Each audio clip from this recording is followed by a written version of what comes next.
Hello, welcome once again. Good morning, good afternoon, and of course, good evening from wherever you are. We are live once again, and this is the day we have been waiting for so many days. And we prepared it for last 10 months. We got thousands of applications from which we have filtered approximate 130 speakers from various different parts of the world. And let me give you a small understanding about World Leader Summit and WLS ecosystem and the business associations that we have created so far so good.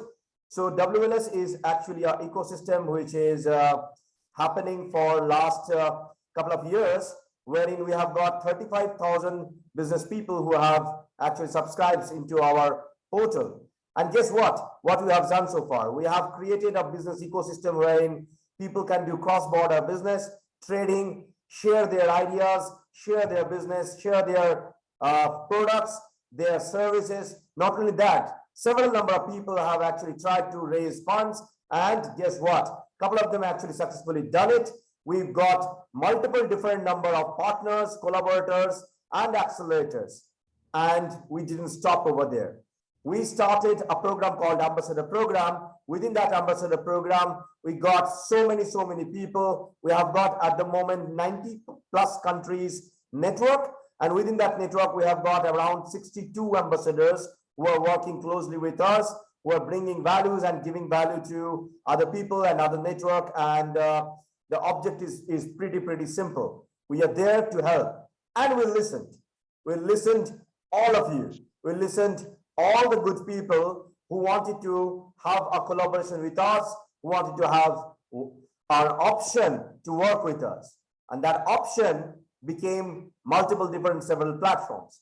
Let me introduce my good partner, Marco Zamarelli. Marco is from Australia. We have been dealing with several business deals in last 2 years, and we decided, why don't we create our own platform for business acceleration? So ladies and gentlemen, let us welcome a new platform, which is basically for your business acceleration, your fund requirement, your handshaking. It's called Co-Innovate Ventures. Marco is a partner over there along with me. We haven't declared that into any social media. We wanted to give you guys a great surprise so that you can understand the kind of product and the projects that we have. In Co-Innovate Venture, let me give you a small rundown. I hope that is fine for all of you. Here, you will get a small understanding the kind of industries that we are working with. We have a very different kind of program for all the startup needs and the SME needs. Of course, we have got access to money. We're working with 20 different venture capital funds, multiple number of hundreds of HNIs and angel investors, which I brought in from my entire 23 years of experience and network, plus Marco, plus all our ambassadors. So you can imagine the number that is thriving into this platform. So we have got Network and Market Connect as a program, a hands-on support, which is a hackathon program that we run. We have a curriculum for entrepreneurs, startups. Many of you wanted to raise fund, wanted to do business, but you don't know how to create a pitch deck, how effective that would be in front of the investors. And whenever we place this in front of investors, they usually don't get that much effective. So we decided, let's give this curriculum to our registered startups so that as a program, they learn and they can grow and they can thrive. We have advanced mentoring system. We have a group of mentors who are industry experts, usually coming from various different backgrounds, legal, business, marketing, branding. So all of these people are there to support your business needs. You can always connect us and we can do a session with them. We have a community support, of course, and we have got several different partners who are working with us. Well, our target is to get minimum 60 plus corporates inside our partnership program.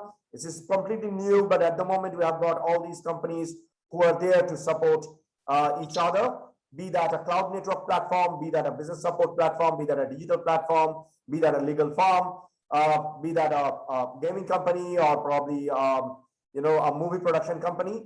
So the kind of industries we are targeting or tapping, of course, innovation and industry 4.0. We are targeting real estate industry, agriculture, education and skill. We are targeting movies, of course, and entertainment. If you're looking for funding for that, we can always talk. Keep in touch. Health and wellness, fintech and blockchain, of course. Why shouldn't we go for that? We have been working in this, and there is a huge possibility we can shake hands. And yes, we have clean energy and sustainability as a different sector. Well, these are the few mentors. Probably you can cross-check, and maybe we can have a session with them. And these are the kind of service that we have. A lot more. Not only that, we have got a section which we call as project section. Here, if you want to enlist your startup, your project, your company, just be in touch with us.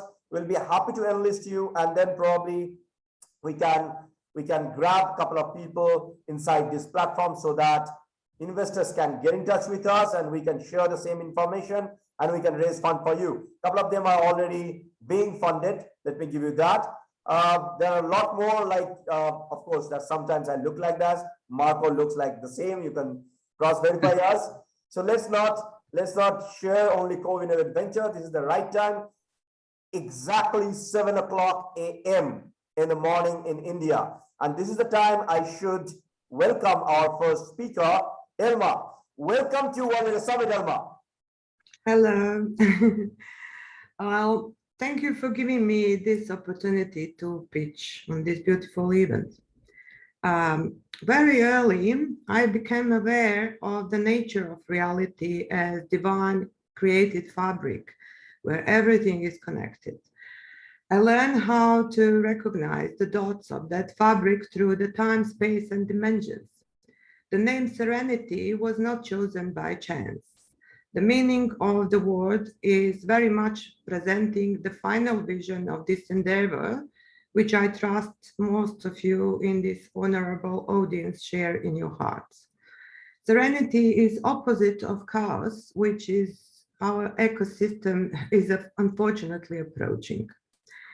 Hello, my name is Alma Neymar, and I'm a founder and CEO of Serenity Source.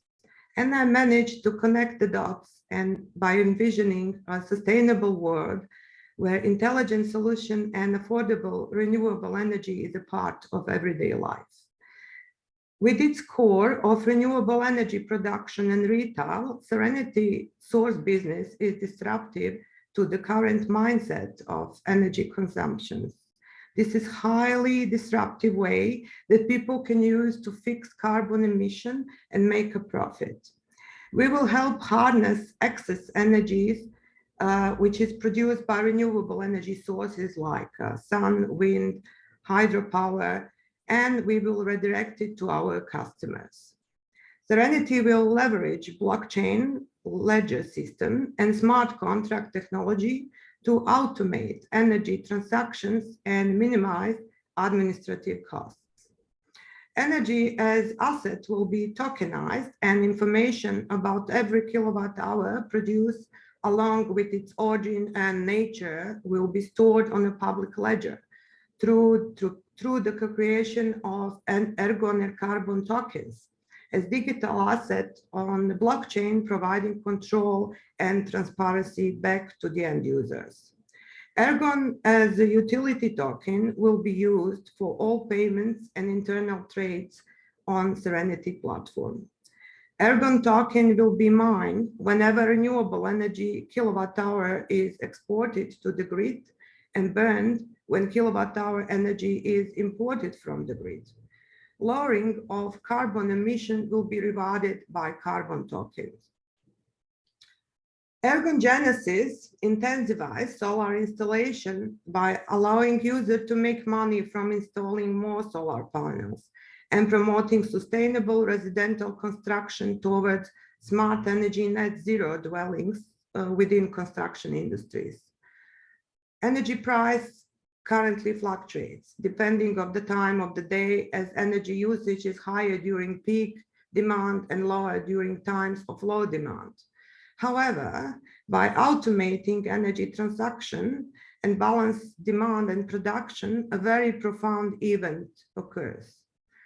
The cost of energy flattens out and the carbon emission goes down. In general, renewable energy producers currently need to solve two problems. store surplus of generated energy, and manage to utilize or export excess renewable energy back to the grid. By doing this, solar users can only receive bill credits from utility companies for practically giving away their free energy. Utility companies obtaining energy at a massive discount, then selling it back to its customers on retail price. To partially combat this situation, people are using energy storage system like a Tesla Powerwall, so they can store the energy and use it during the nighttime. But solar panel users usually don't use all the energy stored, and also energy is continuously harvested from the sun, means energy gets wasted. By positioning Serenity Source as the utility ecosystem between people and the grid, concerns related to excess renewable energy will be gone. There are over 2 million Australian households and the businesses were already installed renewable energy system, but currently losing opportunities through their existing energy solutions. We are proposing Serenity Source to be utility ecosystem between people and the energy grid, harvesting the excess renewable energy exported through the Serenity device, and then utilize it by Serenity on the most profitable way, which could be through the price arbitrage, whether it's for mining of digital assets, running other profitable energy projects, or sold on energy market. By opening more choices, Serenity will increase liquidity and secure more benefits and profits for Serenity pool members. Serenity business model will offer such a standard within all future projects inside Serenity pool. The device which will enable this is called HEPEC, and this is a Serenity Source invention. HEPEC stands for Harness of Energy Powered by Encrypted Kits. This is a wireless multifunctional device which combines blockchain, Internet of Things, IoT, artificial intelligence, AI, and will connect to your existing energy meter. And it looks like small UFO. There is no other device like this, and it will completely change the way energy is recorded, consumed, and distributed. Serenity HEPEC device will communicate with each other and store information even if internet goes down by utilizing LoRa, long-range, low-power wireless radio frequency technology platform of the Internet of Things. Many other blockchain projects are based on a proof of work principle, energy demanding effort to secure blockchain. Securing the network, a new digital asset creation, which happens by energy spending, bring environmental concerns recently around the Bitcoin in particular. Contrary to the blockchain project based on the proof of work, which is energy demanding, Serenity secures its platform by energy production, therefore kilowatt-hour tokenization and ergogenesis. Ergogenesis will offset environmental issues related to other blockchain projects based on proof of work.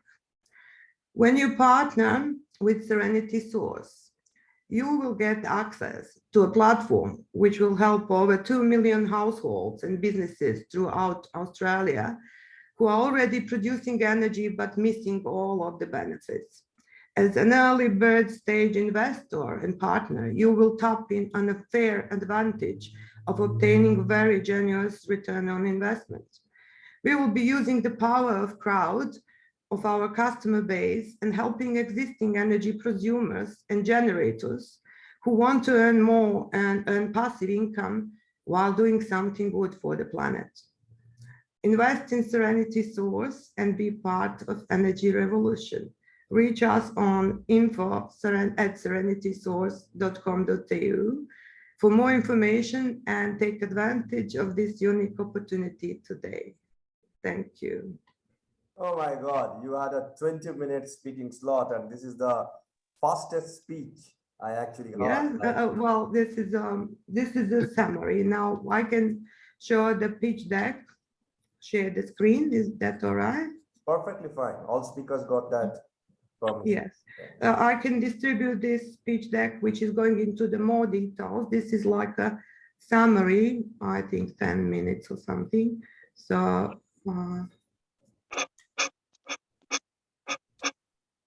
But I must say that is very well prepared pitch. yes, sorry, just need to push it up.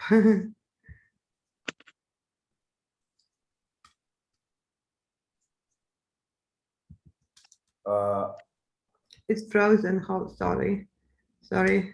No problem. You can probably try the small scroll bar in your right hand side, and then you can drag it to the top. Yeah, it's this one. This way it's working. Yeah. Yeah. Sorry, this is the pitch deck. Now this is our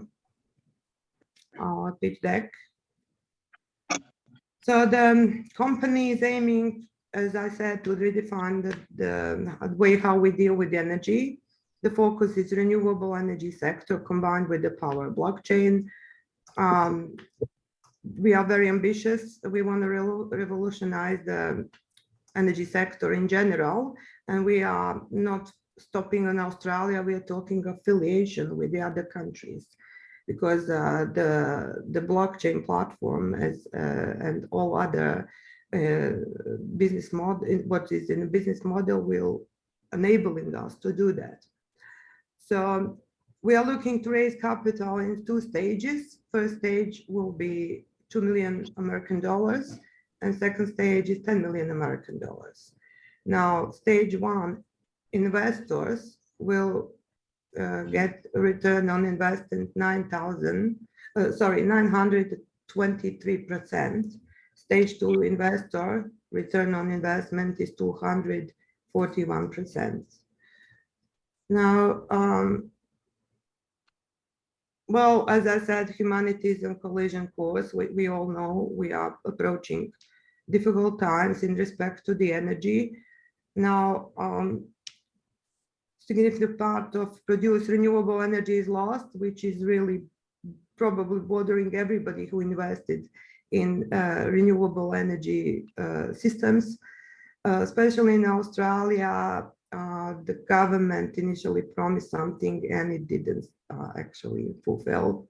So many people got stuck with renewable energy sources. They invested money and they didn't really get much, only something from the current energy retail companies, as I said in my pitch.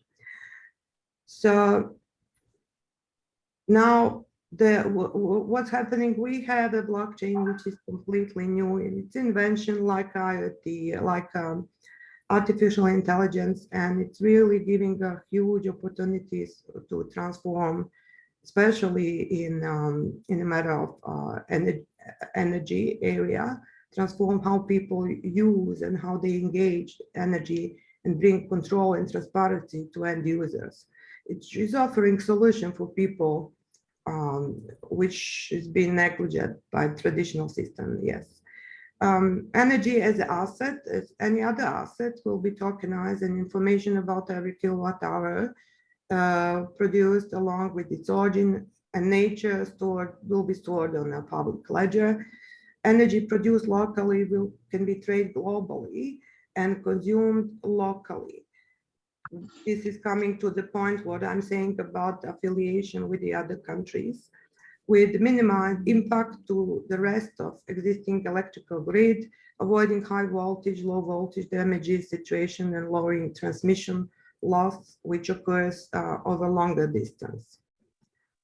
Now, Serenity's utility ecosystem between people and energy grid, harvesting the excess renewable energy exported through Serenity HEPIC device and utilized by Serenity on the most profitable way. As I said, through the price arbitrage, mining other digital crypto assets like Bitcoin, running other profitable energy projects, which I didn't talk much, but I'm talking about net zero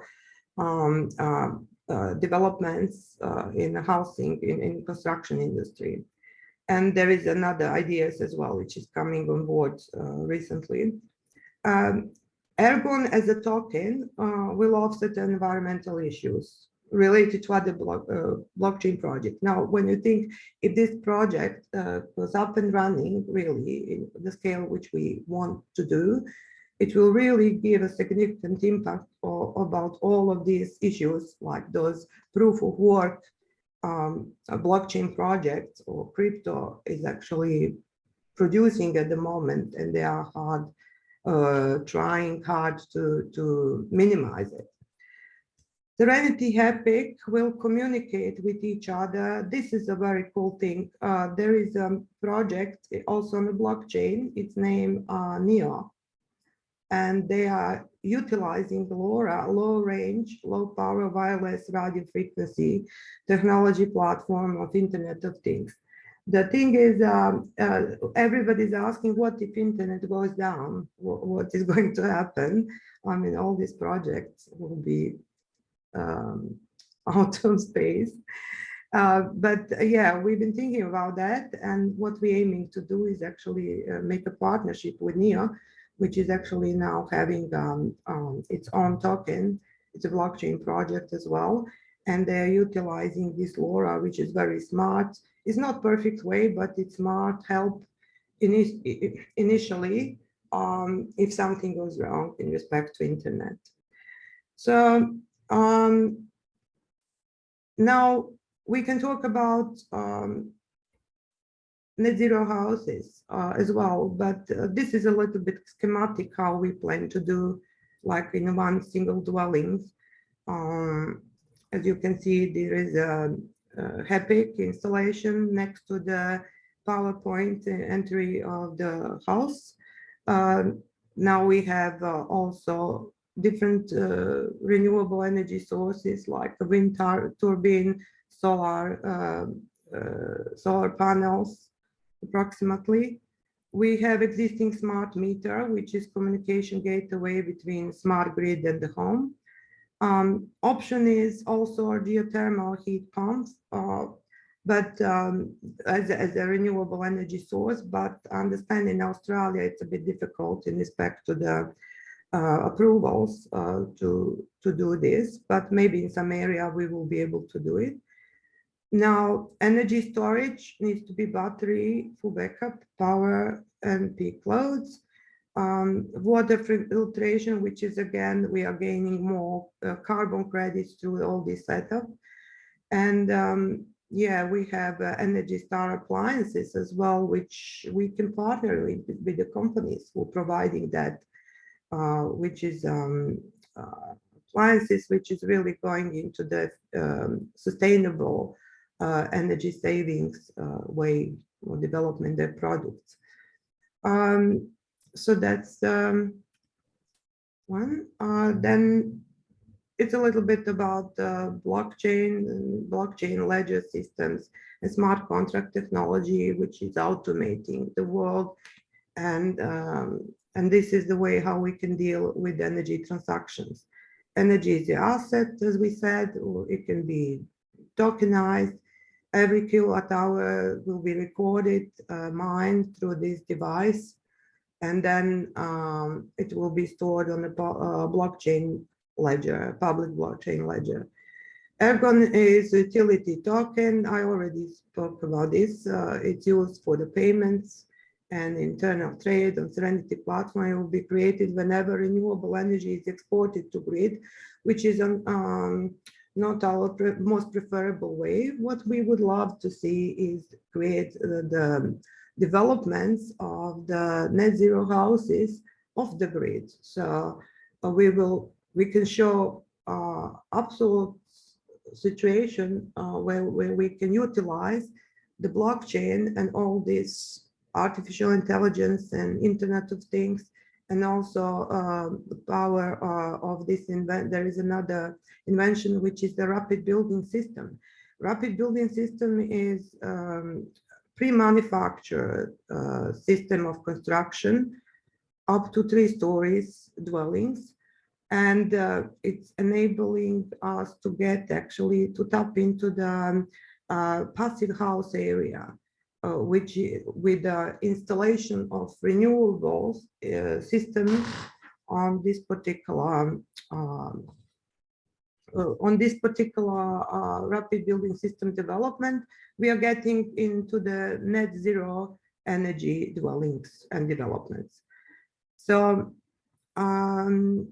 lowering carbon emission is also can be rewarded by carbon token. Carbon credits are perfect candidate for digital assets as they exist separately from the physical impacts to which they correlate as well.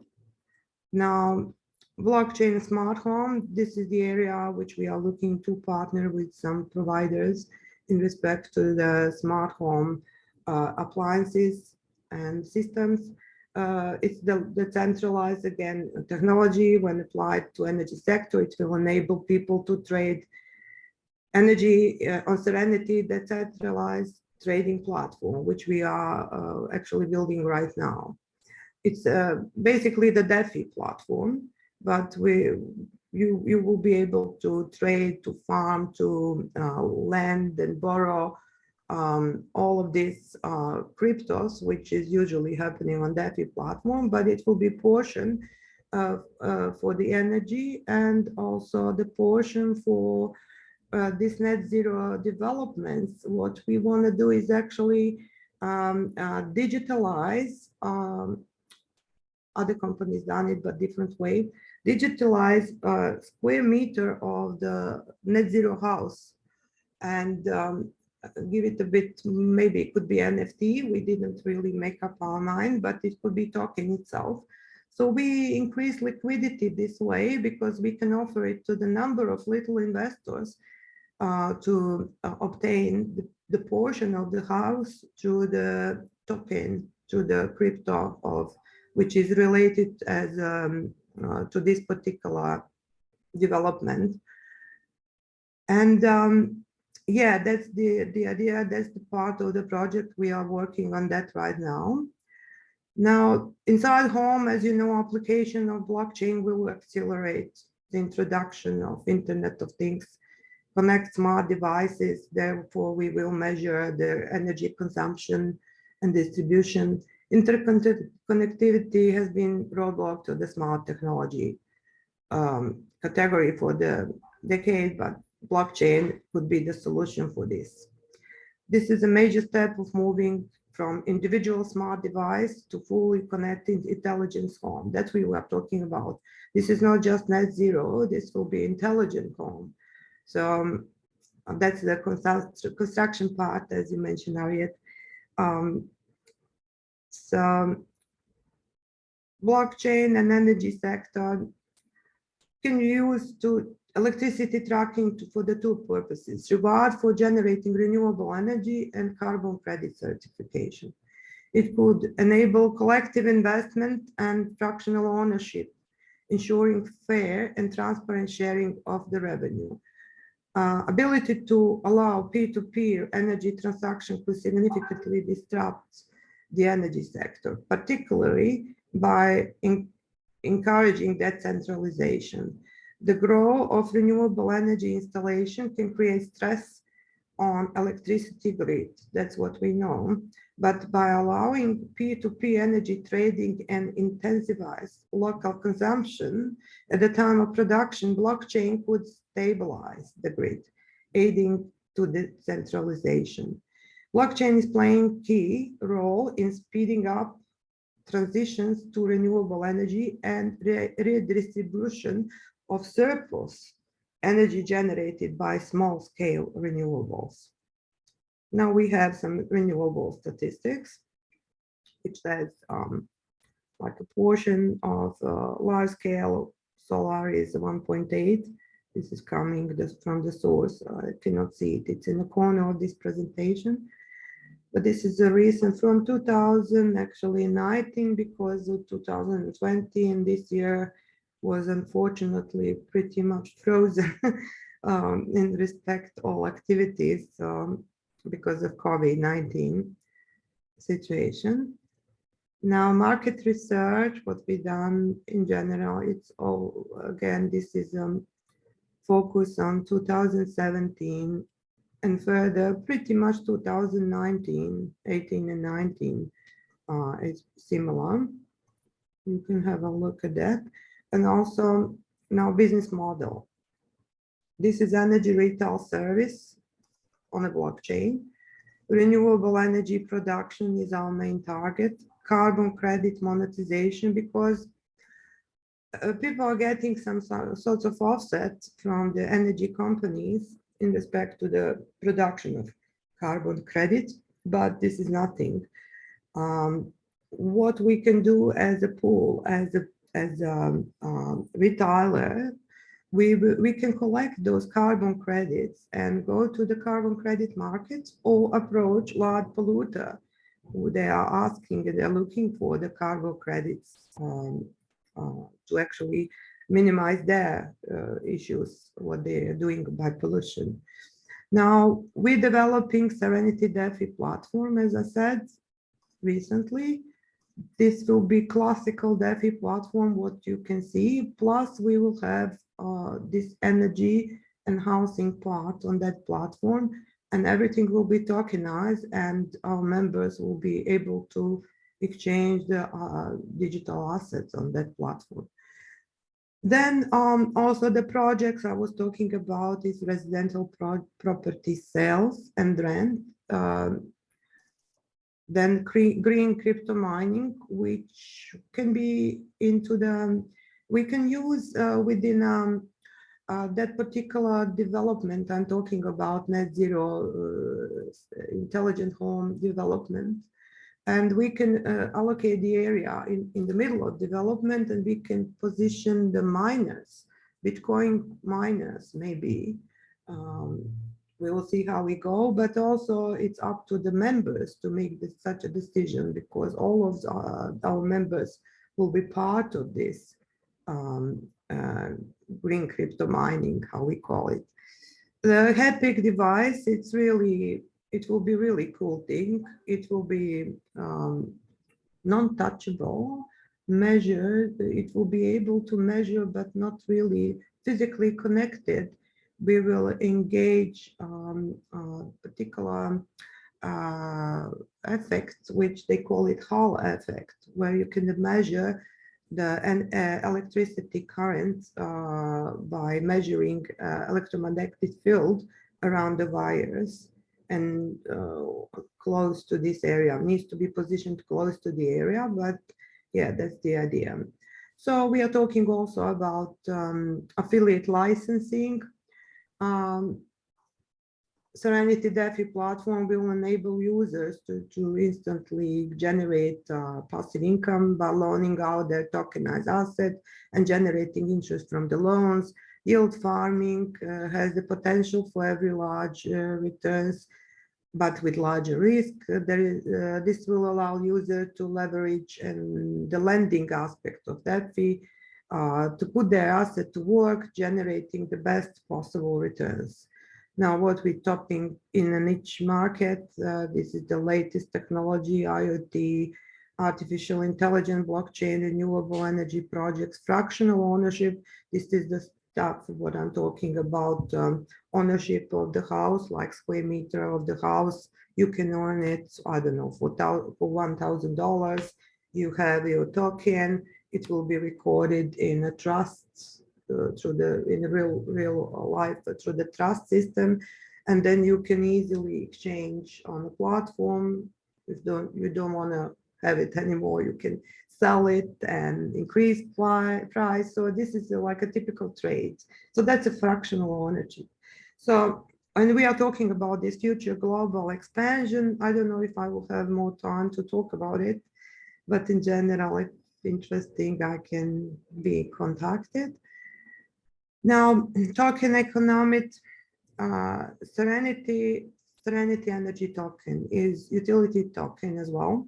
It will be used as right to perform work on behalf of Serenity Network, acquire access to Serenity service, acquire rewards, and share Serenity revenue in general. So this is when you're looking, if you're familiar with DeFi, the centralized finance platform, this will be governance token. which represent the value of the company and the whole business model. The token value will be backed by real world tangible assets and the power of crowd. That's what we're counting on. As many people as join us, that will be much better for the company. It will be valued at the multiply of operating cash flow that the system generates rather than a fraction of revenues paid for the service provider.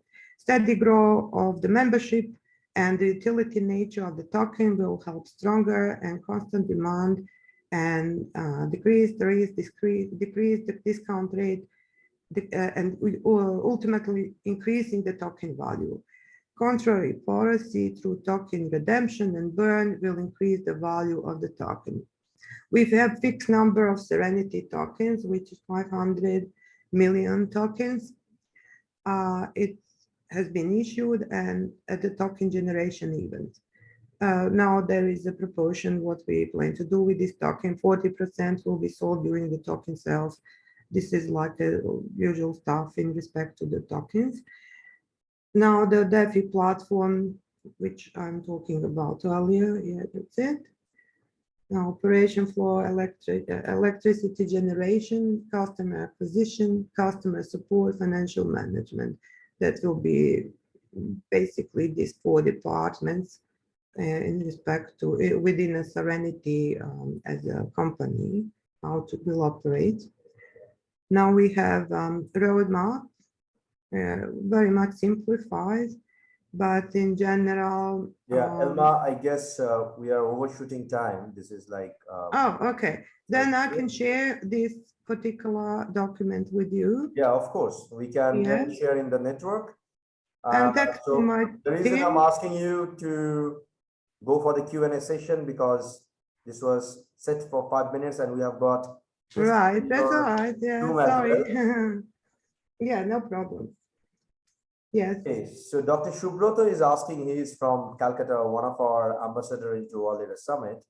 He's asking that the current architecture of the blockchain is high on energy consumption and also has a problem with scaling. The root problem is that all transactions in the blockchain have to be processed by basically everyone, and everyone must have a copy of the global ledger. So what's your views on this? Well, the scaling, as I remember, well, I need to talk to my blockchain specialist. But as we said, this is the blockchain in general can be. We are partnering with. We are looking for the blockchain fork, which will enable us very speedy transactions.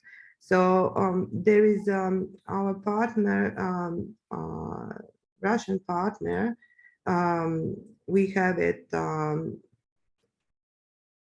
organized, but didn't really execute yet.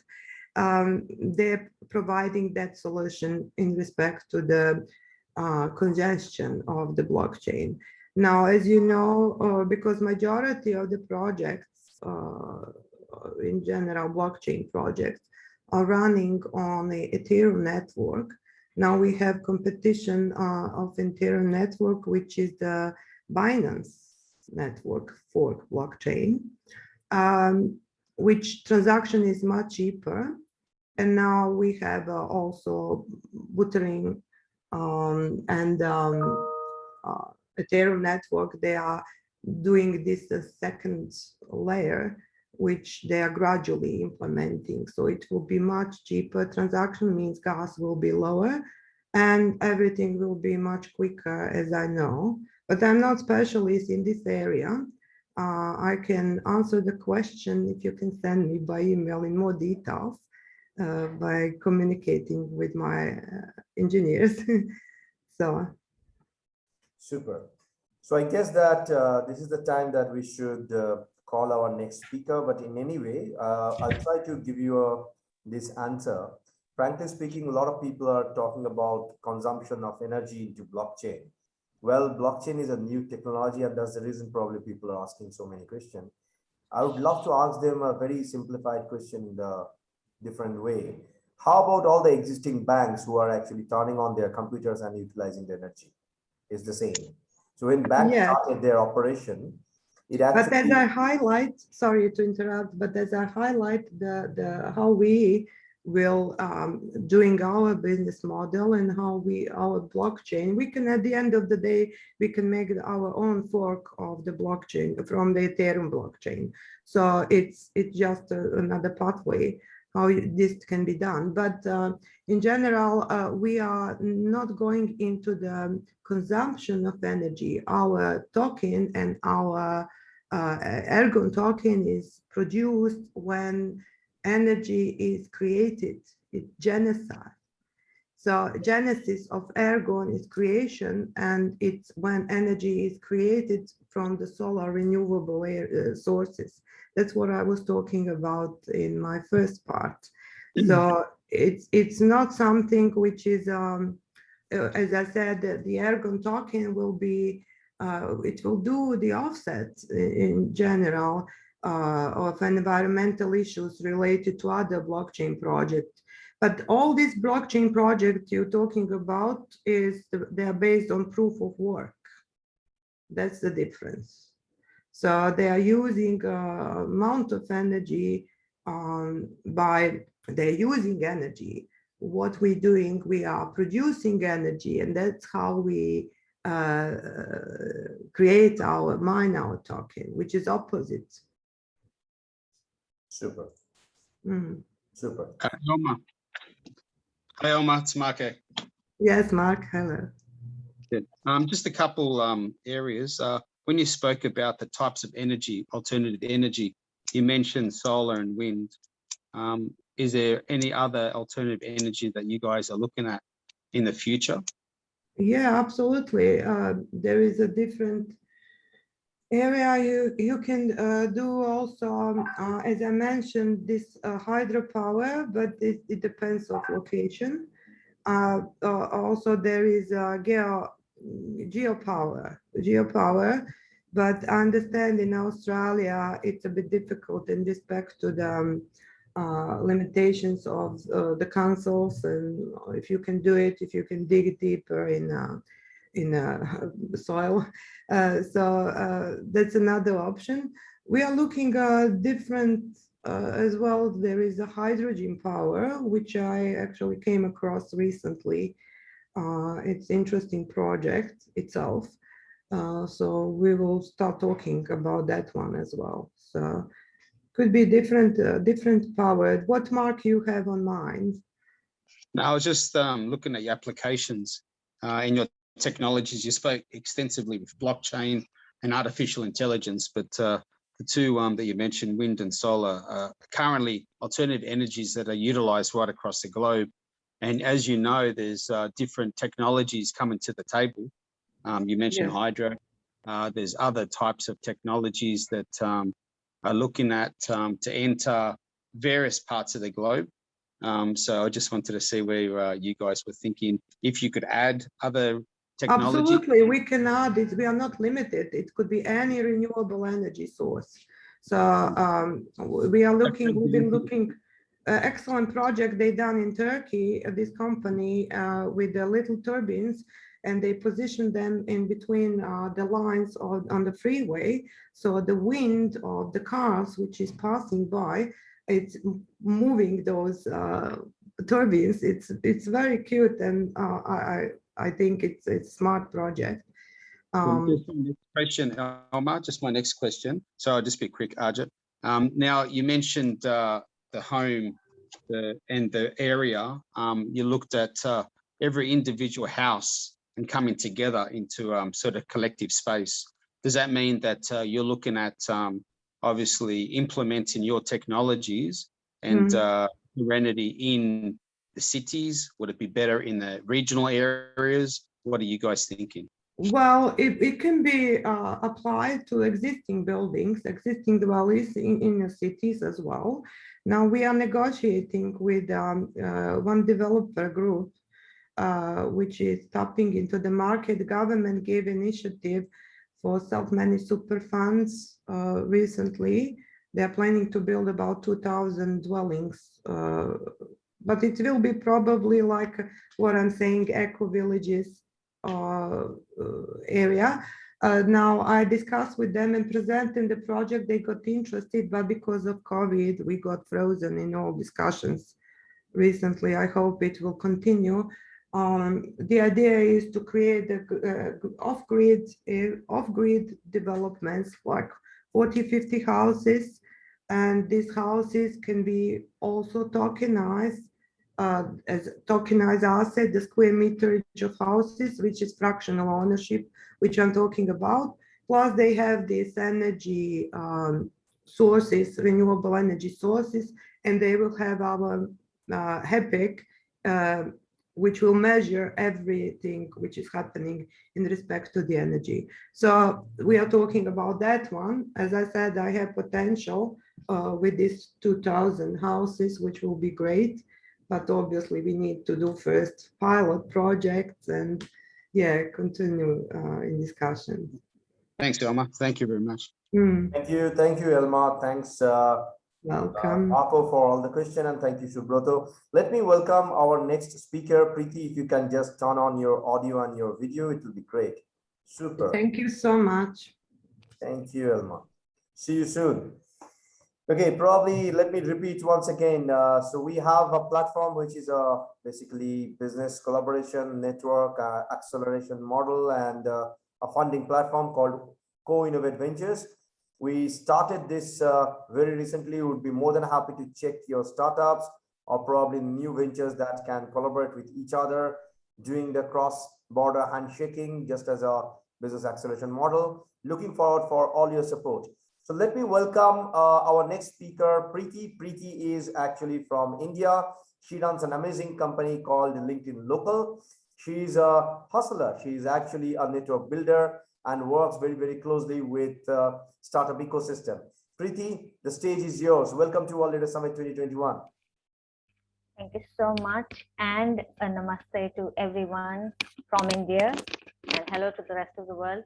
Absolutely delighted to be here today. Thank you, Arijit, for this invitation. Today, I am going to be talking about women in entrepreneurship, or entrepreneurship from the point of view of inclusion of more women. It is a straight-on conversation that I would be having and not really any presentations. The idea here is to sort of tie up my own experiences and my own observations around how the ecosystem works for women on a macro level all over the globe on the startup ecosystem, and at a micro level in my own country in India.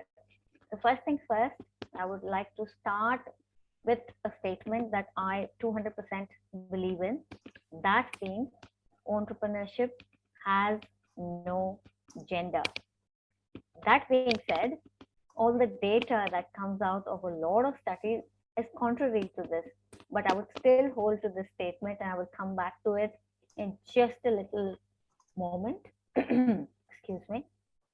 But let's just sort of understand, first of all, what does the government of India constitute as being basically an enterprise run by women? So basically, the government of India says a woman entrepreneur is defined as an enterprise owned and controlled by a woman, having a minimum interest of 51% of the capital and giving at least 51% of the employment generated in the enterprise to women.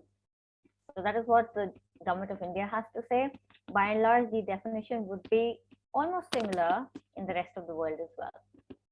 Let's look at some numbers, particularly here in this country, in my own country, in India. So India has 58.5 million entrepreneurs. 8.05 million of these are women entrepreneurs. That translates to only 14%, which means there is a scope for the others, to sort of, if to bring at par, up to 50%, so much scope, and more than that, then obviously you can do the math. And then again, that ties back to my original belief and statement, entrepreneurship has no gender, but the data says otherwise. So compared to 126 million women business owners globally, India has around only 8 million, and these are 2018 figures. With the onset of COVID, this number would have fallen down drastically, because we all know the impact the last 24 months have had on all kinds of things, including jobs, entrepreneurship, and the kind of negative impact it has had on women more as compared to men overall. So this number would have gone down further.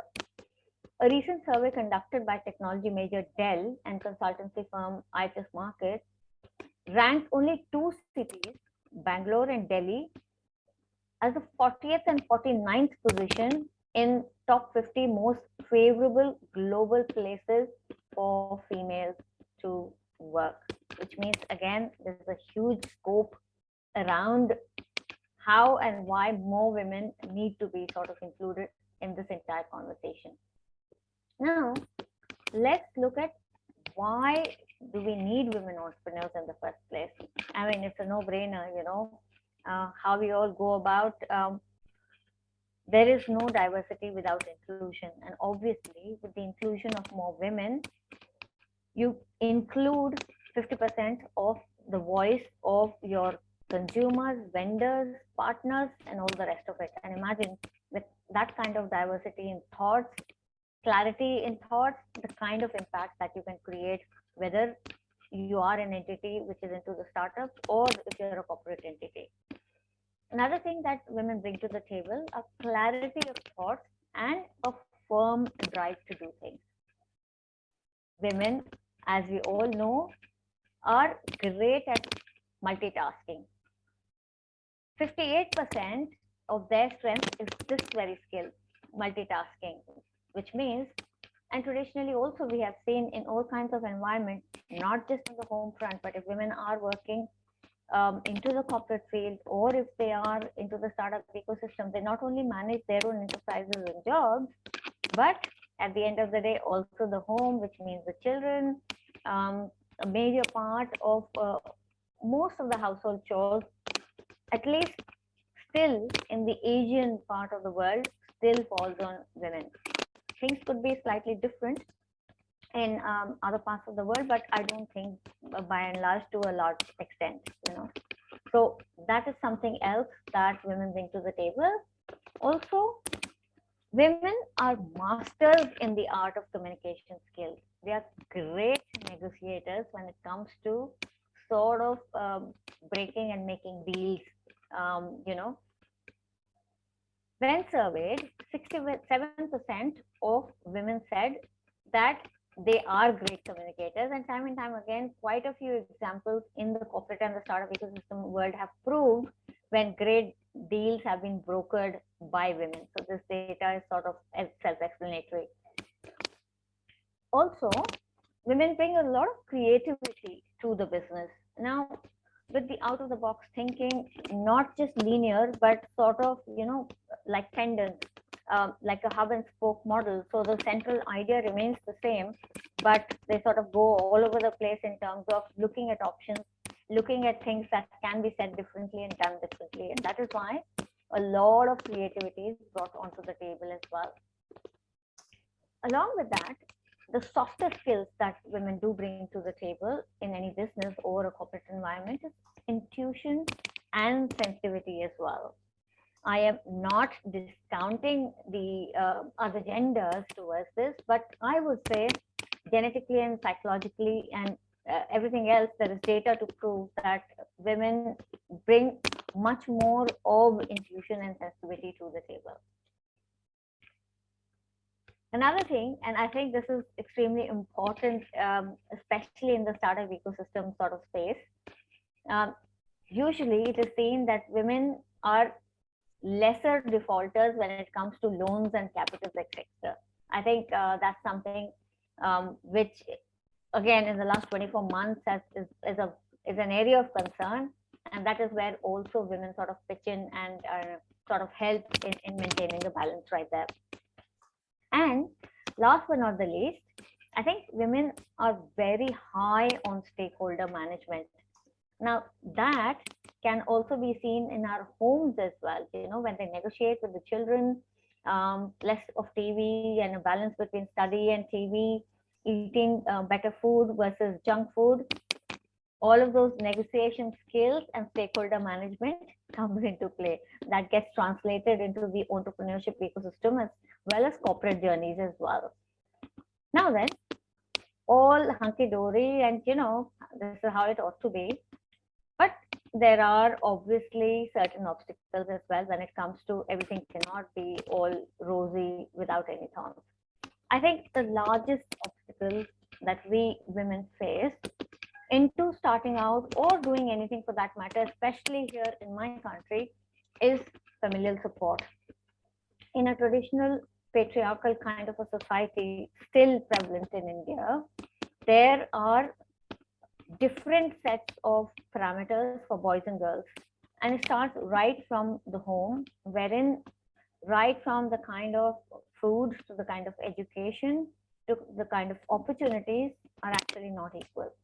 So I think the biggest detriment to any kind of inclusion of women in particularly Indian and Southeast Asian society all boils down to the family. Another thing, when you are in such a sort of an environment wherein you are sort of kid gloved all around, that translates into low self-esteem and a lot of self-doubt amongst women, especially if young girls and women are not from the bigger cities of the country. In the more semi-urban and rural areas, that gets sort of manifested even in a bigger manner and in a more impactful manner, which means there is extreme low self-esteem and a lot of self-doubt. Another thing is lack of sort of awareness and knowledge about what are the opportunities that are available out there. And even though there's a lot of hamper and obstacles that are in the way, I think there are a lot of opportunities and mentorship, and there are a lot of allies who have made a lot of policies, procedures, funding, loans, and a whole host of other enabling things to this particular ecosystem, you know, but it all boils down to lack of awareness and knowledge as to where those things are, where those mentors are, where those allies are, where to find those policies so as to break that glass ceiling and actually move forward. Next, I think the lack of support system basically when it comes to enabling businesses. So the lack of sort of, a sort of streamlined supply chains, raw materials, operating expenses, and all the rest of it. The factors that enable any business to run smoothly, and by and large, this holds true for anybody really, irrespective of gender. I think one of the most hampering sort of obstacles is the utter lack of support system, the infrastructure, the raw materials, supplies, the operating expenses and things. And I think the most important obstacle, what I have seen in my own journey, and I've been to almost 2/3 of the world, lived in more than 2 or 3 countries. What I have seen is the hesitation in that first step to start the journey, whether it is starting their own enterprise or getting that job or taking that STEM course or choosing science, technology, engineering, and math as a stream of education in their high schools and colleges and beyond. The first step of jumping in and sort of plunging straight in and then learning to swim, that is missing. And that's one of the biggest obstacles by far, if I have to say from my own observation. Another one, and this one is the main reason why a lot of women have started our own angel networks and a lot of funding and investment outfits here in this country. Entry barrier to getting investments and funds.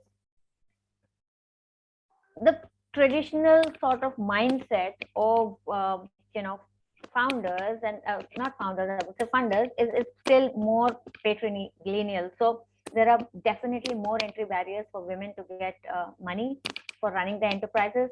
Whole reason why a lot of successful second, third, fourth time entrepreneurs and and women who have been in the corporate system for more than 20 years. We've all banded together.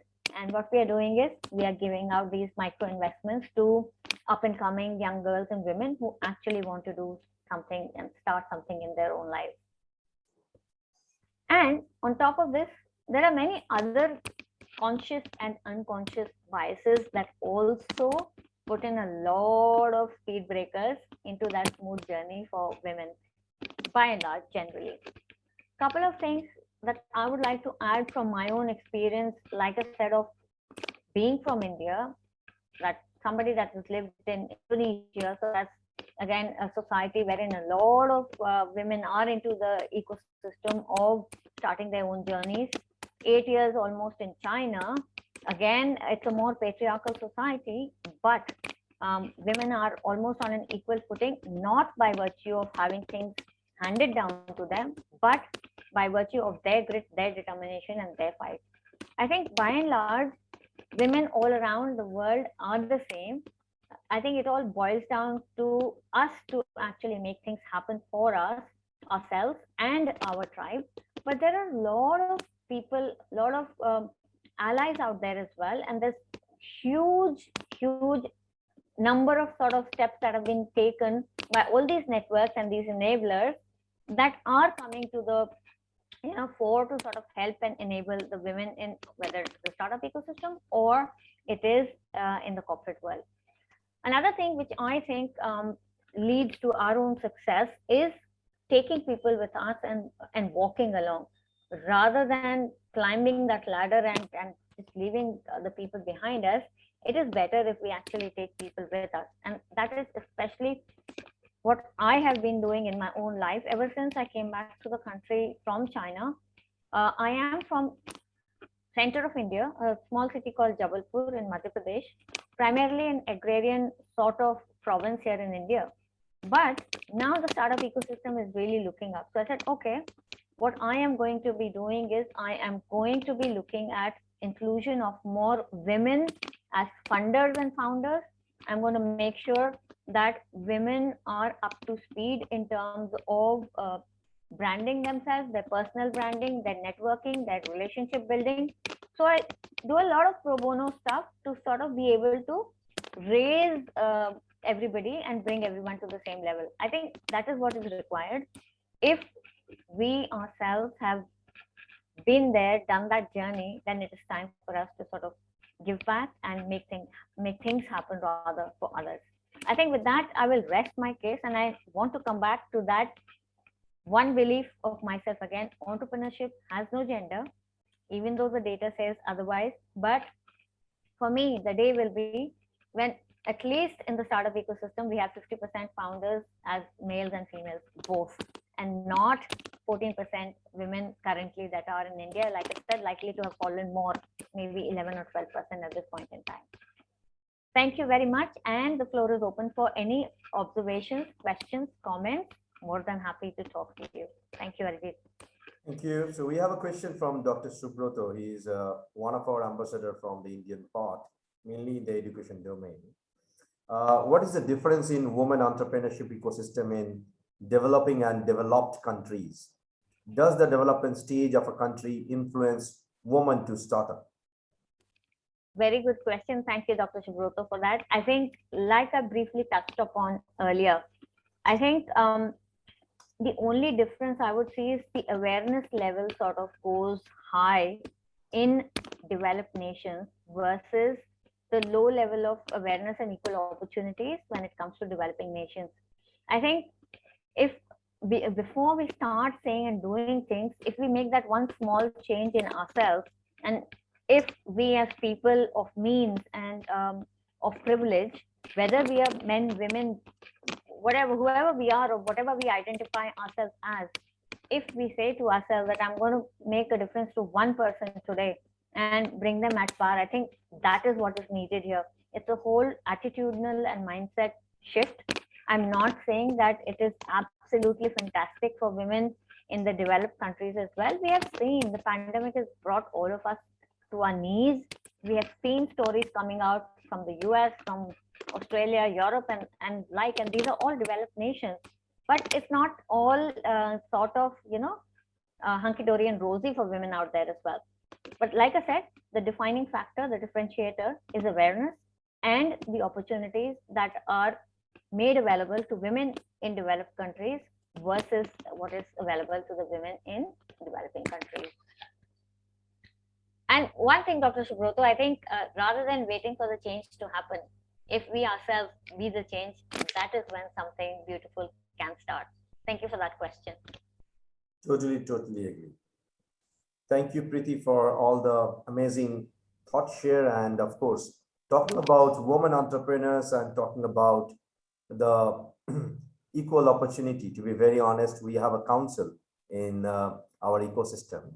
So if people don't know, World Leader Summit is the key summit of our entire business club, which we call as WLS ecosystem. As an ecosystem, we don't want to put ourselves neither as a business association nor as rather, probably a chamber.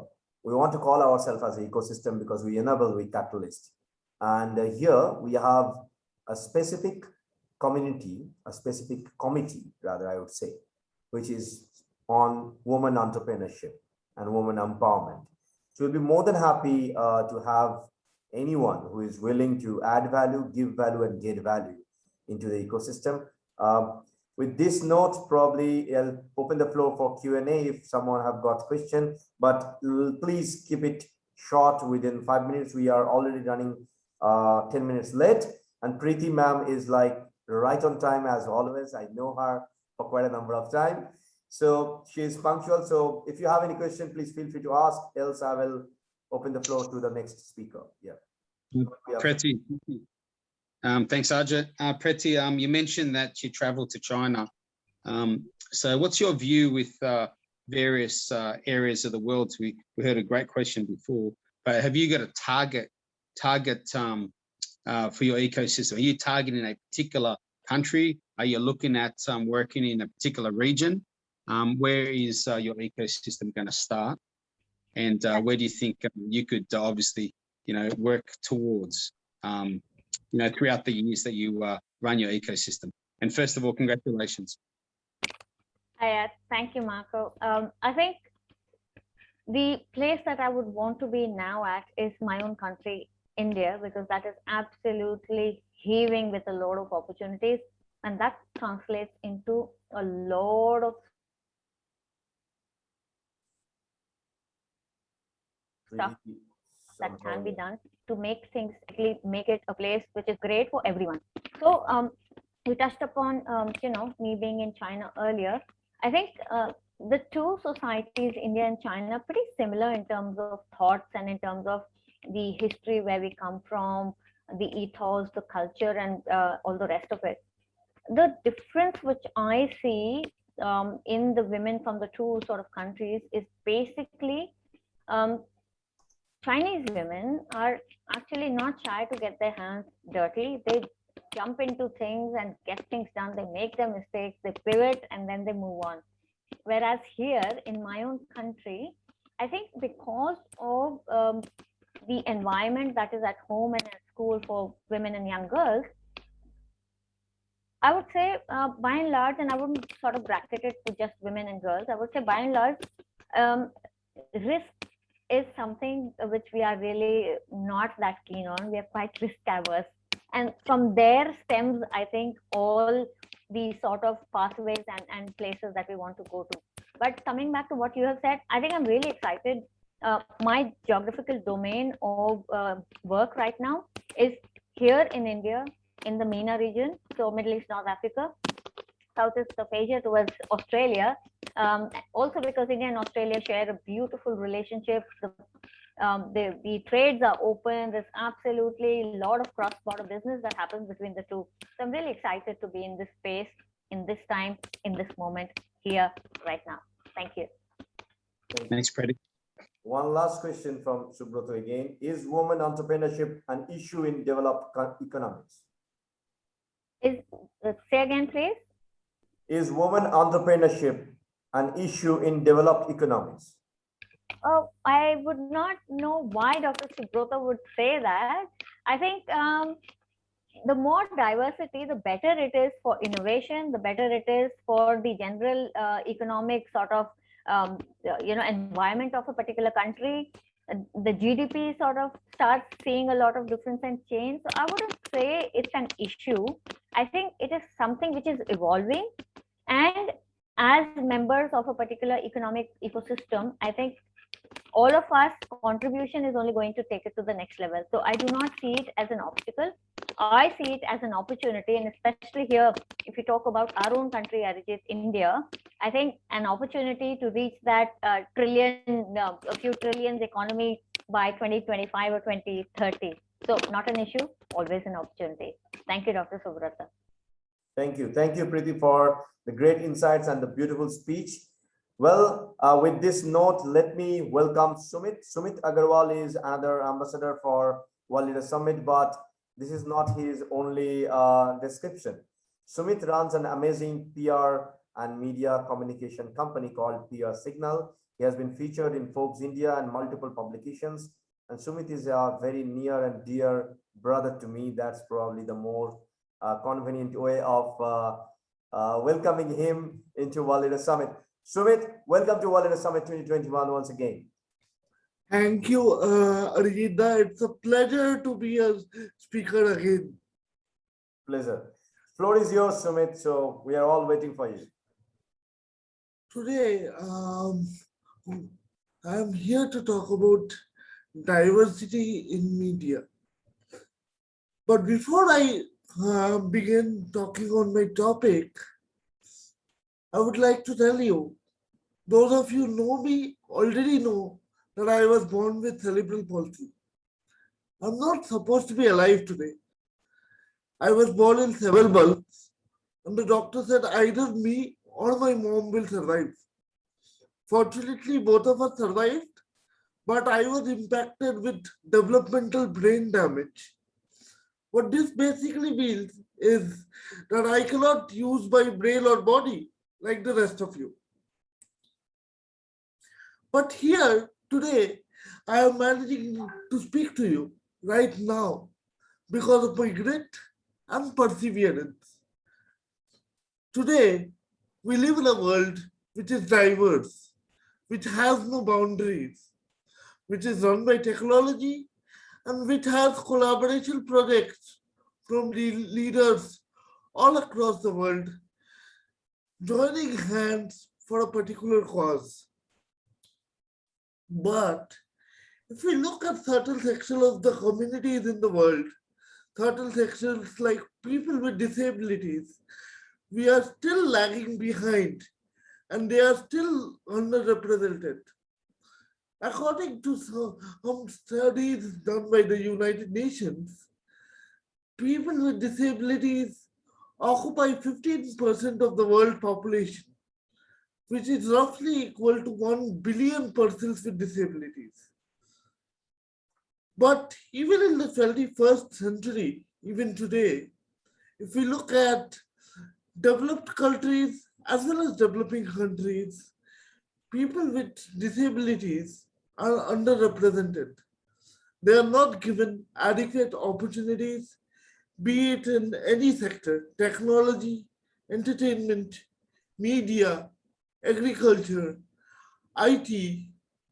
All of these sectors have the potential to represent persons with disabilities adequately, but it is not being done due to issues like accessibility, due to issues like our preconceived notions about persons with disabilities, and due to issues like lack of education for persons with disabilities.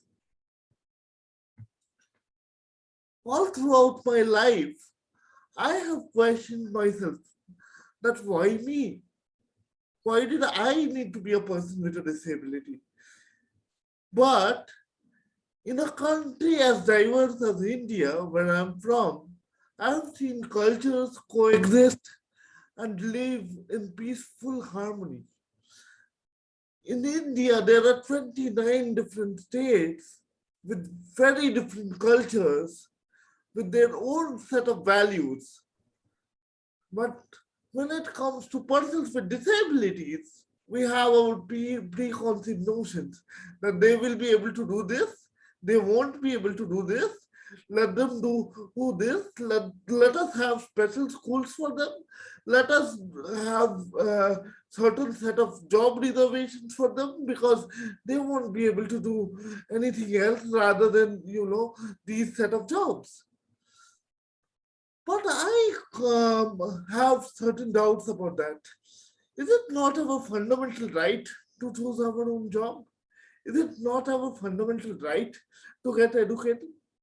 My mother was a successful lawyer. She had to quit her full-time job so that I could get educated in a quote-unquote normal school because I had been rejected admissions from around 30 schools. And that was not because of I couldn't do it. That was just because I had a physical disability. Being in public relations for over 6 to 10 years, let me tell you that media is one of the powerful tools which can be used to bring about this change. Media, adequate representation in media has helped global issues come to the forefront. Issues like climate change, issues like water conservation, issues like empowerment of women. So if we can talk about all these issues, why can't we talk about people with disabilities? Are we consciously segregating a section of the society to, or stay excluded because we have preconceived notions that they won't be able to contribute to the economy? When I did my MBA, right, people said, why are you doing MBA? You won't be able to contribute. You won't be able to get a job. And they were right. I wasn't able to get a job.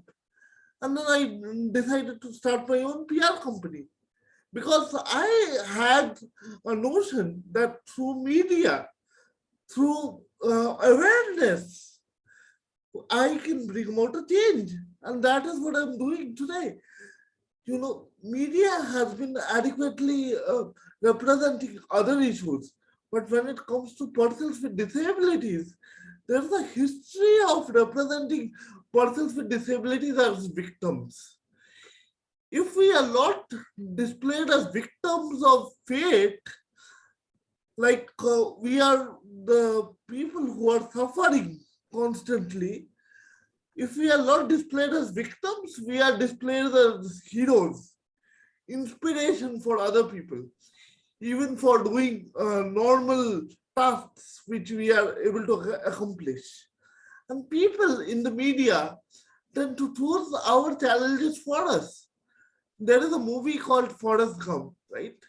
And in that movie, it is shown that the person is not able to walk and he undergoes a series of challenges to try and walk. His disability is shown as his only challenge in life, which is a misaccurate representation of us. Because we as people would like to choose our own challenges. We won't like that our disability be shown as only challenge in our life. What if I am not able to walk and I don't want to overcome that challenge, but I'm looking at a separate thing. I want to be an entrepreneur. I want to be an artist. That is my challenge in life. So when we look at a person with a disability, we tend to put our own assumptions and presumptions on that person. And we tend to, think and impose on that person that what your challenges in your life should be. Because this is what we as a society are accustomed to do. We don't listen to other people's story. We tend to impose our own perceptions on the person and think what that person is going through. If we look at the power of media, the power of television or radio, right now, people with disabilities have been misrepresented for a very long time. Even in epics like Mahabharata, right? People like Shakuni, who has a disability, are always displayed as villains. If we look at Captain Hook, who has lost a hand in his battle with Peter Pan, right? He is displayed as a villain. If we look at books of Shakespeare, there are a lot of persons with disabilities who are displayed as a villain, because we are accustomed to see people with disabilities as people who are evil, right? If we see the movie The Joker, right, which is very recently released, he is shown as a schizophrenic, right? And what this does is this creates a fearful environment for people with disabilities. When I grew up, I used to walk different, I used to talk different, and that made me look different. So people said that you are different, you stay different, you don't mix with us. These kind of perception, these kind of values, kind of segregates a person and excludes a person from the society. This has long-term mental effects. I could not, when I was growing up, I could not look a person in the eye without thinking that that person is judging my disability. That person thinks I'm incapable, right? So what we need to do as a society is do away with stereotypes. Not something like we worship them as heroes, that is also bad for them. I think we are not heroes like James Bond or villains like the Joker, but just another normal person. And this can be achieved through media, because media has the potential to reach to a large set of audience. And media, through their regular showing of characters with a disability and portraying them with accuracy, they can either offset their tragedy, they can uplift people with disability from being shown as characters of pity or charity. Because charity is something which people with disability do not expect. What we want is acceptance and inclusion in all strata of the society. There's an ethical morality which we should adhere to when we portray people with disabilities. We are not villains, we are not heroes, we are just general people. And what can bring us out from the stigma? We can be brought out from the stigma by television, radio programs, by blogs, through content. We have a social media right now, right? And we have a lot of disability influencers who are coming out on Instagram, on Facebook. They are telling other people how they go about their daily lives. I know one of the Instagram influencers who is blind, and she does content around how a blind person lives every day, how a blind person walks, how a blind person is able to open a glass jar, how a blind person is able to cross the road. All of this awareness is the key. We have labeled them all through the history. I think now is the time we are done with labels, we are done with misinformation. Prejudice, as long as it exists, it raises a wall between a person with a disability and other people, right? You cannot just tell them that you can overcome your disability just through motivation or just define their challenges for them. What this world right now needs is more information about persons with disabilities, more awareness about key issues. I have been a contributor to various news portals when it comes to diversity and inclusion. In fact, a few days back, I wrote an article on why, the Durga Puja festival in Calcutta, it is not accessible for persons with disabilities. If we look at all these small issues, they add up to a very large portion of the issues which is being faced by persons with disabilities. Most of the buildings in when it comes to Calcutta or part of Eastern India is not accessible. They don't even have ramps. You know, if we portray this in I don't know, drama shows, maybe blogs, maybe online content, this gives rise to awareness. Lack of representation of a certain section of people means that they do not exist. But right now, I think things are slowly changing. If you look at TV shows like Breaking Bad, they have characters with cerebral palsy. If we see people like RJ Mitti, right?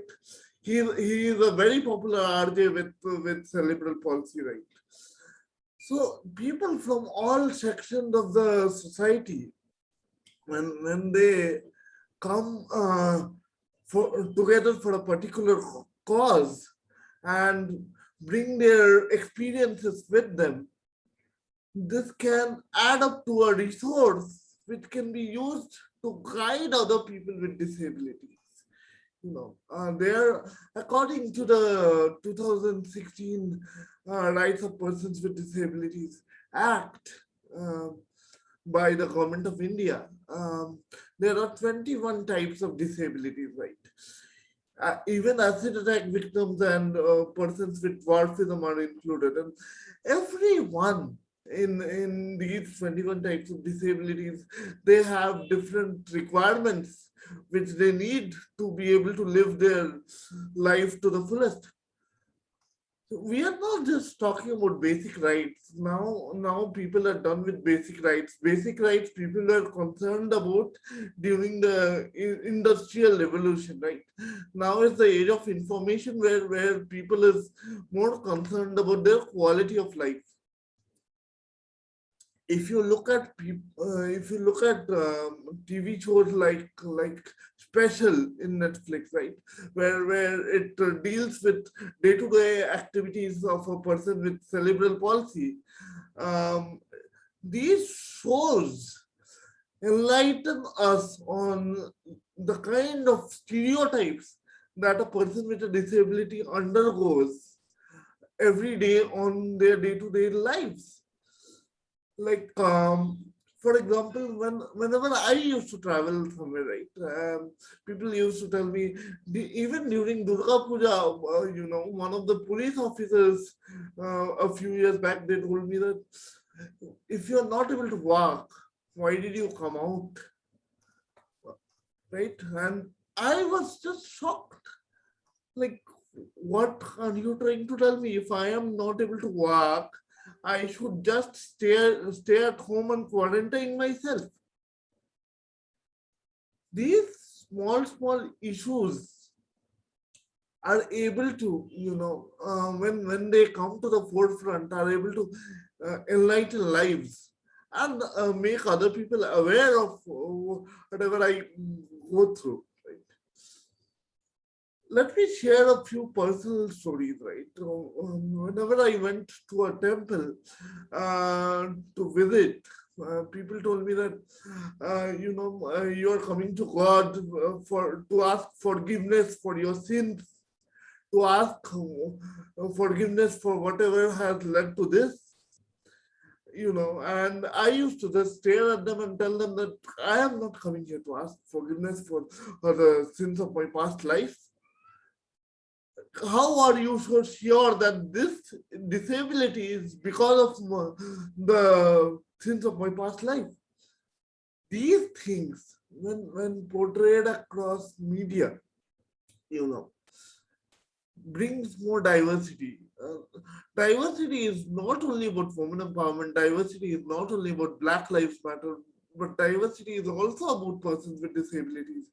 And with the advent of technology, I think, persons with disabilities can participate more these days because with technology and with meetings being done at Zoom, I think people with disabilities, especially physical disabilities, can become content writers, they can become coders, they can become animators, which is a part of the new media that we are dealing with. And in the new media, through portals or through newspapers or through blogs, we can give them a lot of opportunities, not just to be an employee in their organization, but also to bring their own set of values, own set of thoughts. Because when you are a person with a disability, you tend to do things differently.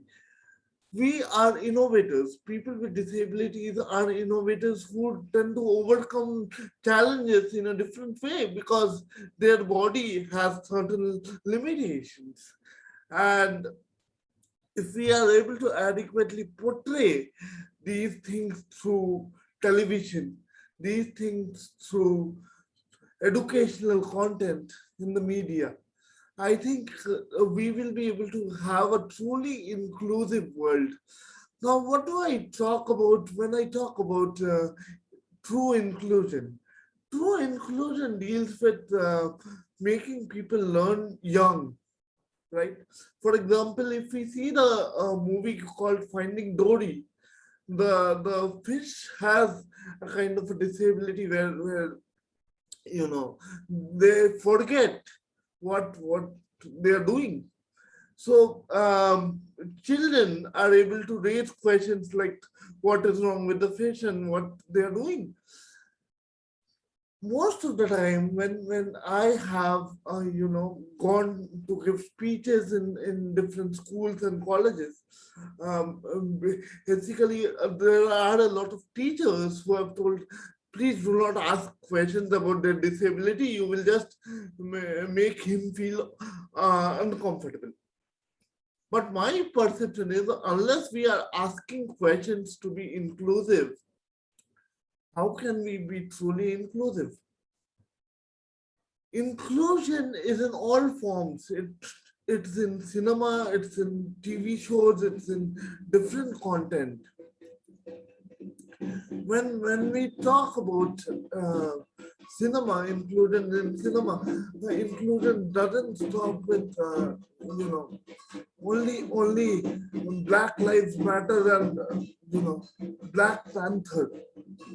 Representation of Black people in cinema is good enough and okay, but having persons with disabilities in different representation, it is just not about just having inclusion and diversity just because out of sympathy.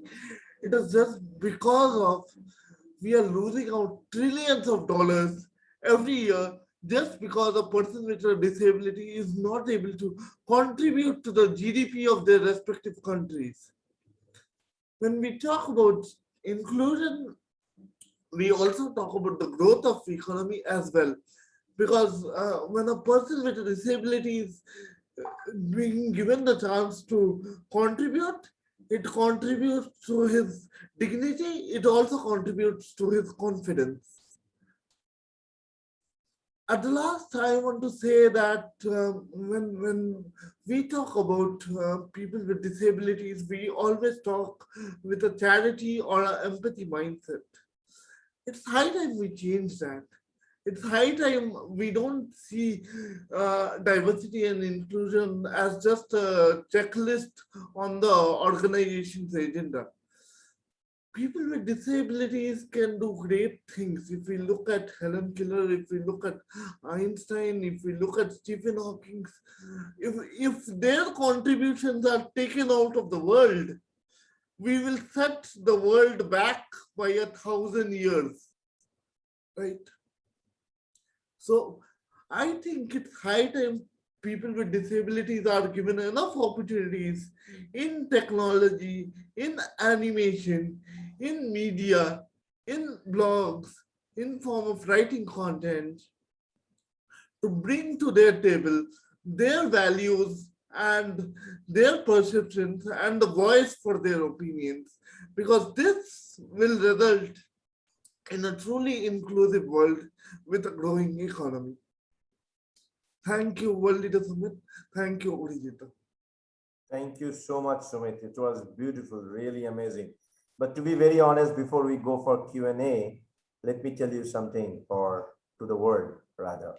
The medium of media is changing.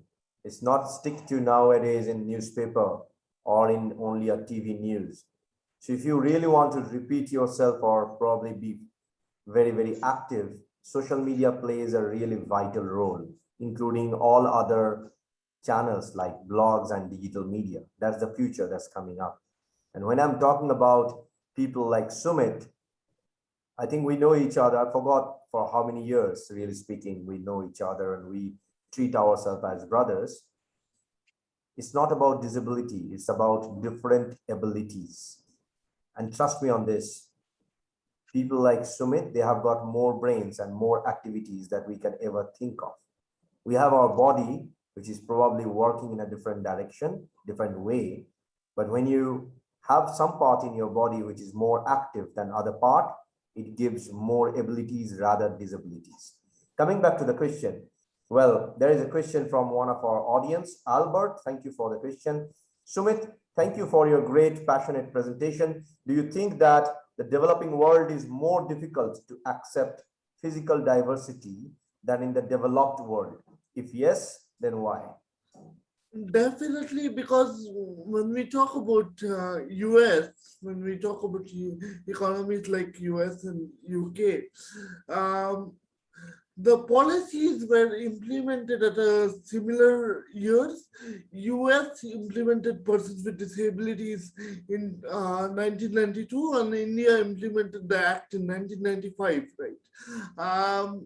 But when we look at the execution part, right, US and UK are more faster in executing those policies and implementing certain rules where we can implement and give penalties to people who are not following or adhering to those rules. In India, this is not the case. Like, there are loopholes where people can escape these laws or cannot adhere to these laws if they do not want to. Right? If we look at economies like US and UK, they have adequate infrastructure, adequate transport system, because when we look at persons with disabilities, adequate transport system is very, very vital and very crucial. Let me give you an example. If we look at the buses which are in India, they are not wheelchair friendly. You have to lift the wheelchair into the bus, and if somebody does not have the strength to lift the wheelchair into the bus, you are not able to use public transport system. Most of the Ola and Uber, which is here in India, they do not allow wheelchairs inside the car. So they're not able to commute to the work, and unless the work is really digital, which it's not possible for the person to work just because the person cannot travel. So these issues have a long way to go. There are buses for particularly people with disabilities in Delhi, but again, these buses have been discontinued because most of these ramps on these buses are not able to work. So what happens is, even if you have a facility and you do not maintain it, it doesn't work. Ajit, Hi. Yeah. I just got a question, Ajit. Sumit, your persona is amazing, mate. You're very inspirational. not only to myself, but to, I feel, the audience today and anyone that's out there that listens to you on a daily basis. Obviously, I feel probably touches their heart, as you've done today to me. I've worked in the space of disability myself at an educational level. I've coached at a high level of disability in sport. I'm also working in the disability area in Australia. Probably you spoke about a macro level, the US and UK. Obviously, you know, I come from Sydney, Australia. At a micro level, because I'm a father of two kids, two young, beautiful girls, that's been educated in Sydney.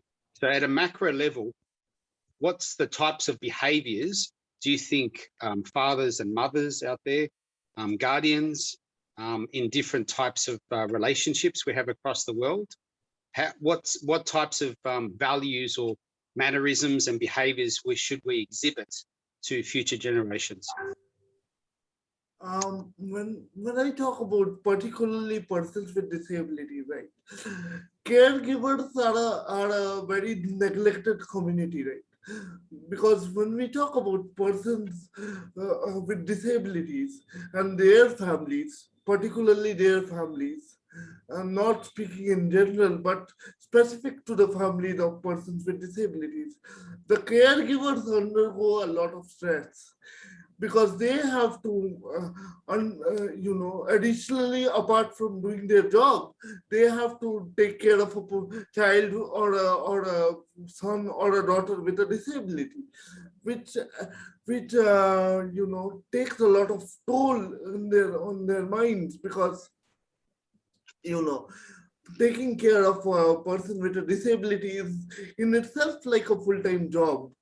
So I think support systems when it comes to persons with disabilities, it starts with families, because most of the time either the father or the mother has to quit their job to look after the child with a disability. That also adds to unemployment rates, because the person is not effectively able to participate in their jobs. For example, my mother had to quit her job and take care of me. For that, I'm eternally grateful, because I think otherwise I wouldn't have been raised as I am today. So when we talk about persons with disabilities, we should also talk about their caregivers. And if I speak in general, right, families should exhibit values which allow them the freedom to make their own decision and choices, right? For example, if somebody came and told me that you should be able to walk, then only you will be able to do anything in life, I will probably never speak to that person again in my entire life, because I decide my own challenges. Nobody else gets to decide my own story, my life for me, right? When I met Arijit 4 years back, right? He told me that, Sumit, I will not treat you as a person with a disability. For me, you are just like any other person. Either you are able to do whatever you want, either you don't do it. So this is the kind of attitude that we need, where we empower people, not handicap people. Handicapping people is hand-holding them and spoon-feeding them at every way and every step of their life. Empowering them is giving them their set of tools to follow their own dreams and passions. Thanks, Sumit. That's awesome. Thank you. Thank you. Thank you, Dr. Rajput, for your comments, and thank you, Subrata, for the beautiful comments. Subrata is actually willing to handshake with you. Sumit, probably after the summit, both of you can talk to each other. To be very, very honest, this is the power of the platform. You guys can meet each other, handshake, and grow with each other. Well, Kate, thank you, Kate, for coming. Yes, we actually welcome you, but I'm so sorry to cut all of you off. Like, we are running out of time. Like, it was set for 20-minute speech and then 5 minutes Q&A. But yes, thank you for all the questions.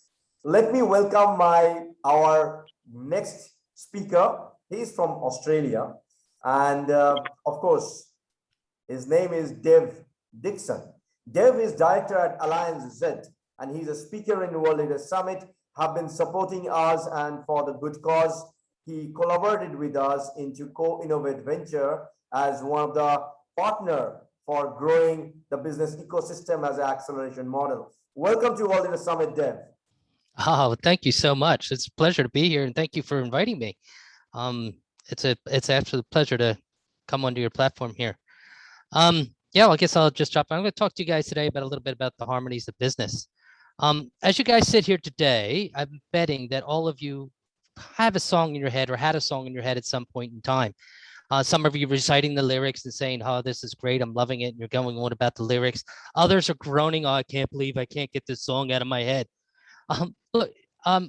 Or you're one of those unlucky ones right now that I just gave you that suggestion, and now you have a song in your head and you can't get rid of that. Look, it's okay. You can hold me accountable for that later, but I want you guys to enjoy it. I want you to embrace it and sing along.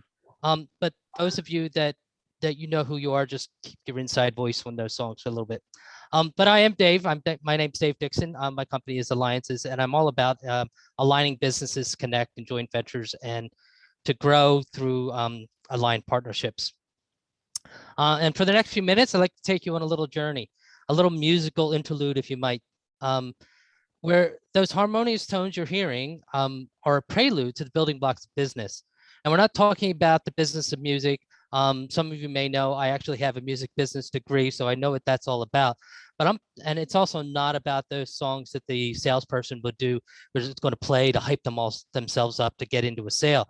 Now, this is talking about business itself playing as a symphony, which means a business can be orchestrated to manifest your values and in order to fulfill your why.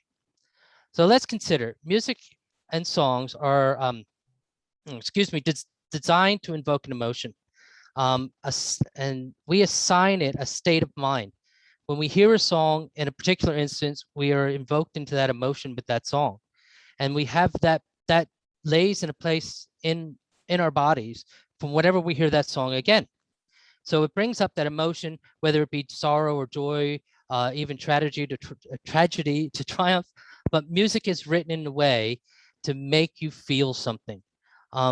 Even as time passes, you may not remember the reason that song makes you feel that way, but it still brings that feeling up in your head.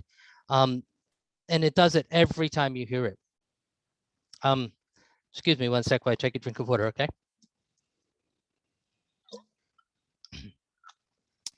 Now, isn't that what business is all about, though? We get into business for passion, and we've seen that here today. The people that have been presenting, they're very passionate about what they do.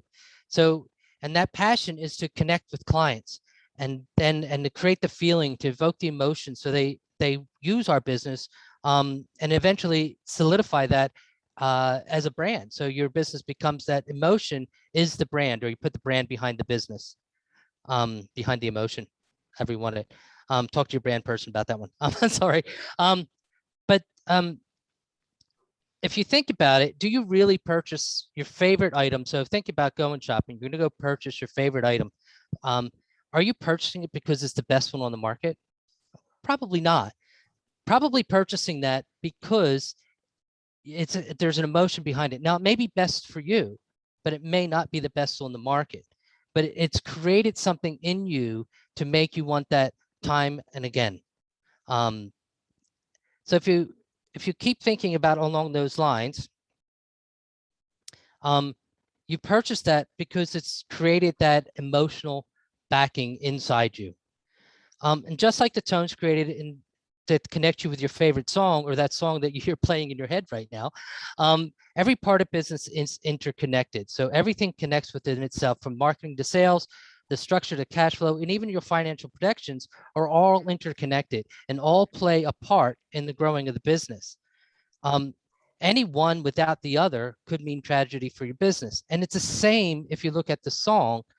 If any part of that song doesn't work, or it stops in a particular way, or it ends in a particular way, or the tones don't connect together, most likely that song would either never be penned, or it would never get anywhere and you've never heard the song to begin with.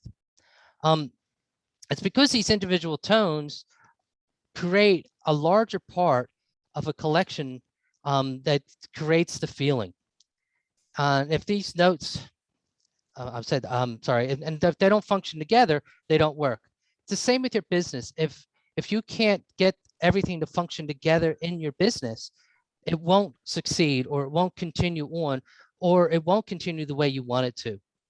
And it all relates back to your profitability and all that kind of stuff. But as business owners, we spend our days, with raised arms, conducting every part of our business, each variation that's going on, hoping that the marketing and the sales work, and we get the clients in, and our staff helps the clients out, and we're constantly juggling and conducting everything that's going on in the business. And hopefully you're guiding everything through that to create the undertones of the cash flow that you want in your business. And at the core of every entrepreneur and business owner, I might say, no matter how you see yourself, is an artist. And you're creating, whether you're creating that startup, you're creating that conglomerate, the joint venture, the co-op, or any business structure you kind of think of, it's a creation that has to put together everything that you want, everything that you need to flow into your symphony. And I want you today to kind of embrace that inner artist. And I want you to look deeper inside your business and see what it is that makes that business flow together. You may be working on one part of your business today, but remember that has to interconnect with every other part of your business. Everything has to flow together. So don't take one thing out and just work on that. I've seen this time and again with business owners. They take one part of the business and say, I have to work on my marketing. But then that marketing takes them in a different direction that they never thought their business was going to go. And then it doesn't reflect back to where their why is or what the values are. So you have to be careful about how you interconnect all these things. But as the creative artist, or however you see things, you are the conductor of your business. It's the belief in what you are orchestrating that will allow the business to perform as a symphony. And I want you guys to take that away and think about how you are creating your symphony today and what in your business will make that business play as a symphony as it goes on. And that's me. I'll keep it short and simple for you, Arjit. Wow, it's for everyone, not for me only. Okay, we actually have got multiple different countries. Like I saw there is someone from southern part of Africa. I can see from Korea. Of course, you guys are from Australia. I can see India. I'm not sure how many. Okay, I've got US, and how many countries we have. Oh my God. So it's like uncountable list at the moment. A very short number of audience, but yes, in social media, people are there. Okay, it's a beautiful presentation. So if anybody have got any kind of question, we are open for Q&A round. It's a amazing short presentation, which is on time and very, very, very specific. Open for Q&A.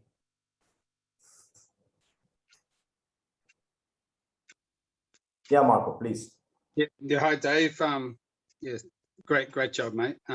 So just when you spoke about music and you spoke about business related to music, we've seen TikTok grow recently in its sales and also in its numbers. Okay, so how do you think these social platforms, for example, such as TikTok, can also enforce, or not probably enforce, probably positively improve the atmosphere in a business setting? Oh, that's a lot of factors there, Marco. That goes in a lot of different areas. But look at just three examples, mate. Three examples. Because just to cut you off. Sorry, Dave. Right. Just sorry to cut you off. Because I remember a few years ago, a good colleague of mine in Sydney. She runs a fantastic real estate business here. And she had a few questions for me about bringing some young people to the table so she could mentor and she could grow in her business.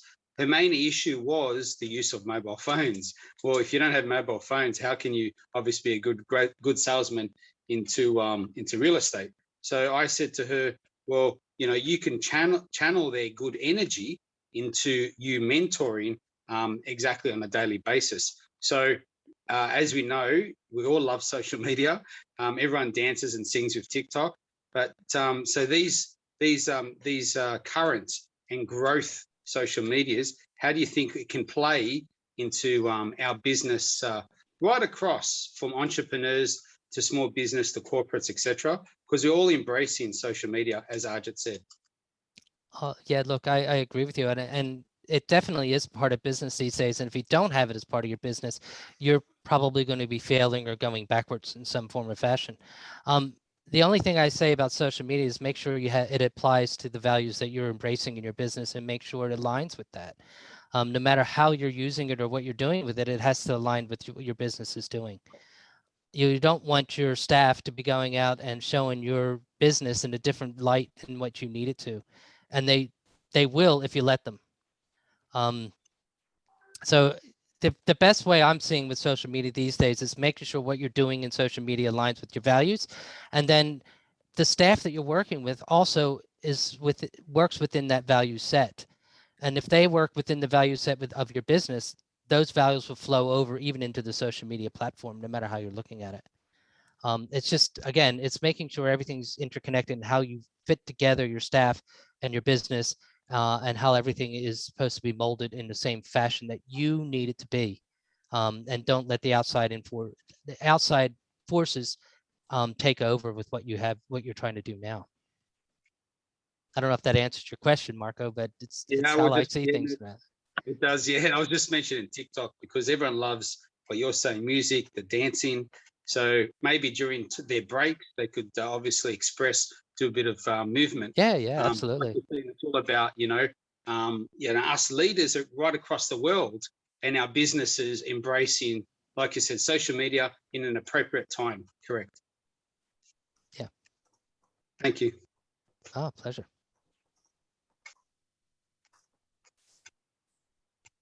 Okay, so we have got,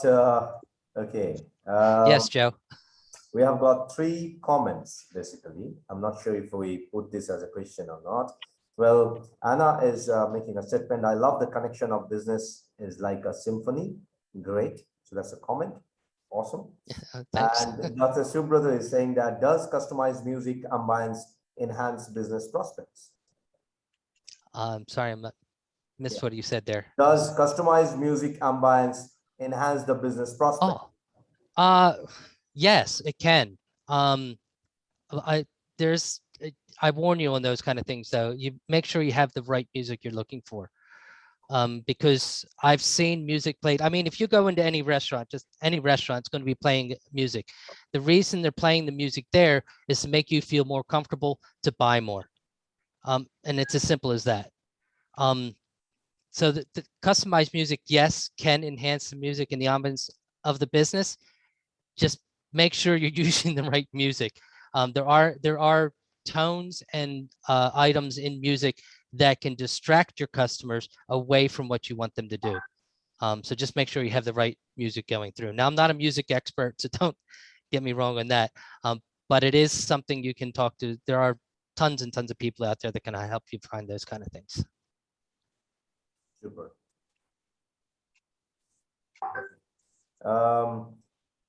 There is another comment from Joe. I suppose your analogy means CEOs should be good conductors. Yeah, I know, Joe. He's got to play on words there, but yes, Joe, and we can discuss that later. Okay, so from my perspective, to be very honest, if we talk about such kind of harmony and connectivities with probably the probable business atmosphere, to be very honest, I'm not sure about others, but I love listening to music, and I love the rhythm, which actually goes from one part to another part as a wave. So when we do business, it's all about harmony and how we are dancing with that particular wave, with a small concept that this wave is basically a line. It can be carved, it can be straight, it can be a circle, it doesn't matter. It can be sine, it can be cos. But while doing business, if we can become dot on that particular curve, business becomes smoother and easy because you can go anywhere and everywhere, and you can communicate, you can collaborate, and you can handshake. And that's probably some people call as being like water without having any kind of agenda, rather be open and shake hands with others. With this note, I guess we will be taking one more last question. If you have any, please feel free to ask Dev. Before you ask question, let me give you another perspective, which I've been probably shouting from morning when we started. Co-Innovate Venture actually started by me and my partner, Marco. And of course, with that, I have got another beautiful lady when we are talking about women empowerment, how we can skip women into our ventures. So in Co-Innovate Venture, which is basically going to be the next business accelerator and supporting funding activity and business growth, you know how accelerator works. This acceleration model is open for partnerships. If you feel that you want to add value to our cohorts, to our startups, to our ecosystem, please write to us. Please feel free to communicate with us.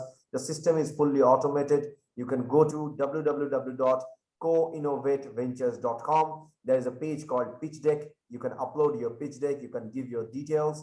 And of course, if your file size is more than 4 MB, there is a link which you can give for your drive link. We'll be happy to cross check and get back to you. There is a business link. You can fill it up for any kind of collaboration. There is a mentorship opportunity for the existing mentors. If you really want to add value as a mentor and probably uplift some startups and SMEs, not just by talking, but hand holding them, giving them market connect, feel free and write to us. We already have a couple of mentors who are on board. So we'll be more than happy to handshake and take things forward. Well, from Subroto, there is another comment. Thank you, Subroto, for your amazing comment and your questions. You are always a dear. Well, AI can be blended with music for an innovative consulting. Okay, your comments on that, Dev. Can AI be blended with music for an innovative consulting? You are muted, Dev. Yeah.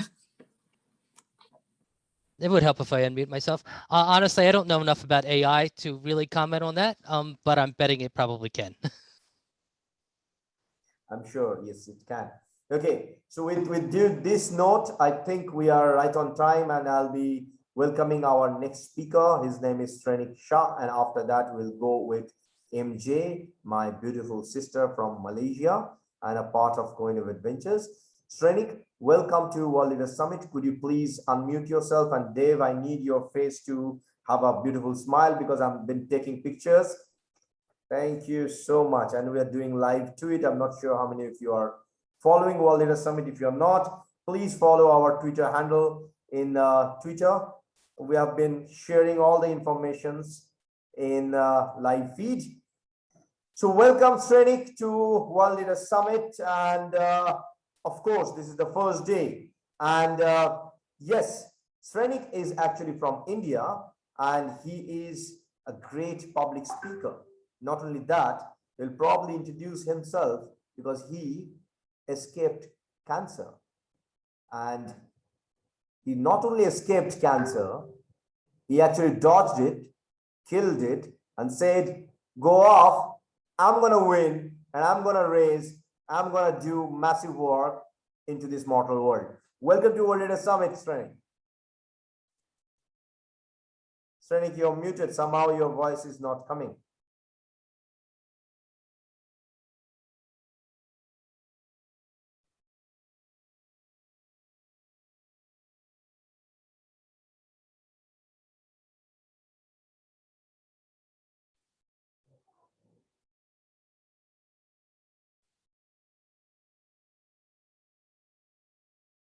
No, you are not audible.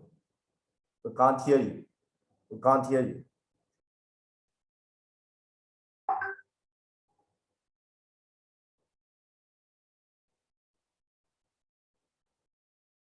If you need time, I can give you, I can call the next speaker. Not a problem. You can test your mic and we can have MJ first and then you, if you want that. But if you're okay, we can wait for you for a couple of minutes. Not a problem. Somehow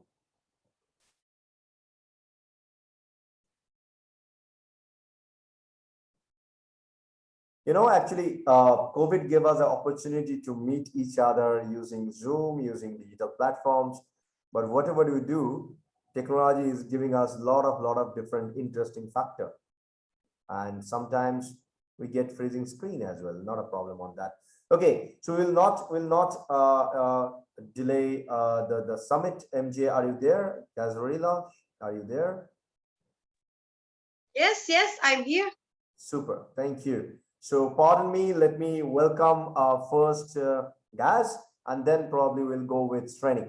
Gaz is actually a full-time model and actress and a business development executive. And of course, she is helping us to grab and gather a lot more startup and great projects. And she is responsible for the communication part and conversation part on behalf of Co-Innovate Ventures. Plus, she's ambassador into World Leader Summit, taking care of Malaysian part and bringing the ecosystem together. Welcome to World Leader Summit, MJ. I'll always call you MJ. I'm not going to take your full name.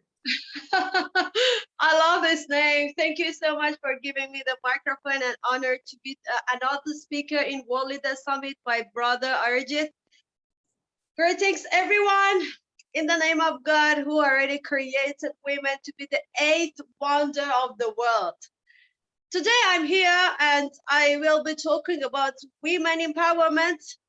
It's actually, I never ever read any passage. I just want to give you my heart speech, what I experienced, what I saw from my friends, from, even strangers, mostly in third world societies. And now I just want to speak through my heart to you. Thank you everyone for joining us in World Leader Summit.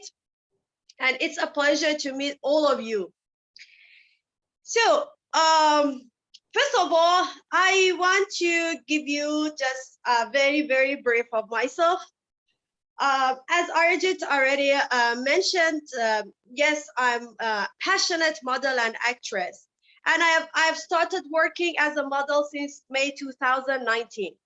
For the first experience, I have been selected for a pageant show called Sorry Queen Pageant Show 2019 in Malaysia.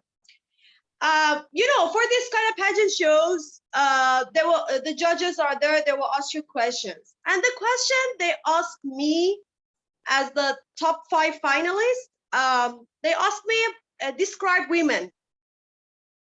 And for this question, I had to speak 5 minutes. What was my answer? Here, I want to share it with you. The answer of mine, I said, it's a very interesting question. Because when you are a fetal, you are in woman's stomach.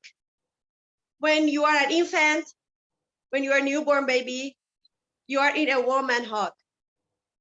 Or when you are growing, you are trained by a woman.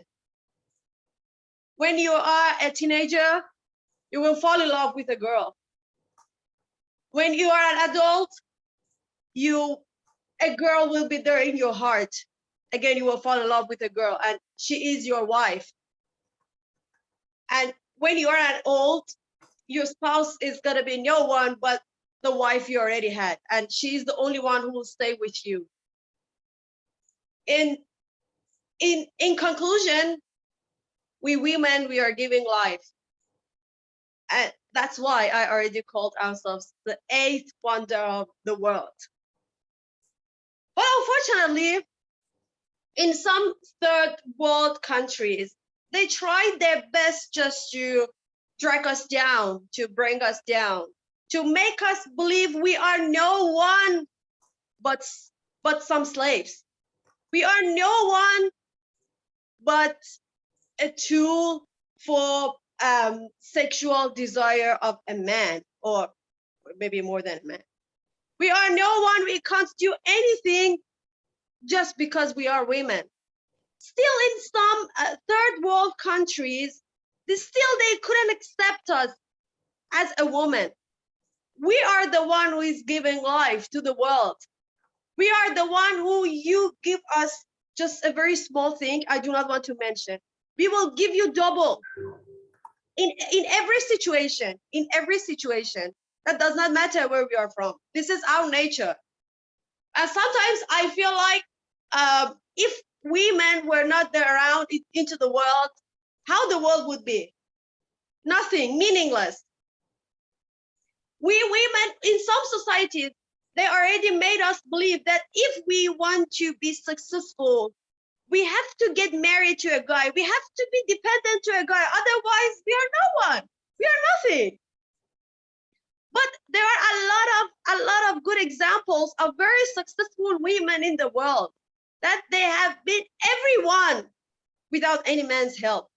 But I can give you some examples of a successful man like Barack Obama. His wife supported him to come from zero to hero. What does it mean? That means there are a lot of successful men in the world that behind them was a man, was a woman, a successful woman, to make them grow, to encourage them. And then they became a very big brand in the world. One thing else which I myself kind of experienced, because I'm also coming from a third world country, which is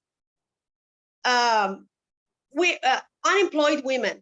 Why they do not give us job? You are a lady. You are no one but a lady. You're just a woman. They made us believe that the only purpose we have is just to grow, get married, have a baby, and done. Or be a very good housewife. Be a very good slave of our husband. Be a very good slave of, in some families, the father, the brother. The brother is able to do anything he wants. He can live like a king. But a girl, no. She must stay at home. She must be a very good girl. She must be decent. She must not share her feeling with her loved man or anyone until she is married. Then she is free to do anything else, anything she wants. But the thing is, some husbands, they're also, narrow-minded. They won't let us do as we want. In some societies, there are a lot of husbands out there. They won't let their wife to work. Why? Because they're scared that we are gonna be independent financially. They want us to be 100% dependent to our husband or our brother or our father. Why? Because they're so scared. And I do not understand actually. Why are you scared? They like to do anything they want, but we women, we have to be 100% dependent. We have to just produce babies. We have to take care of the baby. We have to be a very good housewife while they're already having so much fun with other women out there. The main reason I'm talking about women is I want to give my my message to anyone, to any of the women who is watching me right now, who is there in this Zoom call, and anyone else who is watching us in YouTube. Please do not believe you are no one. You are everyone. You are the one who is giving life to the world. You are the one who is rocking the world. I know a few of my friends, they are single moms. They are single moms, but the way they are growing their babies, the baby is already so proud of herself. I heard that. The baby already told me, I do not need a dad. My mom is my dad. To give you another example, my mom herself, she's also my mom, and she is at the same time my dad. Anytime it's Father's Day, I text my mom, Mama, happy Father's Day. And why? My dad, he was working in, he was a chef cook, and he was working in international ship cruises. And to be honest, maybe once every 2 years, or maybe once every 3 years, we will be able to see him. He would coming back home. And my dad, unfortunately, he himself, he doesn't know how old I am. He doesn't know how old my siblings are. He just guessed. He is looking at us. Oh, okay, guess. I think you are 19. He even doesn't know. While my mom, she tried her best just to let us grow, because we are 5 children. It was not easy for my mom. to raise us, to treat us without my dad. While my mom, she was a full-time housewife, and my mom was one of the person who was not allowed to study, who was not allowed to work, who was not allowed to be 100% independent person. But my sisters, my brothers, and I, we are doing great. We are doing amazing. Why? Because she herself feel like she is a queen, and she treated us as best as she can. She fulfill our wants, our needs. Yes, of course, my dad was there to support us financially, but it's not always about money. Next to my mom, as an exemplify that I give to you, there are one of my cousins, she's also a single mom. When she got married to a wrong person, she was every day, the husband was keep, beating her. She got 2 babies because she was forced, because she thought if she wants to have a baby, then the guy will be changed. He will be a nice person, which is a totally wrong thought. It is not true. It is not true. If the person is not the right person, anything you are going to do, he will never appreciate you. Then she had to run away from the country with her children, illegal, not legally. Then now she is the CEO and founder of her company, which is all about women empowerment in Germany. And she is doing amazing without any man's help. No help from, no financial help, nothing. She is just doing her best. The thing is, still some societies, they do not like us to be dependent, because they know if we women, if we want to use our mind, if we are going to be so smart, if they want to encourage us to be smart, then we don't need to be slave of anyone. They can't have fun. They can't do anything they want. In some other, unfortunately, I still hear in some other countries that every day they are raping a girl. Every day that happens, which I also googled, and I found out it's true. And the one who will be blamed is the girl, which I don't understand. Because they think like, yeah, you are a girl. Why you wore that kind of clothes to attract some guy's eye? How you behave to a guy that he came to you and he raped you? So it's your fault. And then the father, the brother, they already killed the girl. You can Google about Banaz. Her name is Banaz. And I was like, they already created, a drama about her. And that made me cry. That made me cry. Why? Why you as a father, or why you as a brother, instead of supporting your sister, you killed her? How come? They never think like, maybe there are some guys out there that they can't control themselves. They can't control their imagination. That does not matter what you were. For example, in my own country, Iran, wearing hijab, covering yourself is mandatory. You have to make it. But still the number of rapes is always increasing. Why? Because they got nasty-minded. We can't do anything with those nasty-minded. Even if we want to be in 20 kg veil, there are some guys out there, they will imagine us as they want. But still we are the one who are going to be blamed.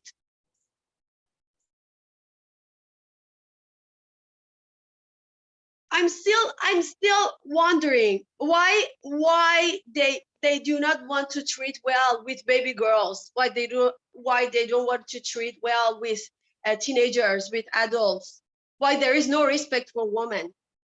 Why? I myself shared my stories, my horrible stories with Arijit since childhood until teenager before I want to move here. It's in my YouTube channel, so I will skip it for today. But there are more horrible stories than mine as a girl. I remember before I wanted to come here, my sister, she was pregnant and her second child. We went to, she had to visit her doctor. We went to the clinic of the doctor for sonography to realize what's the gender of the baby. And we met a couple, but the wife, she was so worried. And at the same time, she was so happy in a hope of she will have a baby boy. And the husband was so happy because he was sure that the baby is a boy, it's not a girl. Then my sister and the couple, not the couple, actually, the wife, together they went inside the room. And I was sitting outside. Then when they went inside, the doctor checked her first. He checked and said, oh, good, the baby is healthy. I can hear the, the beats of her heart. Oh, wow, it's a baby girl. The wife started crying. And he told to my sister that your baby is a boy. And my sister was like, oh, okay, good, thank God. But the wife, the other person, she was crying. She was crying. Then the husband, he was so excited. He came and knocked the door. Doctor, may I know what's the gender of my baby? It's a boy, right? He said, no, it's a girl. I never forget what I saw. The husband, he started hitting on the wife's womb. And he was so angry. He became really angry. He beat his wife, as best as he could. And he yelled on the doctor, please return my money. It was not supposed to have a baby girl. It was supposed to have a baby boy. And he already asked the wife, you have to kill this baby.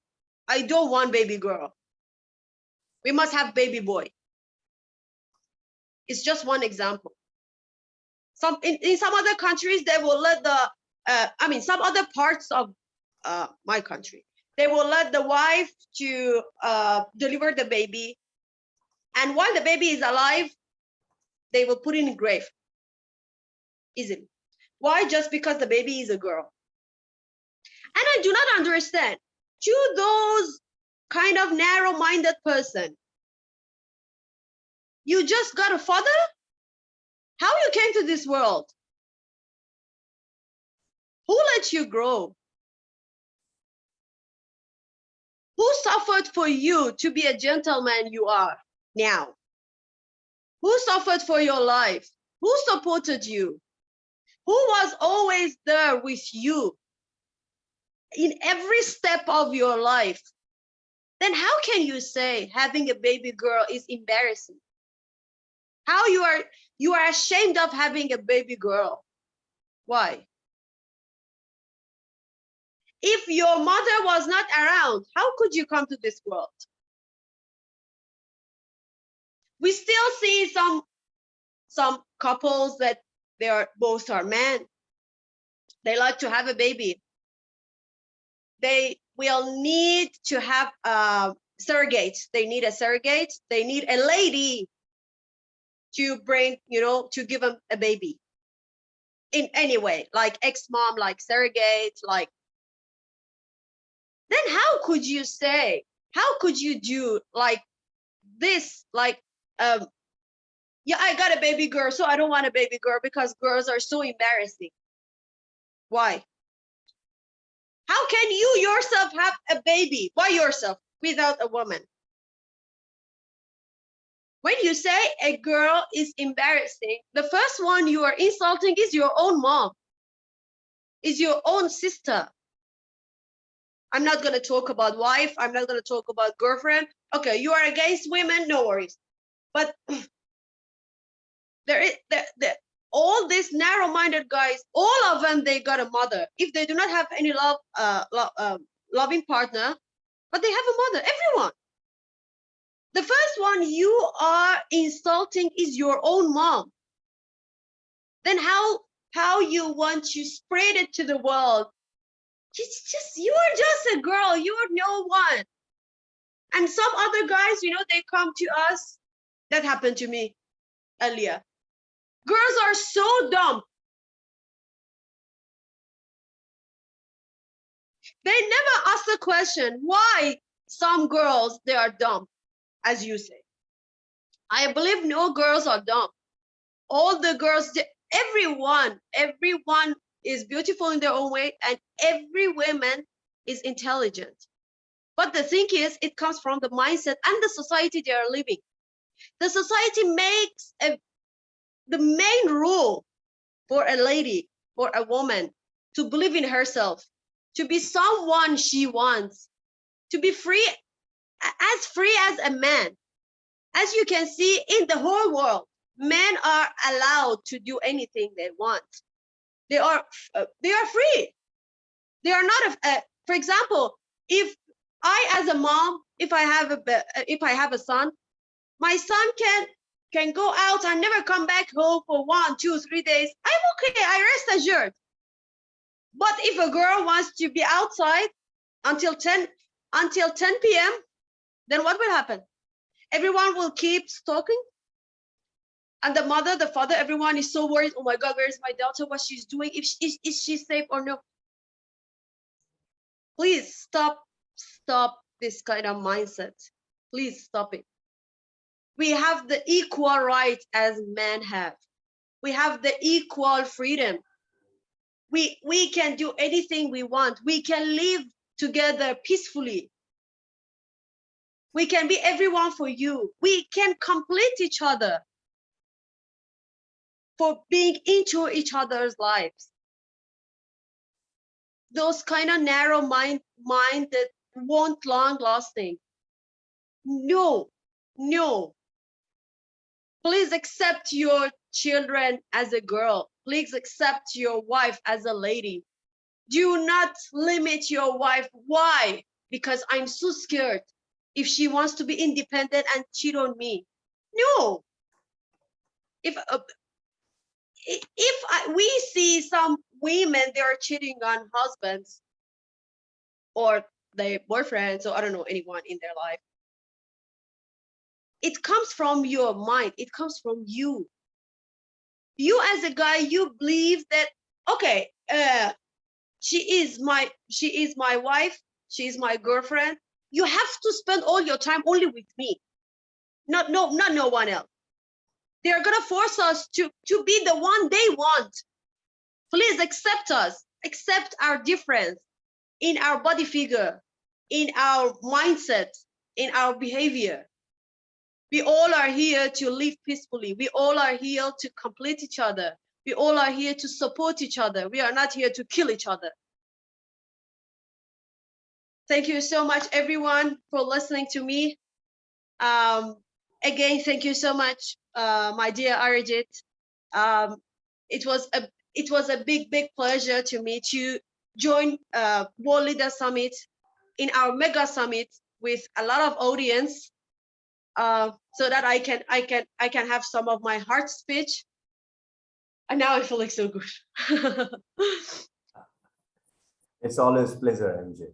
We are open for Q&A. Well, Dr. Rajput already said, well said, and wife supported Sir Obama from zero to hero. Well, yes, that's the truth. Thank you, Marco, for your comment. Like, yes, women provide talent and amazing balance. It's true. Before anyone asks you any question, I want to ask you very simple question. Like, when you are probably out in the working scenario, maybe in the corporate world, or maybe in the business world, or maybe in the media and entertainment world, you have 3 different or 2 different verticals of working, probably in the education world as well. The question is, when you are there in the education cluster, how people treat you, and do you get the same kind of treatment when you're out there doing your modeling stuff?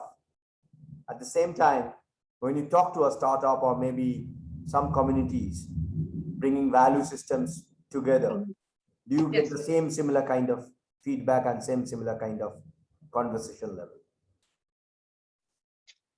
Unfortunately, the answer is yes. First of all, I will talk about my modeling jobs. I don't know why there's someone out there that they don't see me as a model. They think I'm always there for them. We can have fun together for 1 or 2 or 3 nights, and then they will pay me. In Malaysia, to be honest, I was totally safe because I'm conservative. I was totally safe, you know, with this kind of offers. As they say, it's job offer, but for me, it's not a job. It's a job offer. But I think two or three photographers, before we go to the shoot, they asked me that, hey, we will pay you extra. Will we accept to have fun with us? And I would say no. In the community, in social media, especially in Instagram, not Facebook, Instagram. So, you know, we are models. They will give us different outfits. We have to wear for advertisement, you know, for the Glam World Face magazine. You know that, you're already there. You know that. They will be like, you know, they will give their feedback, their comments about my body figure, that which part is the best, which part I need to work on it.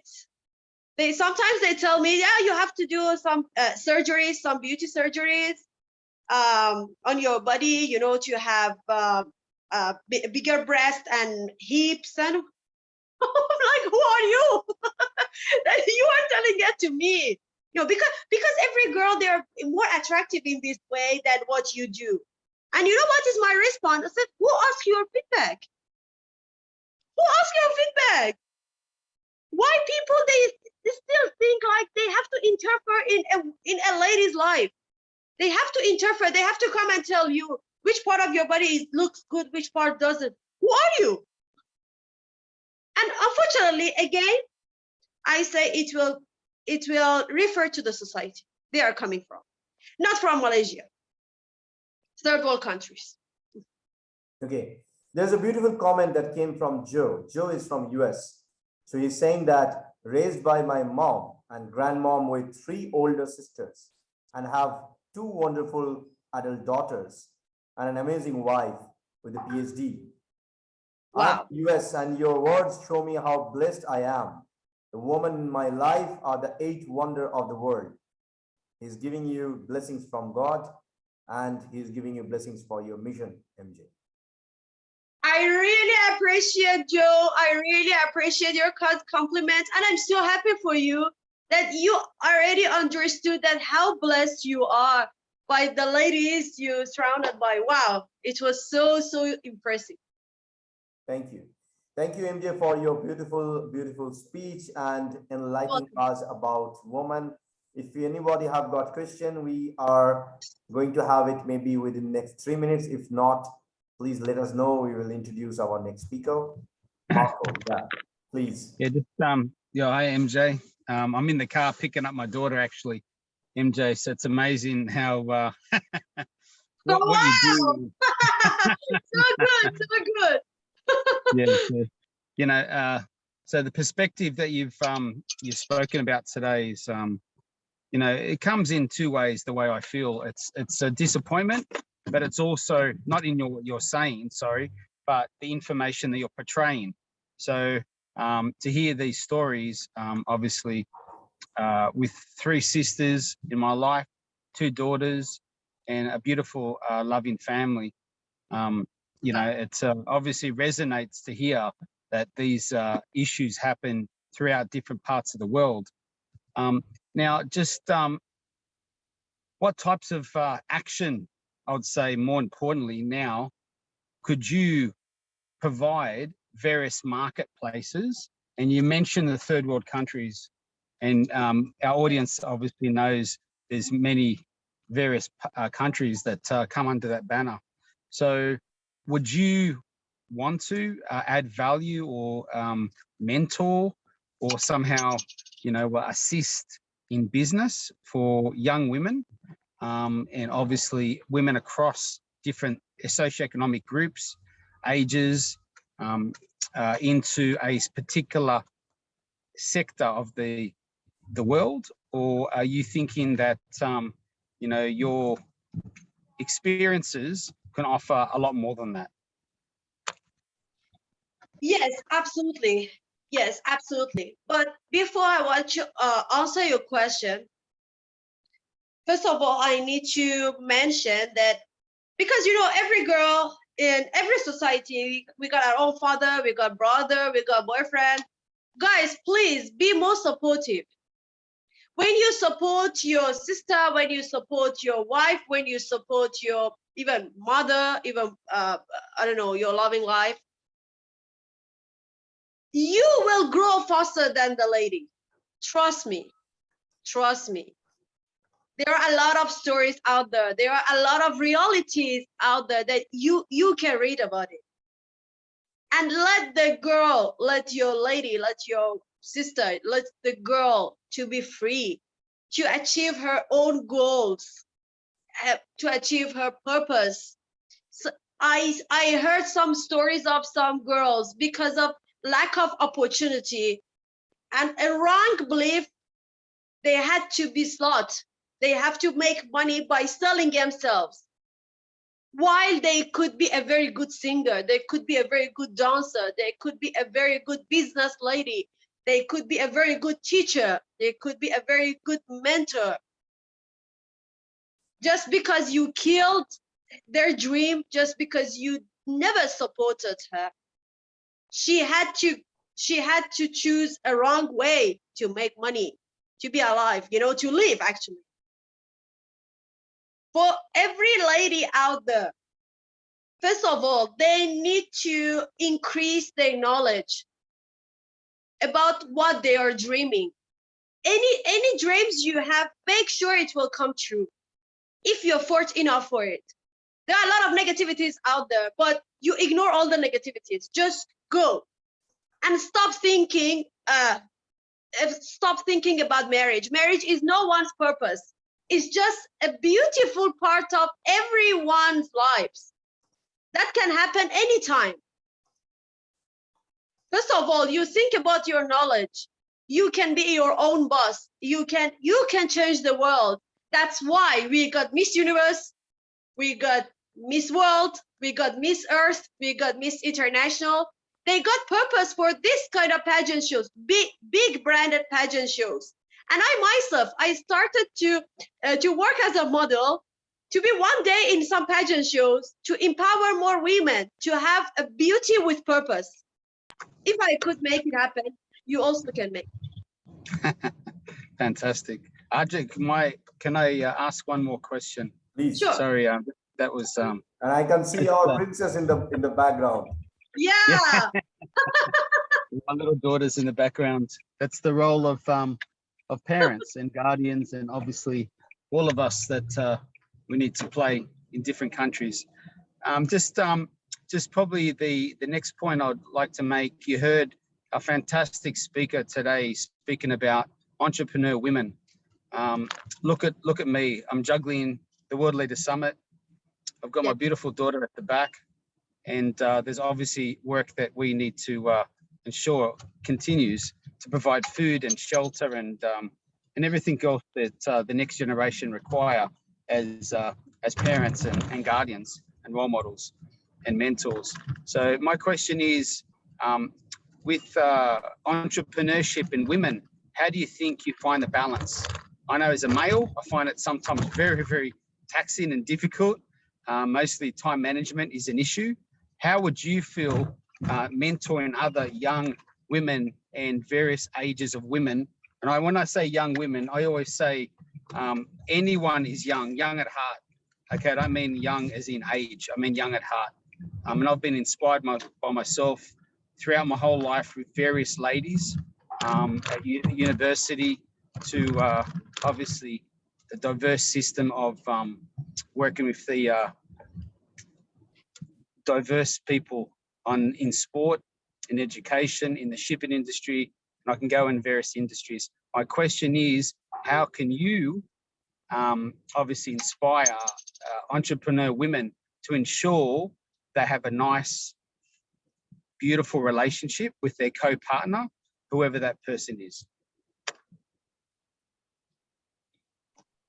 All right. Your question is from me, right? Yeah. Okay. For a lady to be an entrepreneur, as I mentioned, first of all, she needs to work on her knowledge. Except, the support from men or anyone, she needs to work on her knowledge. She needs to keep in touch with, with some business mentors. She needs to learn from others in any way she can. She must be with those who are very big inspiration for her. Those people can be next to her. Those people can be, some big branded people that she can learn from them. Because I always believe, for me as a girl, I need to learn before earn. You always need to learn before earn. You can't earn while you have no knowledge. No one is coming to you, for any business, as an entrepreneur, as a mentor, as I don't know, as any subject. The thing is, you have to, you as a girl, after ignoring all the negativities, you should be in touch with big inspiration people. You should go and learn. You have to keep in touch with very well experienced people, successful businessmen, successful business mentors, and any successful person you might have in your family. Because the base, if you want to be successful, you must be very well learned. When you are a very good student, when you are a very good student, of course you can make huge changes in the world. I always start your journey. Do not afraid of anything. Girls, anyone who is listening to me now, do not afraid of anything. That fear will kill you easily. Don't be afraid of anything. Don't be afraid of, like, for example, like me right now. One of my friends, she was like, "Guys, you really want to speak in World Leader Summit? It's a mega summit. How come?" So I just want to speak in my own home, in my comfort zone. Yeah, in my room. Yeah, here you can see. It's not a very big deal. Oh my God, no, I'm so ashamed of doing this. I'm so shy.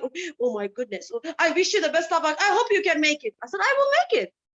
Why are you afraid of that? It's not a very big deal. I see many women. They have big dreams. They have big imaginations, but it never came true. Why? Because they're afraid. And they're afraid to learn new things. They're afraid to learn how to make huge changes in the world, as you mentioned, as an entrepreneur, for example. So conquer your fear, overcoming it, and you can make it. Everyone can make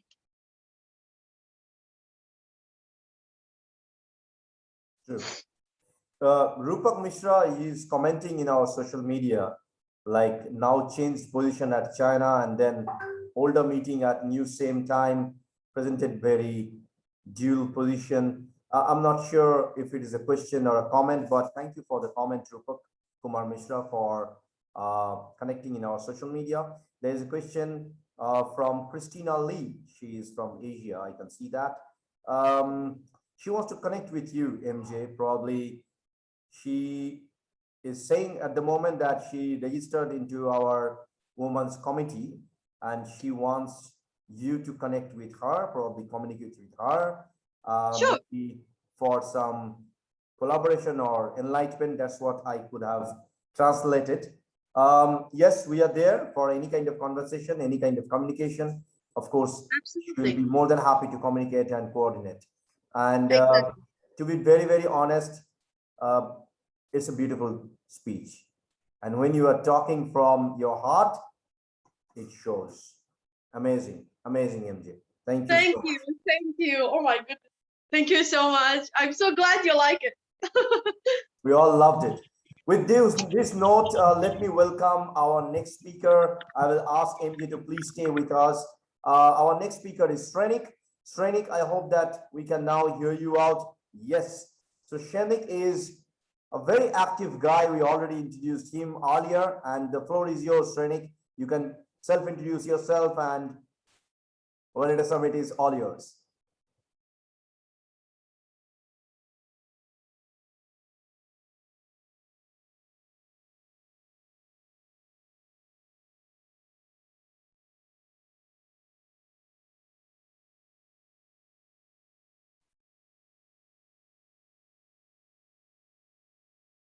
Can anybody tell me if they can hear him? I can't hear him. No, we can't hear him, Arjun.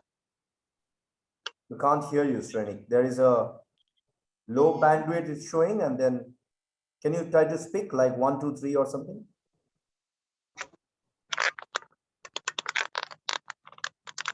Okay, hold on. I have your number. Let me give you a call, and I'll put the phone in front of my microphone so that people can hear you out. Okay, don't worry. I'm there. Okay, good.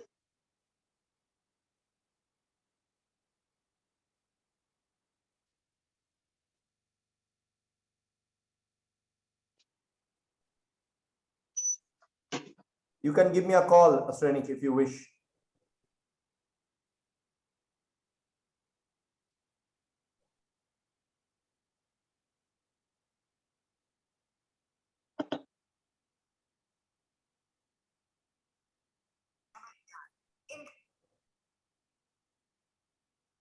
Let our Indian auntie speak about our vaccine, and then I'm gonna put you in the microphone. Please accept my call in your phone, and I'm giving you a normal call, Srenik, because I can see there is a low bandwidth happening in your area. Yeah, please accept the call.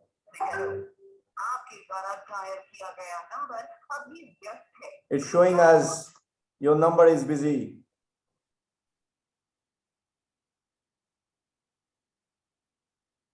You are not audible, Srenik. We can't hear you.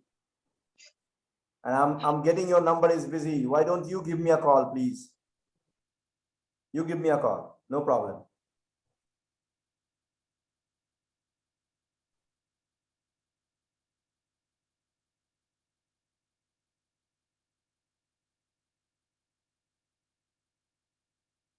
I can hear you. You can speak. Yeah, well, I believe now I am audible.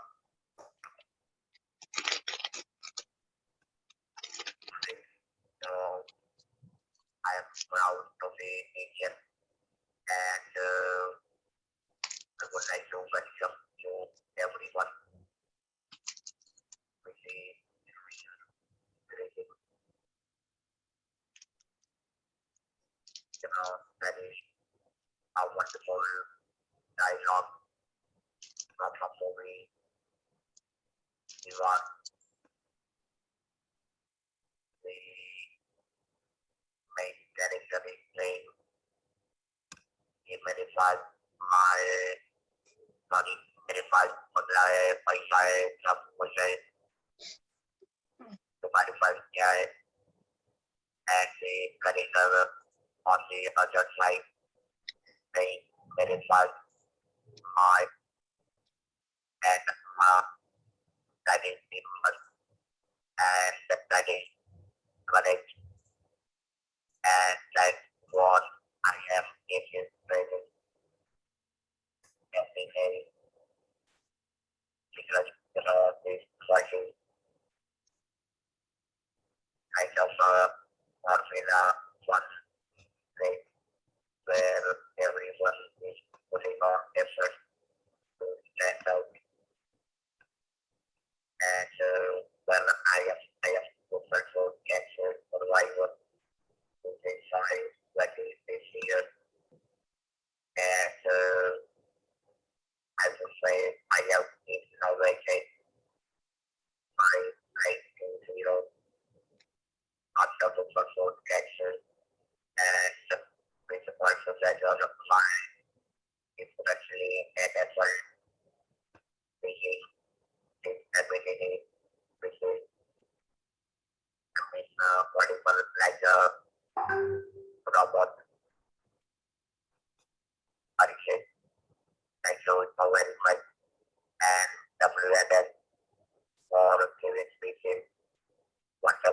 opportunity to take action, umbrellas, and mega events.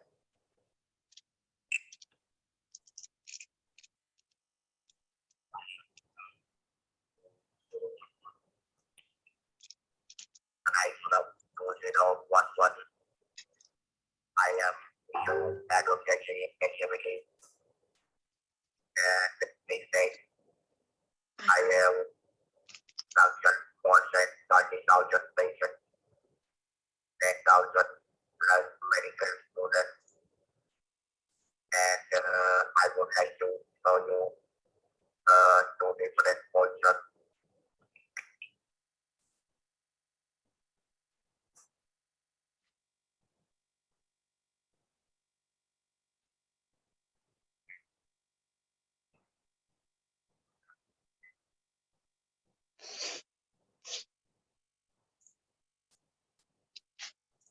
Srenik, let me do a part as a translator. Maybe audience can't hear you because it's a mobile phone speaker and the speaker is not going.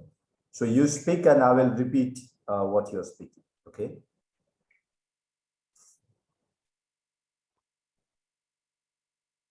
Please speak. I will repeat your words.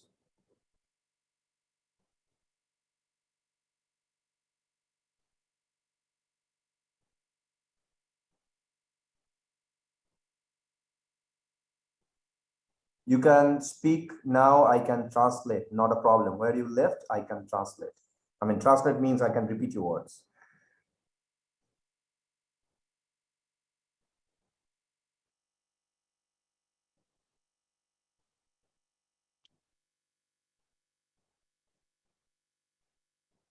So Srenik is saying that he is speaking from his heart and utilizing his voice, which is basically he lost due to cancer, and he is trying to speak with a system which probably is not working at the moment. Yeah.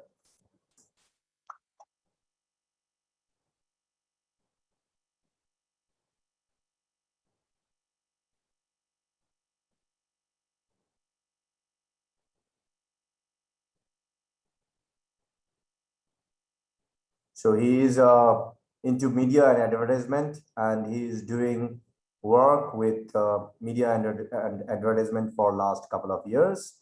And he's a brand ambassador into maybe one or two companies working with them. Please speak slowly so that I can repeat your words. Yeah.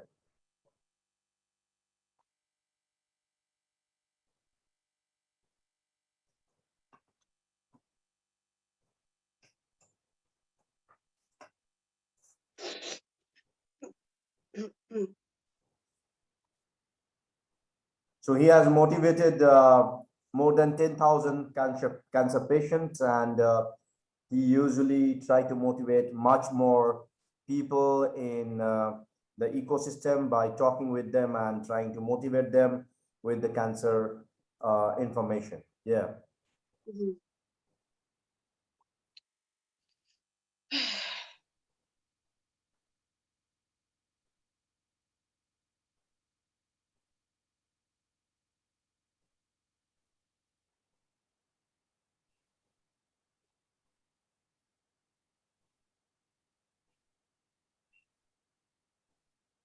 He wants to show us a presentation which he has created for a global information and inputs, and he has been a sought out speaker, has been called into several platforms as a speaker.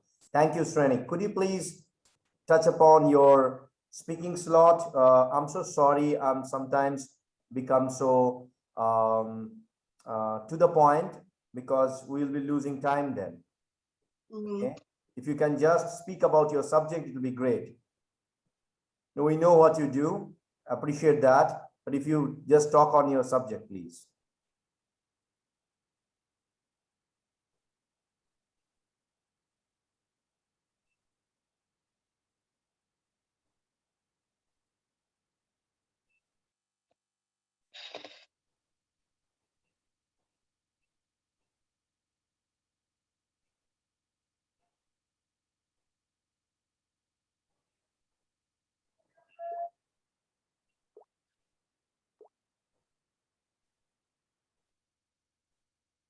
He has been participated in multiple interviews and talked in several platforms. We are happy to hear that, Srenik. You have a subject to speak for World Leader Summit. Every speaker is talking about their subject. If you can please talk on the subject, it will be great. Because we are losing time. Your speaking session will be over in next 10 minutes, to be very honest.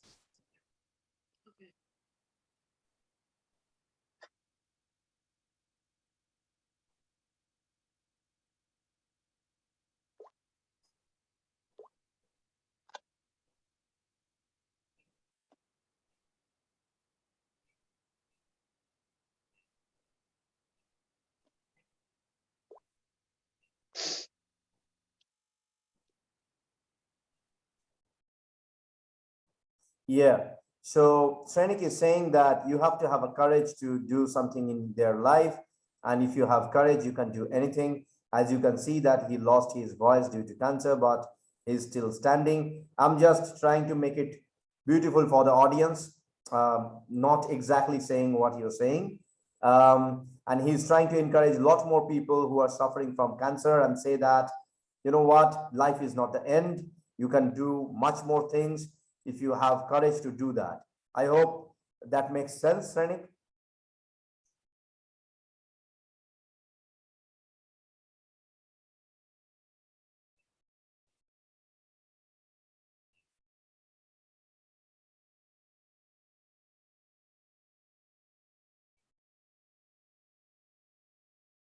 Okay, now to build an image in the world and in the public speaking industry, probably he wants to share a couple of things regarding the same. I'm waiting and listening, Renik.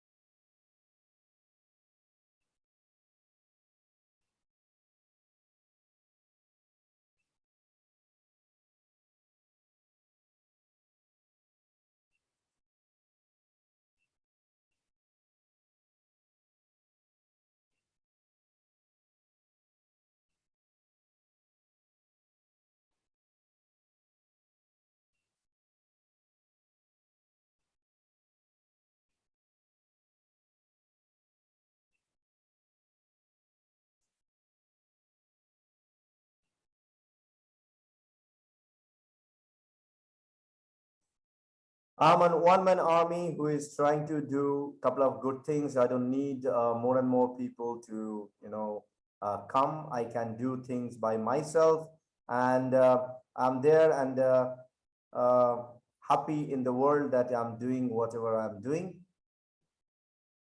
Please continue. You want to show some book? You wrote some book? Okay, so he wrote a book on the same, like that's what he's showing us in the screen, that anybody can do anything. And of course, we are really, really happy that the book is out there.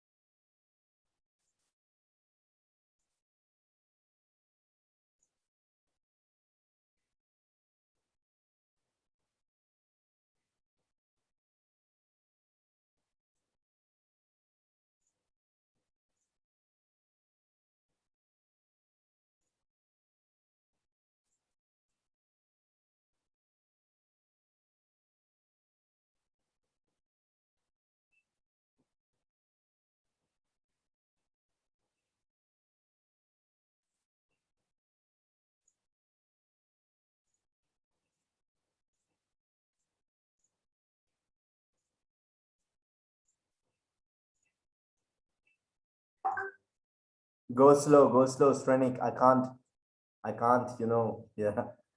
Go slow means go for one sentence, I will tell, and then you speak. Okay, whatever I have gathered so far, like, could you please repeat the last line again, Srenik, please?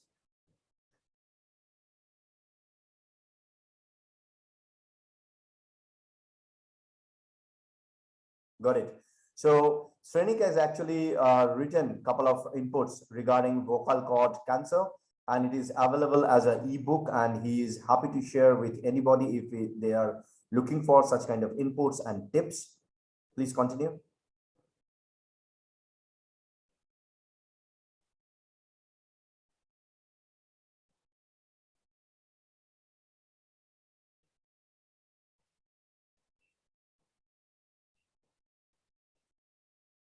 So he is not ashamed about the vocal cord that actually has been probably deprived, but he's all in to give all his inputs. And of course, that's the purpose of World Leader Summit. We can always gather more and more people for the same cause, and we can probably start an agenda regarding the same. Talking about the same, Srenik, let me give you a very direct message and to all the audience. Last time, in few months back, a group of people from Russia, they came to us. They are a group of artists. They started an agenda of saving their mountain in some part of Russia. And you know what? We helped them to make it popular and make it viral, and they actually saved it. And not only that, they're now trying to save the entire factory system so that that particular village can grow and make money. That's the power of ecosystem. Over to you, Srenik, again. Yes, please. One line. I'm not a dominant.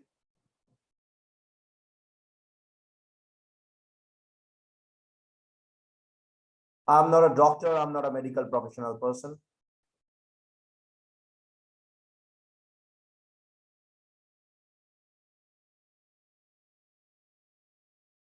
Can you please repeat? In my life,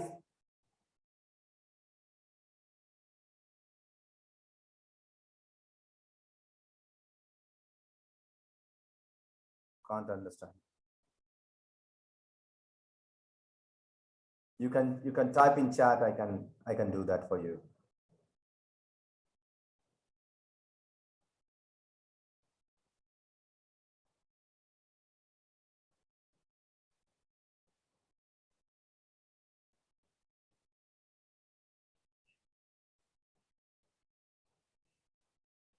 Okay, I am inviting all others to come into my platform to share about the information and inputs about cancer.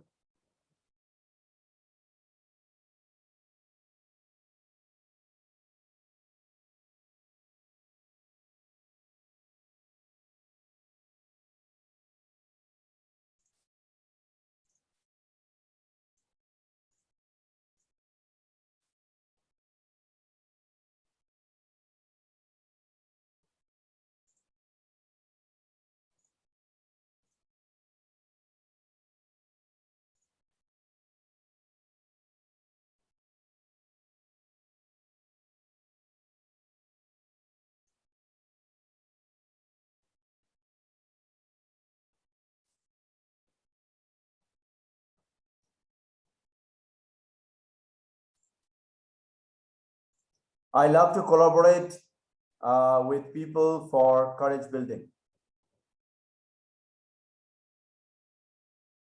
and image building. Okay, great.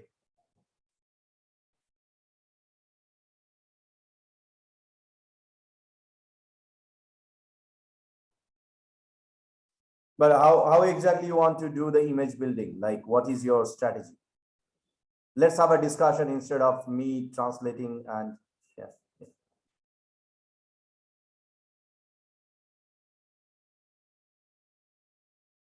So you want to say that you want to present it in the world, in the globe, so that maybe others can become part of it. Great.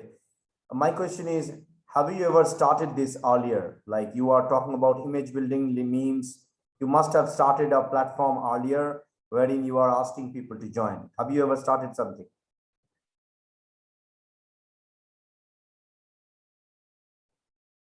You have started? Yes. Okay. So you can tell us the name, and I can always tell the name to the audience.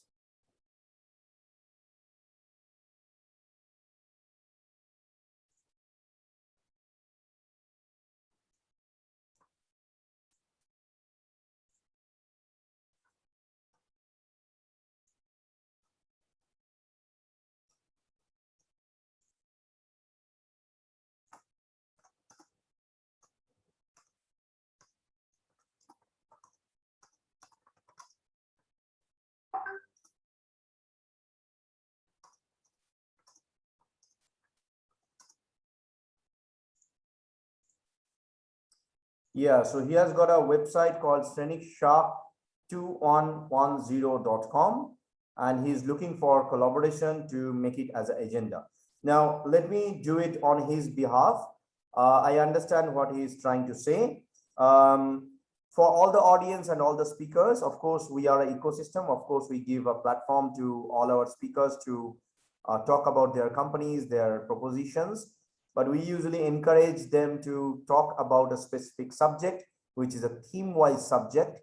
And all the speakers, they have chosen their subject regarding the same, and you heard a lot of them since morning. So regarding Srenik, of course, the way it may happen is like he's probably trying to create the entire ecosystem of his own and want others to collaborate with him. He is, of course, a winner from vocal cord cancer and probably trying to do a business collaboration with much more others. Srenik, I guess we can hear you now because you're somehow we can hear your sound. Can you try to speak? Yeah, Great. I'm dropping the call now then. yeah, fine, thank you. I beg apology for everyone being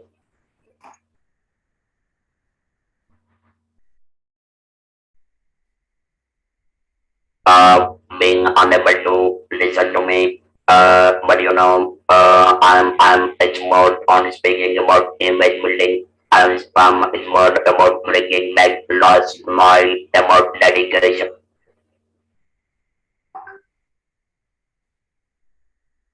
Please continue. No problem, Srenik. We can have you. No worries. Yeah, yeah. Uh,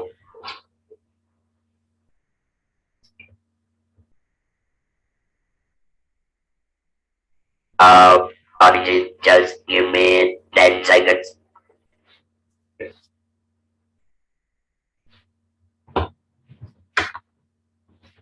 Meanwhile, when Srenik is taking 10 seconds, let me repeat once again and probably give you guys, all of you guys, a small input about our ecosystem and our partners who actually helped all of us to make it happen.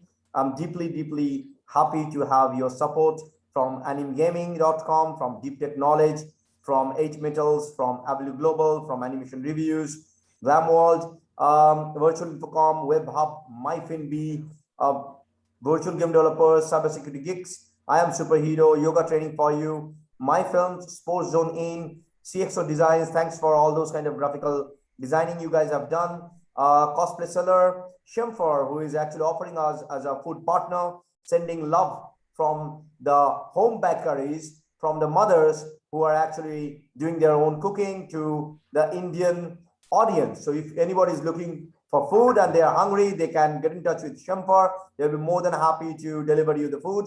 Second Life Tech, thank you so much. Entrepreneur Phase, thank you for all those kind of resources that you guys have created.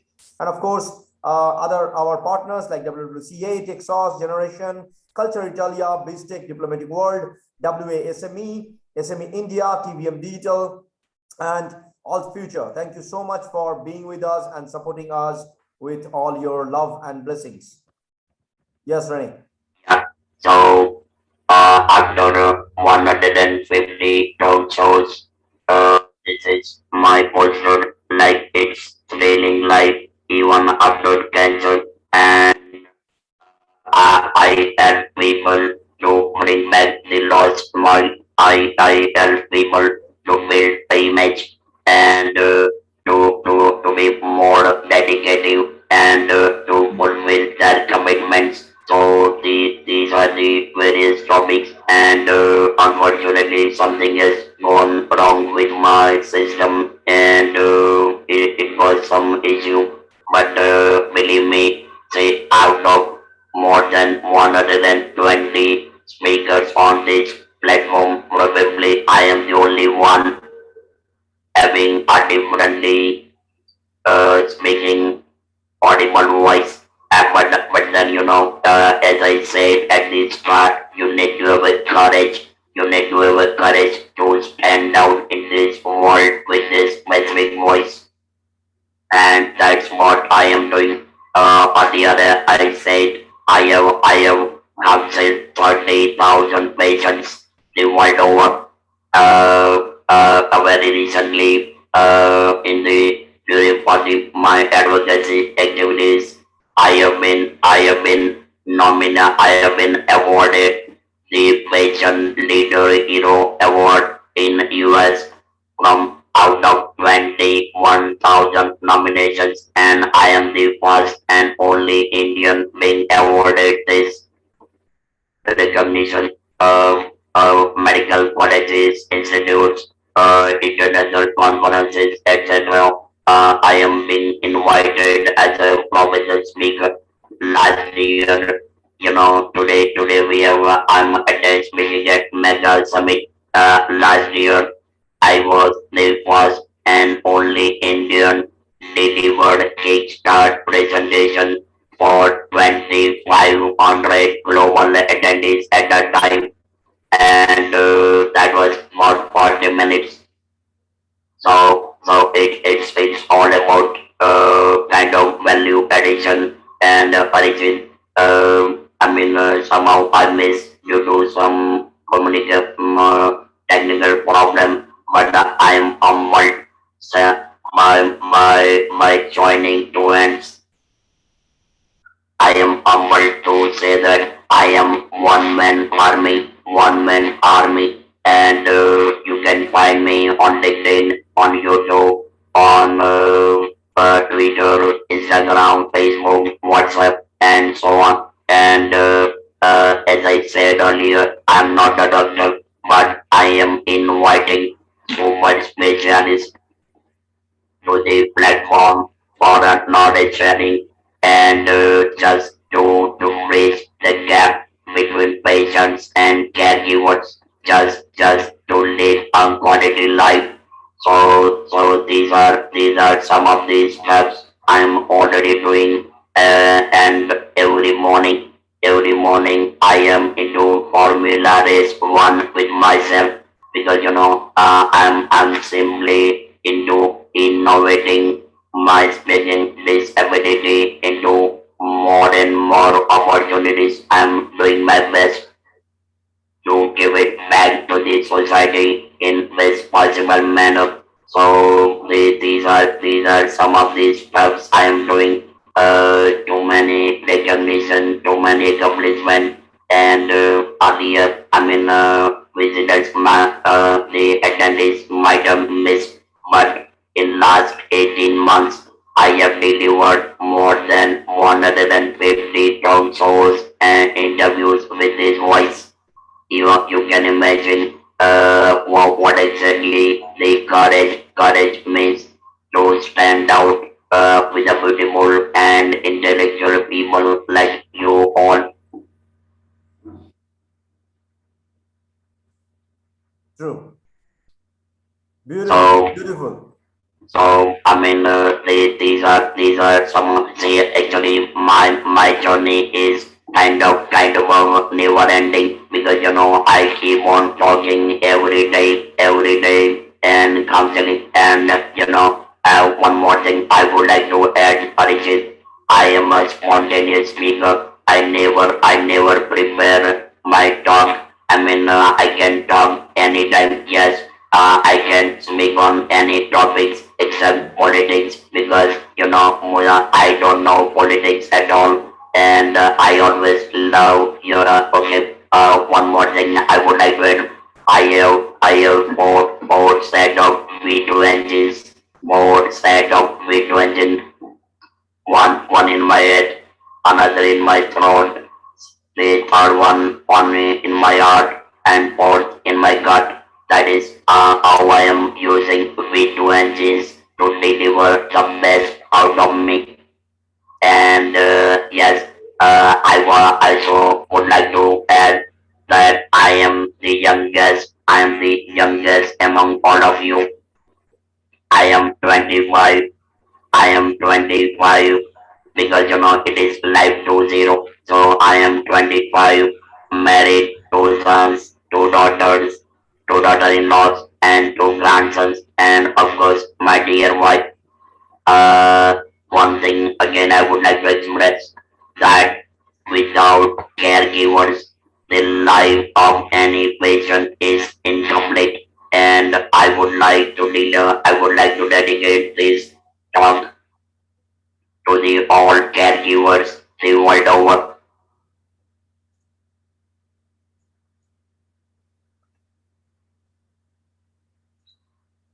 So, Arjun, if there are any questions, and yes, I am always open for professional collaboration. The world over for me, time is not an issue. I believe that I will be able to work for another 10 years. And today is my double 8,822nd day as a Google code cancer survivor. Okay, before we go for a question, probably there is a comment in the comment box. You did an amazing job, dear Srenik, and you are the example to the world that nothing can stop a human to achieve his goals and make his dreams come true. The comment is from MJ, and yes, that's true. You are an example. Just to give you a small perspective, Srenik, I think we couldn't speak earlier in deep, and I really wanted to have this in World Leader Summit in front of everyone. We actually have multiple different committees into our business ecosystem. So if you feel that you want to be a part of the same, you want to probably increase and emphasize the same with our network, our values, we are always there and will be more than happy to help, support, guide, handshake, collaborate in whatever terms English gives us with 26 letters. End of the day is like we're open for any kind of movement that we can do for better humanity. Please. Yeah, Arjun, for accomplishing any goal, be it personal, be it professional, be it social or financial, mental health, mindfulness is the key aspect. And I believe that I can illustrate mental health like anything, anywhere in the world. And let me add you one more thing, that my voice, my distinctly audible voice itself is a kind of giving a million of hopes that okay, if this fellow has survived from cancer in 25 years, I can survive too. And the way in which I'm delivering the talk, that can also motivate millions of people to lead quality life without fear. And yes, I am good at speaking about freedom from fear.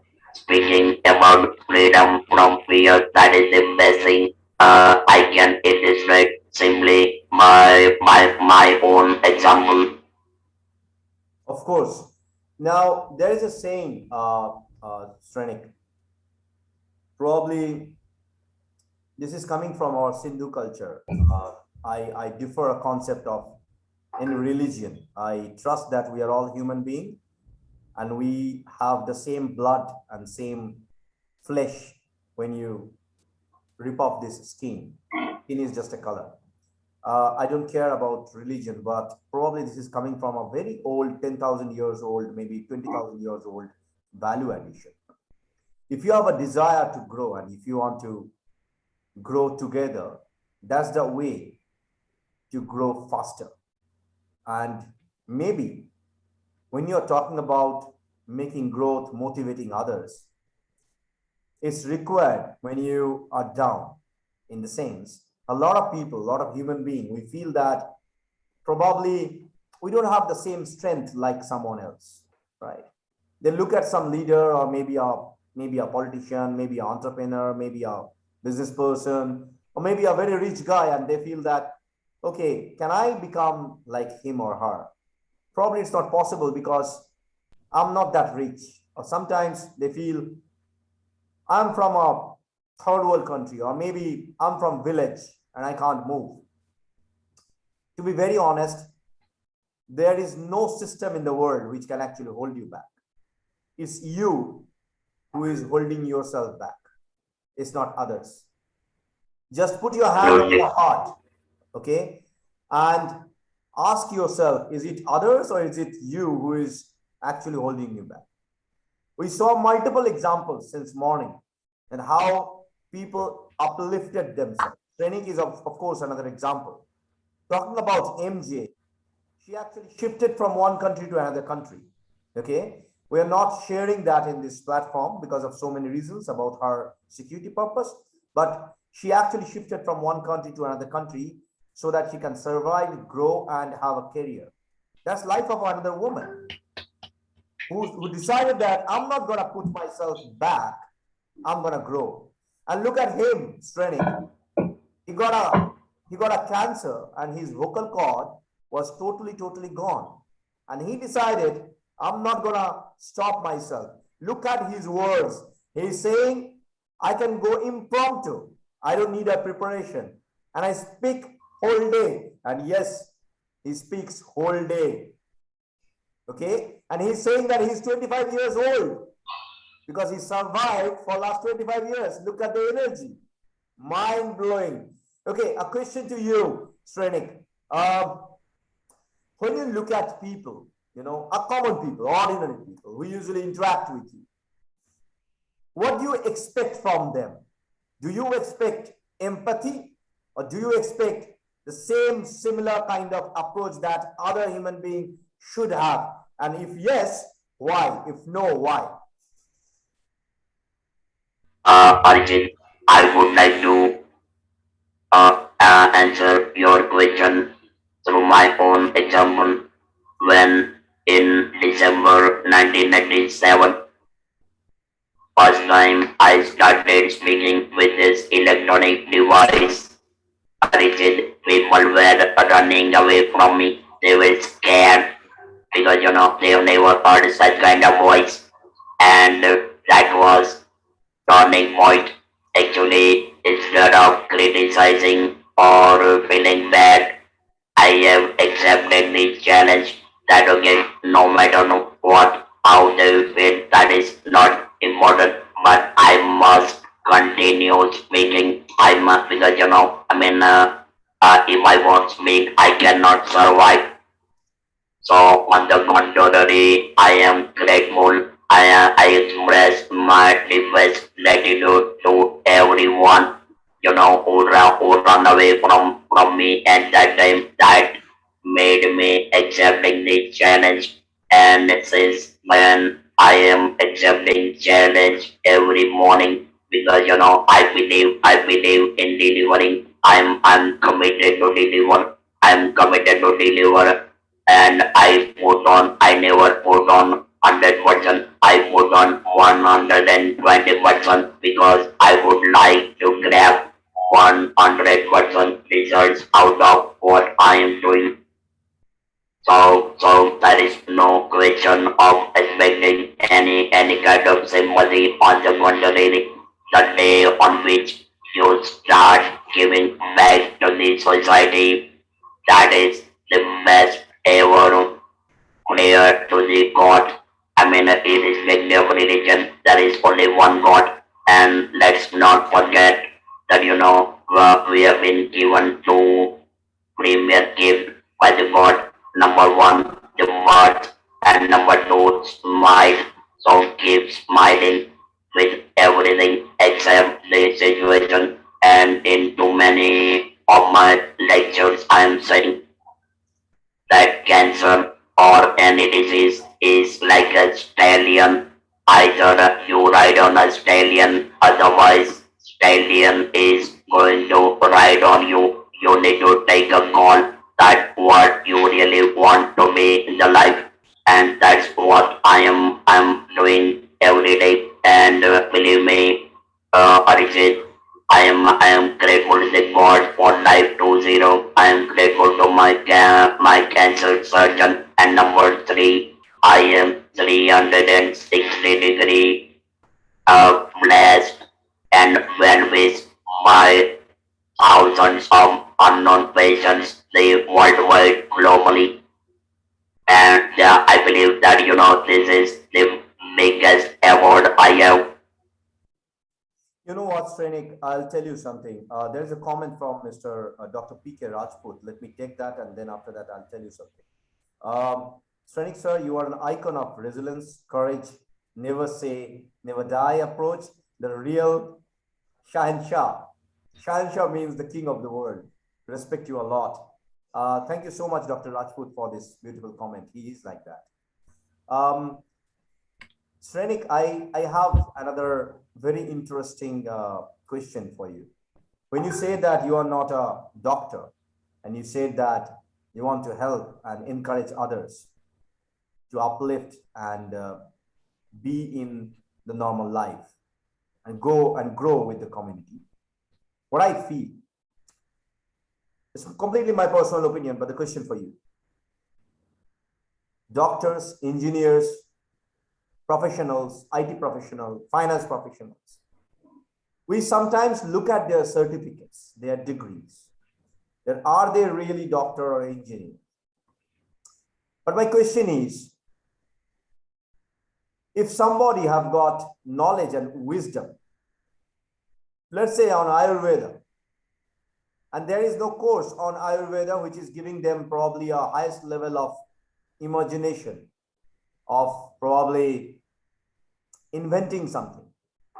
Your comments on the same. Do you feel that certificates only play the role of an innovator, or innovation comes from here and works with here? Well, very simple.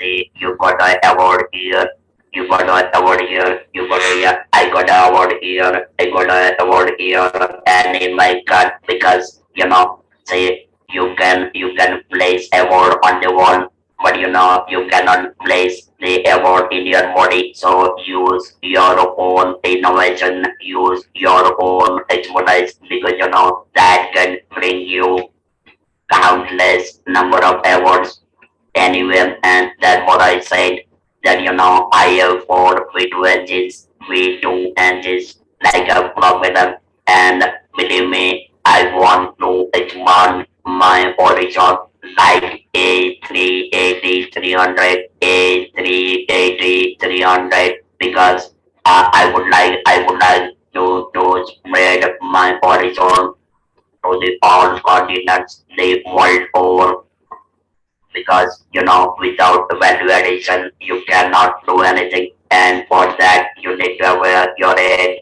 your soul, and your speaking ability, or in the person so multi way big time. So that's what I am trying to use my distinctly audible voice to reach over the world, and it is a relentless search. It is a relentless search to reach out millions of lives globally, irrespective of time constraint, irrespective of date, irrespective of anything. I am just willing to simply deliver on tirelessly.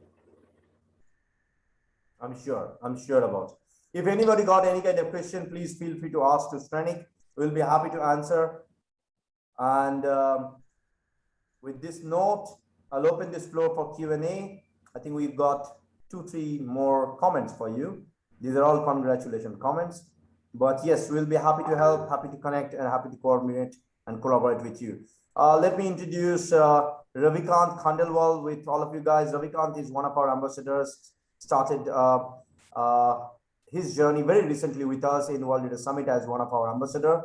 So Ravikant, this platform, as you can see, we have got people from multiple different parts of the world, and we saw Korea also participated in the early part of World Leader Summit. With this note, let me welcome our next speaker. Thank you, Srenik ji. Please stay with us and put yourself mute. With due note, let me welcome Dev Kaufman from US. Dev, thank you so much for joining with us. Could you please unmute yourself, and if we can have you in the main screen. Hello, can you hear me? Yes, we all can hear you, Dev. So this is actually floated in multiple different social media. We'll be taking questions from all those social media and we'll be asking you the question. But Before we go deep into Dave's speech, let me have the pleasure to welcome Dave into World Leader Summit. So Dave is actually a top 100 keynote speaker. He's an author, he's a trainer, he's a business coach, and a human behavior expert. And Dave is doing a lot of business coaching in various different parts of the world. And of course, he's one of the speakers in our World Leader Summit, and we'll be hopefully doing a lot of collaboration in next few years. Dave, the mic is yours, the floor is yours. Please enlighten us with your speech. Thank you so much. Thank you very much. Thank you for having me speak to all of you. It's a pleasure to be here, even though it's like really early in my in where I'm from in Sarasota, Florida. I have about 2 hours worth of information that I want to share with you in 20 minutes. So I'm going to jump right in and share with you what I think is a very important part of understanding humans and relating to humans. So I'm one of 10 in the world master trainers with the DISC model of human behavior. And I'm going to share with you about the 4 types of personalities: the D type, the I type, and the S type, and the C type, DISC, D-I-S-C. So if I can share my screen really quick with you, I'll get my presentation loaded up and get this thing going.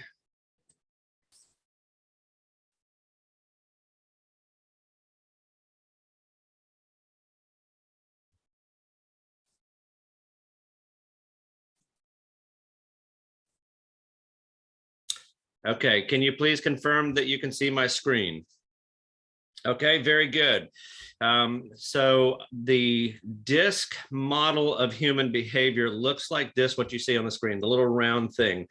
At the very top, you'll see the word outgoing, and the bottom, you'll see the word reserved, outgoing and reserved. So the first question that you want to ask when you see someone is, are they more outgoing or reserved? Outgoing people, they speak with high levels of energy. Their gestures and facial expressions are big.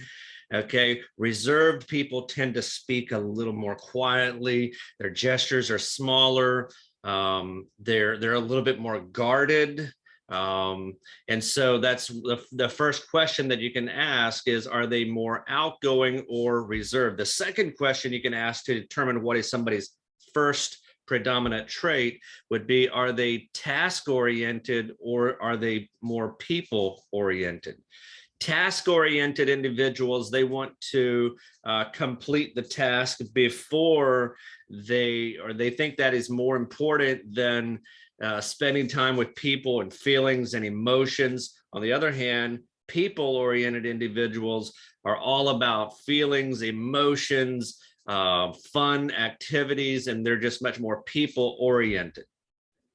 So if you would ask that question about me, am I more outgoing or reserved? People always say that I am much more outgoing than I am reserved. And I'm more task-oriented than I am people-oriented, but when I take the assessment, I'm extremely a D and an I. So my blend is a DI type of a personality. So what does D stand for? What does I stand for? Well, let me show you. So the outgoing and task-oriented person, outgoing up here, task over here, means that I would be a high D-type personality, very dominant, direct, demanding, decisive, determined, doer. My color is green. Green means go, means growth, means life, means energy. My symbol is an exclamation point because I don't ask a lot of questions. I make a lot of statements. Donald Trump, our president, former president, is also a very high DI type personality. If I was outgoing and people oriented, it would make so that I'm an I-type personality, very inspiring, influencing, impressionable, interactive, impressive, interested in people. My color would be red because red is the color of adventure, of excitement, danger. And it also is the sporty color, like the I-type personality is the sports cars of people. They're the fun-loving people. They love to be around people. They love excitement, adventure.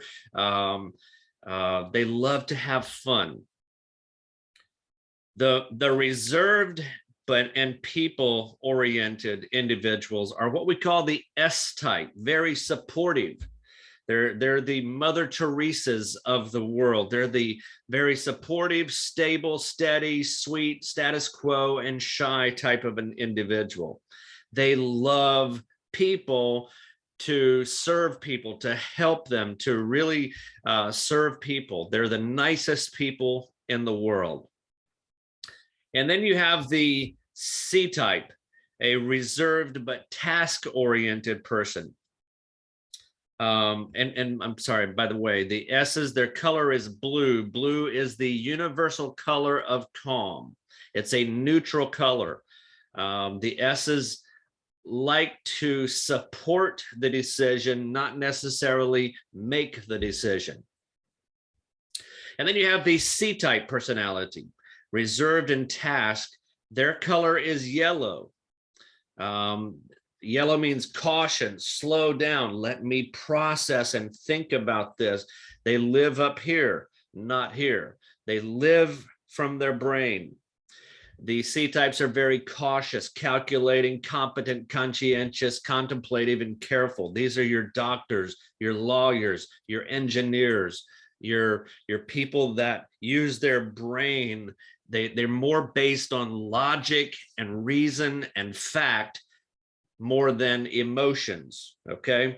So what I want to say to you, it's very important. All of you are a unique blend of these four types. Every person has some of all of them in them. You're not just a D or a DI, you're also a C and an S, but the assessment that we take tells you exactly how much of the different types you have, and you always have one that is higher than any other, and that's what you say, I'm a DI, because those are my two highest and my S and C are the lowest. You may be a different blend. It's not right or it's not wrong, it's just different, and that's what makes humanity work. And when we understand each other and we understand that you're weak in what I'm strong in, or I'm strong what you're weak in, and we can then work together as a cohesive team and help each other, where like I really need the C's and the S in my life. I have DI. I'm very good with dominant and inspiring. I'm very much that way. I need people in my life, my assistant, my secretary, my accountant, my wife is actually a C. And I have C's and S's because that's what I'm weak in. And I find myself being attracted to the different types of personality that I'm weak in. 90% of the time in marriage, let's talk about marriage for a little bit. 90% of the time, the D's will marry the S's. I don't care what country you're from. I don't care if it's hot or if it's cold. I don't care what language you speak. 90% of the time, the high D style person will be attracted to the high S type person. And also 90% of the time, the I's will be attracted to the C's. I think that's funny. I think that's amazing, actually, because you know what the D really needs in his or her life? And it has nothing to do with gender. It has to do with personality. But the reason we are attracted is, you've heard this, opposites attract. Opposites attract.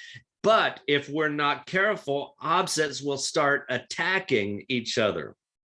So we have to be very careful that we look at somebody else's strengths and we say, I need that, but sometimes in marriage and even in life, sometimes in marriage and life, we start looking at each other instead of a strength, we start seeing it that it's hindering my ability to live the way I want to live. In other words, the I-type person is attracted to the C-type person 90% of the time. And the I-type is very outgoing and loves adventure, and he or she marries the lawyer or is attracted to an accountant who doesn't see life as the way the I looks at it. But opposites attract, but if we're not careful, opposites will attack. And it's so important that we see each other's strengths and we understand that they're there to help us become a more well-rounded person in our life. So this is what we call the model of human behavior. Outgoing and reserved, task versus people. Now let's dive a little bit deeper into each one of these types. The D types, very dominant, demanding, direct, determined, decisive, doer, director, dogmatic, dreamer, diligent, dynamic, and defiant. The high Ds can be very defiant. These are all words that start with a D that describes the D-type personality. And if you can picture Donald Trump as one of the highest Ds that you have ever seen in your life, this is him. He's a very dominant, direct, demanding, dogmatic type of a person. And he's very defiant. He doesn't like for you to tell him what to do. He likes to be the one that tells you what to do. It's not right, it's not wrong, it's just different. And percentage of population in the world, and it's estimated in the world, only 10% of the population is a high D. It has nothing to do with culture. It has nothing to do with the gender. It has nothing to do with what part of the world you're in. About 10% of the population is a high D. Examples: Donald Trump, Judge Judy, Dr. Phil, Hillary Clinton. Those are all high D-type personalities. And all high Ds have three fuels that drive them: challenge, choices, and control. If you can think about Donald Trump, I use Donald Trump as an example a lot because he's such a high D. He loves a challenge. He eats challenges for breakfast, lunch, and dinner. He loves challenges. He loves choices and control. He has to have a certain amount of choices and he has to have a certain amount of controls. So these are the three fuels that drive a high D personality type. And you can see in the list here that D types make good administrators, executive, fighter pilots, government agents, race car drivers. They're aggressive, they like to win, they like to fight, and they love to conquer. The strengths and weaknesses of a high D. The strengths is a strong-willed, determined, independent, optimistic, practical, productive, decisive leader, and they're very confident. But when their strengths are pushed to an extreme, they can become very angry, cruel, sarcastic, domineering, inconsiderate, proud, crafty, self-sufficient, and unemotional.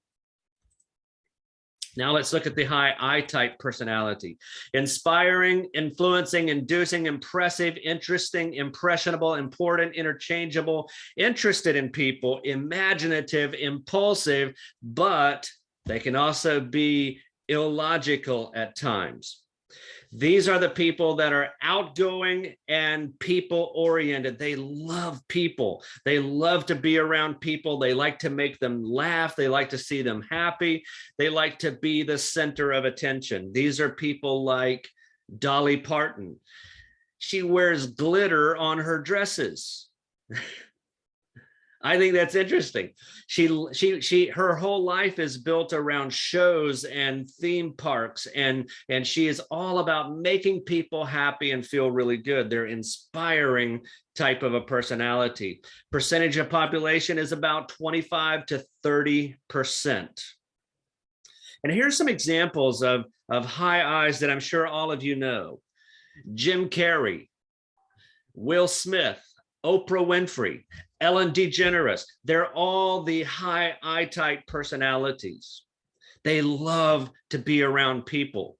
Solitary confinement would be the worst punishment for any of these people because they really, really enjoy being around people and making people laugh. And here's their three fuels that drive them. They have to have recognition, approval, and popularity. It's what drives them.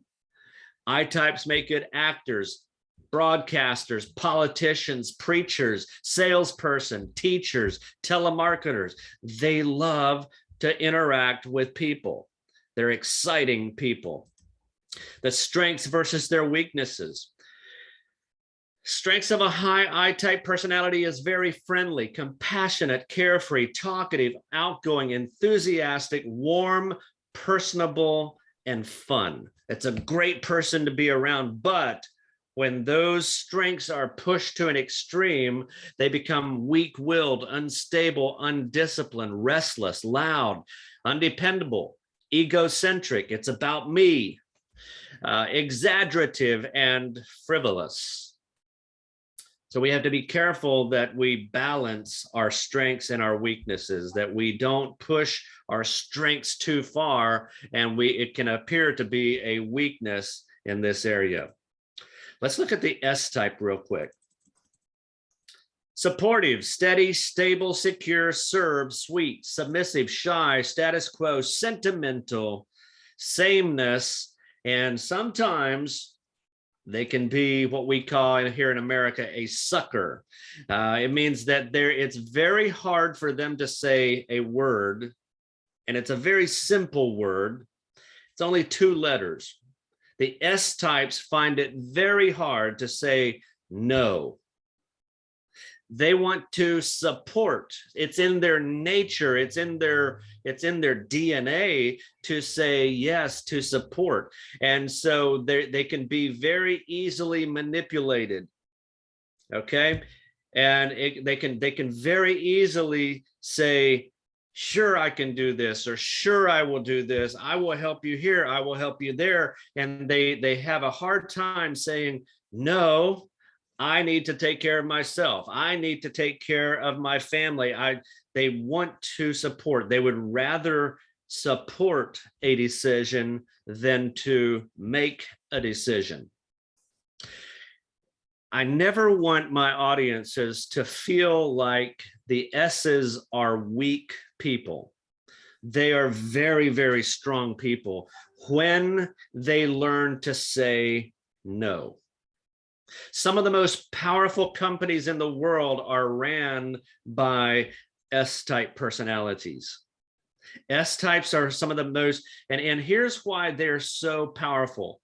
See, the D-type can get you to do something because of force, because of power, and they do it because you're scared not to do it for them. But an S-type can get you to do it because you want to do it. And we all know that when people want to do something versus have to do something, the want to is stronger and better, and you get more production when you want to do something rather than when you're forced to do something. And that's why the S's are some of the most powerful leaders in the world, is because they activate your heart instead of your muscles. Okay. You want to serve a high S type leader. And I could talk all day about how the different types of personalities lead. In fact, if this pen was an organization and it's moving this way, a high D type personality will always be up front. He will lead from the front, kind of like a general in the army. They'll lead from up front. They're the first to go. They're the first to leave. An I type will lead from the very center. Can you imagine what we can do if we all get together and they bring people together with excitement? They lead from the middle. The S type leads from behind. The S type says, hey, I'll help you. I'll support you. I'll give you what you need. And they, like a mother hen, they kind of lead in a different way. And then the C type, they lead from down here. They can see forward, they can see backwards, and they can see into the organization. But their leadership position is kind of like a drill sergeant. They're not really attached to the emotions. They're very practical, and they really lead from a very visual standpoint where they can see what the future is, they can see what the history of the company is, and they can see what's going on, but you don't really get the warm, fuzzy feeling from a high C-type personality. But let's finish with the S's. I love the S-type personality. It's one of my favorite personalities because, or types of personalities, because they're so loyal. They're so sincere with their relationships. And it's one of my personal lowest ones. I'm a DI all the way at the top, and then my S and C are all the way down at the bottom. I have a little bit of S in me. Percentage of population is about 30 to 35%. Now, I believe that God made humans and God does not make a mistake. That's what I believe. And I find it interesting that God made more S's than any other personality type. And here's why I think that is. I think the S's are the glue that holds all of us together. These are the peacemakers. They want to bring harmony and peace to the organization, to the marriage, to the family, to the business. They want everyone to get along and to work. They always find a medium. They always find the middle ground between two opposing sides. They're the glue that holds society together. Here's some examples. Dr. Martin Luther King Jr., Paula Abdul, Mother Teresa, and Gandhi were considered some very high S-type personalities. And the reason that I say they're some of the most powerful leaders is look at this list of people.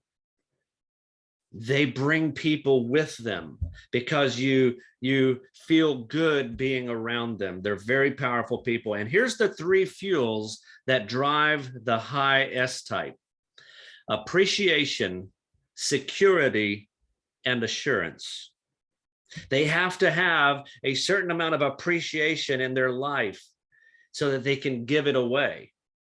They have to have a certain amount of security in their life because if they don't feel secure, they can't make other people feel secure. And they have to have a certain amount of assurance. In sales, it's so important that if you're dealing with a high S-type person, after the purchase, to make sure that you take care of them, to let them know that you have a quality warranty, that you're going to be with them even after the purchase. They want that relationship. They want loyalty. And you can see they make good artists, childcare workers, counselors, directors, managers, nurses, school teachers, secretaries, social workers. You see the list here. They're an impressive personality type, and I wish I had a little bit more S in me, but I don't. It's very low. Their strengths. What a great list. Calm, dependable, easygoing, trustworthy, efficient, practical, conservative, diplomatic, humorous. But when their strengths are pushed to an extreme, their weaknesses will start showing. They appear to be stingy, fearful, indecisive, They become a spectator rather than a producer. They're self-protective, unmotivated, or selfish, timid, and shy. Now let's look at the final C type. Cautious, competent, cognitive, careful, calculating, critical thinking, compliance wanting, conscientious, correct, conformist, consistent, and sometimes they can appear to be cold. Sometimes they can appear to not have emotions or feelings for other people. It's all about the facts. Now, my wife is a very high C-type personality. And I remember one day I was reading something, and I was reading it on a piece of paper, and I turned to my wife and I said, I forget what it was. I said, honey, did you know blah, blah, blah, blah, blah. And I told her what I just read. And my wife says, no, I don't think so. And I then showed her the piece of paper, and she took it and she was reading it, and her eyes started getting big, her face started smiling, and she says, wow, that's amazing. I didn't know that. And I felt like she didn't trust, or she didn't believe me, but she believed a piece of paper. Okay. And to me, I say that story to kind of bring out the point of, for some people, if you don't understand where they're coming from, it can appear to feel cold, that they don't believe me, they believe a piece of paper. See, I feel like I'm trustworthy. I feel like if I read it, and she didn't know I read it, to her credit, but it felt to me a little cold that she would believe a piece of paper over my voice. But that's the way that they're wired. They're wired to be cautious. Like, aren't you glad that your accountant is caution, is competent, is cognitive? Aren't you glad that your surgeon is not a very emotional guy or girl?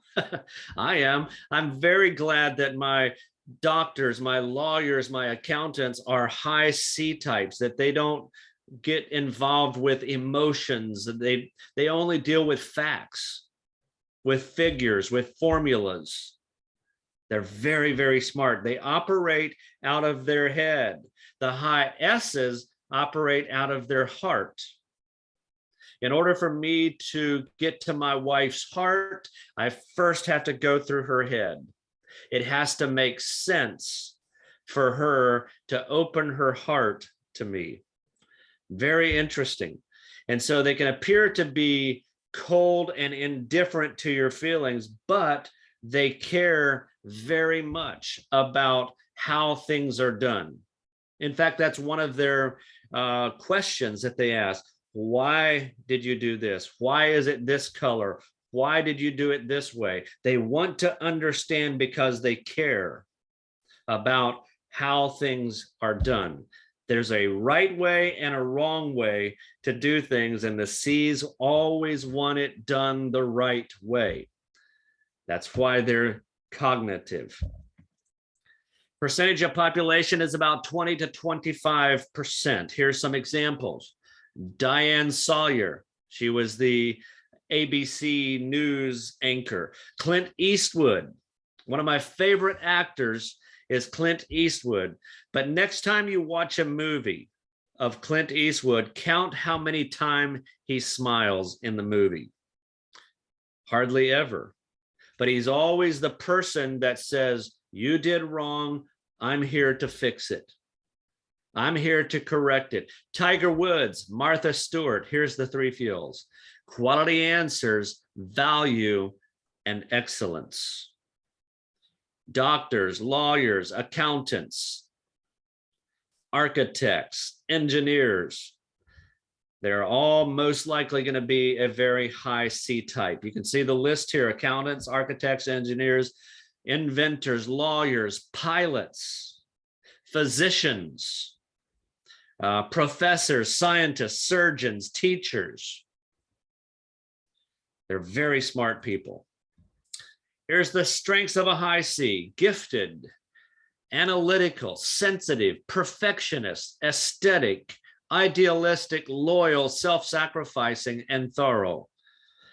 Strengths pushed to an extreme to become a weakness of self-centered, moody, critical, negative, rigid, theoretical, impractical, unsociable, and revengeful. So here it is again, and I'm about finished. Outgoing and reserved, task versus people. So ask yourself this question about yourself. Are you more outgoing or reserved? Second question, are you more task-oriented or people-oriented? If you said you're outgoing and task-oriented, congratulations, your number one priority or personality type would be what we call the D type. If you said outgoing and people-oriented, congratulations, your number one personality type would be the I type personality. And if you said you're people-oriented but reserved, congratulations, you're one of the nicest people in the world. You're the S-type personality as your number one personality type. But if you're reserved and task-oriented, congratulations, you are a high C-type personality. And remember, everyone, you, your father, your mother, your sister, your brother, is a unique blend of all four. You're not just a D, you're not just an I, but you're a blend of those four. And there is so much more that I could teach you about DISC. DISC is the oldest study of personalities ever. It's the original study of personality. Many, many, many, many years ago, in fact, the father of modern medicine, his name was Hippocrates, is the one that started this study, that started noticing that there's 4 different types of people. He had different words for them besides D, I, S, and C, but this is where the study has evolved to now, and it is a very, very accurate assessment that we have. You can go on my website, davekaufmanspeaks.com, davekaufmanspeaks.com, and you can take the assessment. I have a free assessment that you can take, but there's also one that you can purchase that is a deeper, and it explains, it gives you a report, a detailed report about you. So go to davekaufmanspeaks.com. I'd be honored to have you on my website, and you can purchase the assessment there. My name is Dave Kaufman. I enjoyed my time with you. Thank you, and God bless you. Thank you so much, David. Could you, yeah, great. It was really, really fascinating to hear and understand the kind of personalities you are showing with various different abilities, I would say. I shouldn't say kind of personalities, I would say those are abilities. A quick question for you before I jump into our next speaker. Sure. Do you feel that personalities can be changed, or do they change at all? And have you seen that a person who is probably a complete introvert is changing into a different kind of personality in their own life, or maybe in their career? Your comments.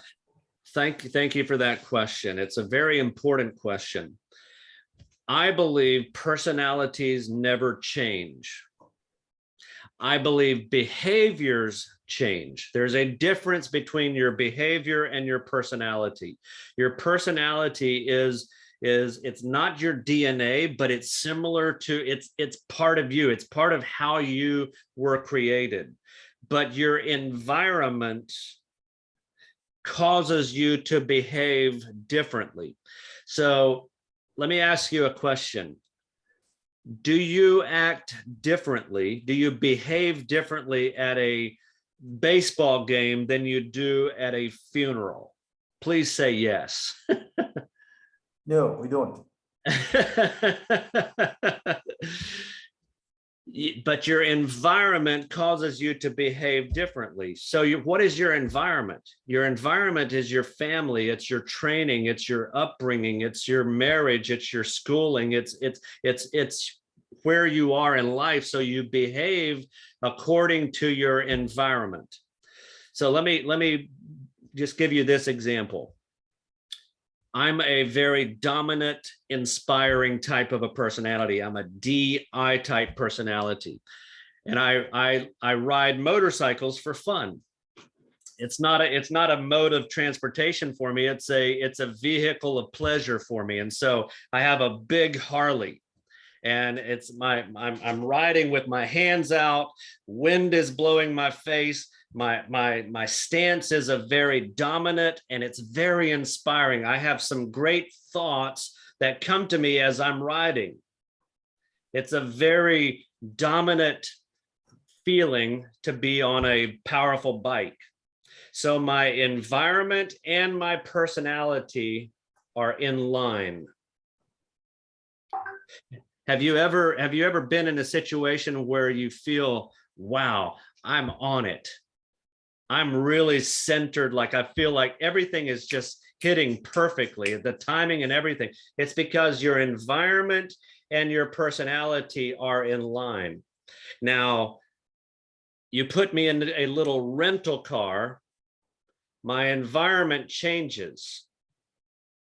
So therefore, I'm out of line with my personality and my behavior becomes a little more aggressive, a little bit more impatient.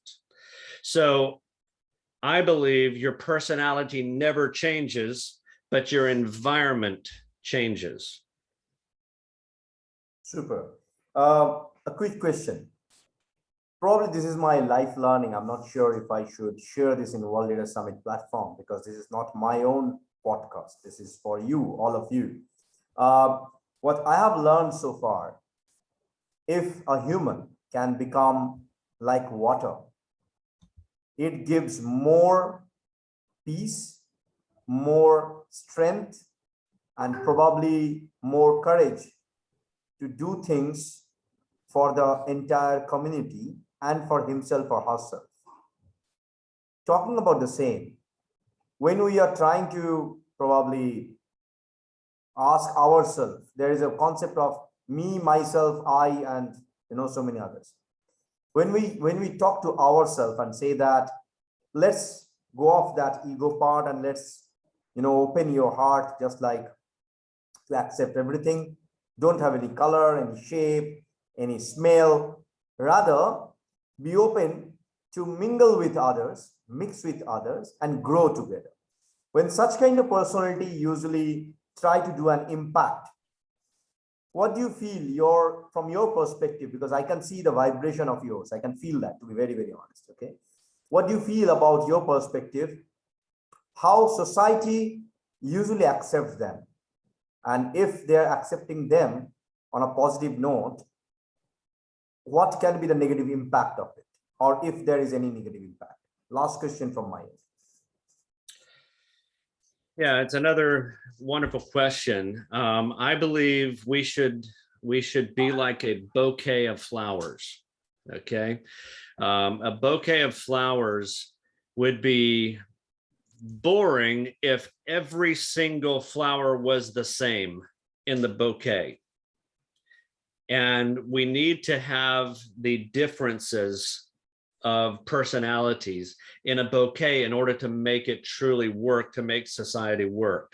So if I understand your question, you're getting at, should we embrace the differences of people or not? Absolutely, we should embrace the differences of people. I feel like I talk about Donald Trump a lot, about his presidency and about his style of leadership. And I'm actually writing an article that's going to go worldwide, analyzing 4 different American presidents: Barack Obama, Biden, Trump, and Reagan. all 4 different types of personalities. And one of the faults that I see in Donald Trump was he only spoke and acted out of his personality type.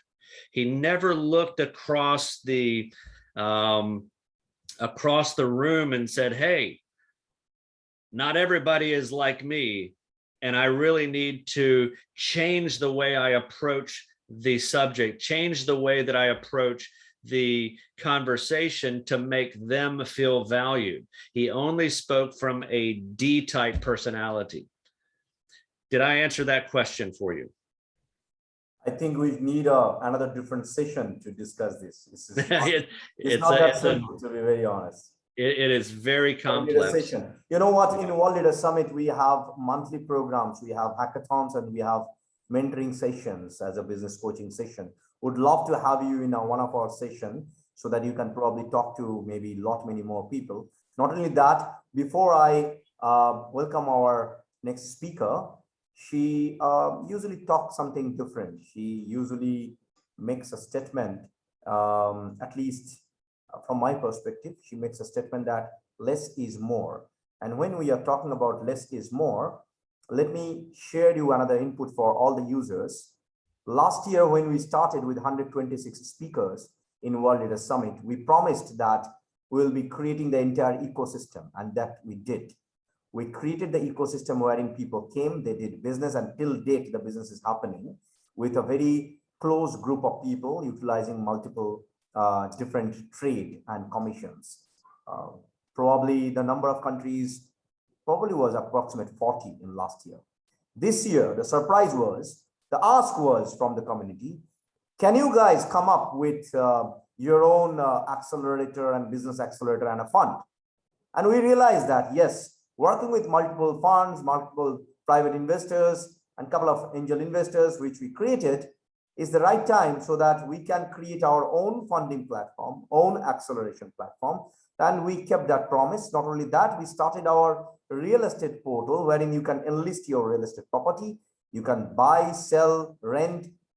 You can come up with your solution, which is a technology solution. You can probably connect with the real estate solutions that you have. We'll be happy to partner and take these things forward. Co-Innovate Venture is the portal name. You can probably check it, co-innovateventures.com, and then connect with us regarding if you are willing to raise fund or probably scale up your business. We'll be more than happy to have a listening ear for all of you.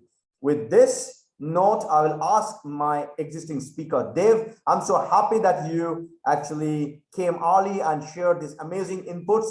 And from USA, now we'll be shifting to less is more. And we have another beautiful lady. She is from Finland, a lady who started SDG Monitor, if I'm not wrong. And she is working with Sustainable Development Goals for quite a number of years from Amsterdam, Northern Holland, and Netherlands. That's the kind of work area of her. And of course, she's a co-founder and CEO of SDG Monitor and owner of 4 Circularity blog. Oh my God. Oh my God. Tuli, welcome to World Leader Summit. Thank you so much. Thank you for having me. Let me share my screen and take my presentation out here. Okay. Can you see it now? What time is it in your country at the moment? Around 6:30 or 7? Yeah, it's right now. It's 6:38. I'm in Amsterdam right now, in Netherlands. So, but it's quite an early morning. But actually, I was very excited to wake up to this World Leader Summit today. So. Yeah, and I woke Very happy up to in be. the early morning. I'm so sorry about this. No problem. It's a great opportunity. So let's start then. And I really hope that you have been enjoying so far all the presentations today, and you will get even more inspired by my speech, and then of course the other amazing speakers during this weekend summit. So I am Tuliana Tiuttu. I'm co-founder and CEO of sustainability tech startup SDG Monitor. We help companies and organizations in becoming more sustainable by drawing sustainability action plans, finding them suitable KPIs to measure, quantifying the SDGs, and making communication plans to communicate their sustainability journeys in a more efficient way. And like you said, the United Nations Sustainable Development Goals, those 17 global goals, they are our main framework. And the main framework for our cloud-based sustainability measurement and communication tool. And that tool, of course, helps companies to measure and communicate their sustainability performance and show both its environmental, social, and governance, as well as SDG impacts. So having said that as an introduction, welcome to my session about sustainable business and what is the decade of action and what that actually means for businesses. How companies and organizations of any size, of any industry, can start to create their sustainability action plan that would help them to become more future fit business.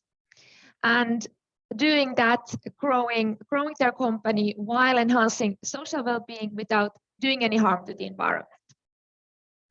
So actually last Sunday, the 31st of October, that marked the starting day for probably the most important global conference for getting climate change under control. And I'm talking about the COP26. So this is the 26th meeting of the Conference of the Parties. And that's being held this year in Glasgow, Scotland, in UK, where the world leaders and decision makers are meeting to take action. And take action to different topics. So firstly, to the green energy transition, including the shift to zero carbon transport. And here, hydrogen is a very new and big thing. Secondly, improving the adaptation and resilience in this world that is constantly changing and has become less predictable. So mostly caused by unpredictable and more dangerous weather conditions and also increasing global health crisis. Then thirdly, they will talk about nature and ecosystems well-being. And fourthly, enabling the green finance, the government's funding to renewable energy innovations and technologies and also financial institutions enabling the green investments. And then finally, during this conference, all these countries are to update their national climate action plans. So this was already talked in 2015 when the Paris Agreement was signed. So every 5 years, the countries, the 192 parties, has to update their climate action plans. And in 2015 was also when the SDGs were created and set. And so this year's conference, it was supposed to be already last year, but it was postponed due to the COVID-19 pandemic. And for this reason, but not for this reason only, that this year's COP is even more important. And all the necessary research, the data, the tools, they are available. We just need to set more clear goals and start to break them down into measurable, concrete actions so that everyone knows what to do in this decade and simply stop only talking. So most sustainability actions have a long-term targets, and companies and organizations are setting up their targets to these magic years of 2030, 2040, 2060.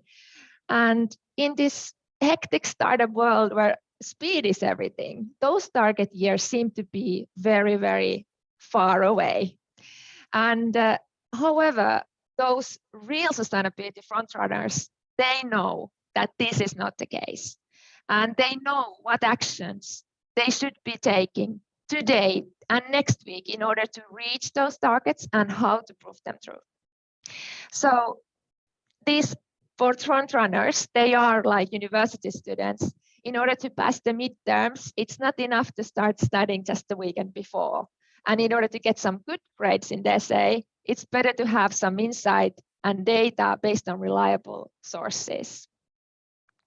So here the government's role in sustainability is to make regulations and laws and give funding that favoritize green energy technology and innovations, shifting from the fossil-based energies to the renewable energy use and consumption, as well as the circular economy business models. But the company's role that I'm going to talk about mostly today is much more crucial. It actually to realize the goals, make the green transition real. And how it will be done is all about the companies and people working in them. 90% of companies in the world are SMEs, and the rest are large companies. So the sustainable development cannot only be focused on big corporations, but include everyone. Also, the majority of companies that are small and medium-sized. So businesses need to integrate environmental, social, and governance sustainability in their strategies and start to show the performance and sharing their sustainability data in a much more timely manner. Can you imagine that currently the annual reports are one of the only tools for companies to communicate to their stakeholders their achievements in the past year? Because we are so late in sustainability actions for this decade, and the year 2030 is just around the corner. There is an entity, United Nations Global Compact, which consists of these 10 principles on human rights, labor, environment, and anti-corruption. And there is currently a 4 to 6 months waiting time before the company's application of commitment to these 10 principles will be approved. And 6 months waiting list to contribute to the SDGs in an official way. We are way too used to this long-term thinking, and which is not going to help us. Also, not with the climate crisis, because it's happening already and it's happening very fast. So we cannot expect any miracles to happen if we continue thinking and doing everything as we have done before. So no, we need to change how we think, how we do business, how we produce, how we consume products and services, and start taking that short-term approach to action. Let's take, for example, the quartals. This is very common in the companies to think about quartals and report on their financial performance every Q1, Q2, Q3, Q4. That should be a time frame, the maximum time frame for reporting your sustainability actions performance. And each quartile needs to have its own targets and reporting clearly what you are going to do today, this week, this month to progress on your short and your long-term goals. So from my opinion, we need a system where we could see in real time how companies are progressing in their sustainability actions. And this is the direction where the SDG monitor and is going and also wants to go. The sustainability planning and execution needs desperately more data and data management and tracking where we are on track towards our targets, where ahead and where leaving behind. So how can a company or an organization of any size, any industry, then can create their sustainability action plan that would help them to become a future fit business? The first thing is to figure out what is the purpose of sustainability in your company. Like the Simon Sinek's best-selling book, Start with Why. So start by figuring out your purpose. Make it crystal clear so that all of your team members have a clear understanding why your company is doing what it is doing in terms of sustainability and what are the desired outcomes of your actions. So start by then first communicating internally, engage your employees, and then engage your external stakeholders. And of course, the sustainability to the company comes from, there is a push, there is a pressure somewhere. So often the trigger is a must. or a requirement that's imposed to you by an external body, such as the government or your investor, that and it forces you to react. One example of this is UK's 10-point plan, which is an equivalent to EU's Green Deal, which is also a must. The 10-point plan defines the government steps towards greener society, mainly focusing on infrastructure, energy, finance, innovations, transportation. And these steps force UK companies to align their sustainability actions with the governmental goals. The sustainability can also come from a requirement from your biggest clients. And these are the ones who you cannot afford to lose. So, or it can be also your investors who gives you the push. Now, who requires that you provide a certain form of sustainability data? Or good business opportunities and innovation can work as a trigger for your company. And it can be beneficial to change your business model from linear to circular, or get a competitive edge or a stronger employer image through sustainable practices. So, or then you simplify sustainability elementary for you. You know that it's the only way to run any kind of business today. And the must is not imposed by some external body, but it's exposed by you. Then the next step, the second step, is to map your sustainability ESG impacts and your sustainability challenges. This is how companies start to create their sustainability action plans. So these environmental, social, and governance impacts, they are a set of impacts. Every company, big or small, will have to start reporting sooner or later. And today, only large companies who have more than 500 plus employees are required by law to report on these to their stakeholders. However, unluckily, more and more SMEs are being requested to map out and act on their ESG impacts. This ESG criteria, of course, it helps investors to analyze companies' operations and compare companies, which is also called as a risk assessment, about how sustainable their operations really are and whether they hinder any financial risks. And investors have an interest in putting their money where their values are today. And that is why financial institutions now offer products that follow this ESG criteria. So as a business, you should start by mapping your biggest sustainability challenges. What are your goals to increase the social, environmental, and economic impact of your practices? Then find out where the boat is leaking the most, because you cannot fix everything at once. That doesn't mean that you should not even start to take action. You can always upgrade your plan. Just thirdly, what are integrated to the ESG impact? So what kind of actions? So for example, environmental impact actions, they are related to healthier ecosystems. That includes also biodiversity protection. Then the CO2 emission reduction, the carbon neutrality goals. Then more sustainable production and consumption patterns, as well as climate change mitigation and sustainable built environment. Many companies during the COVID-19 pandemic understood that their offices became kind of like stranded asset. And also many companies have get rid of their offices due to this. People are more working from home at the moment or working from anywhere, like we at the SDG Monitor. The social impact actions are related to increasing social well-being, and these are related to stronger gender equality, just human rights, better social, economic, and political inclusion, and improving the health and well-being.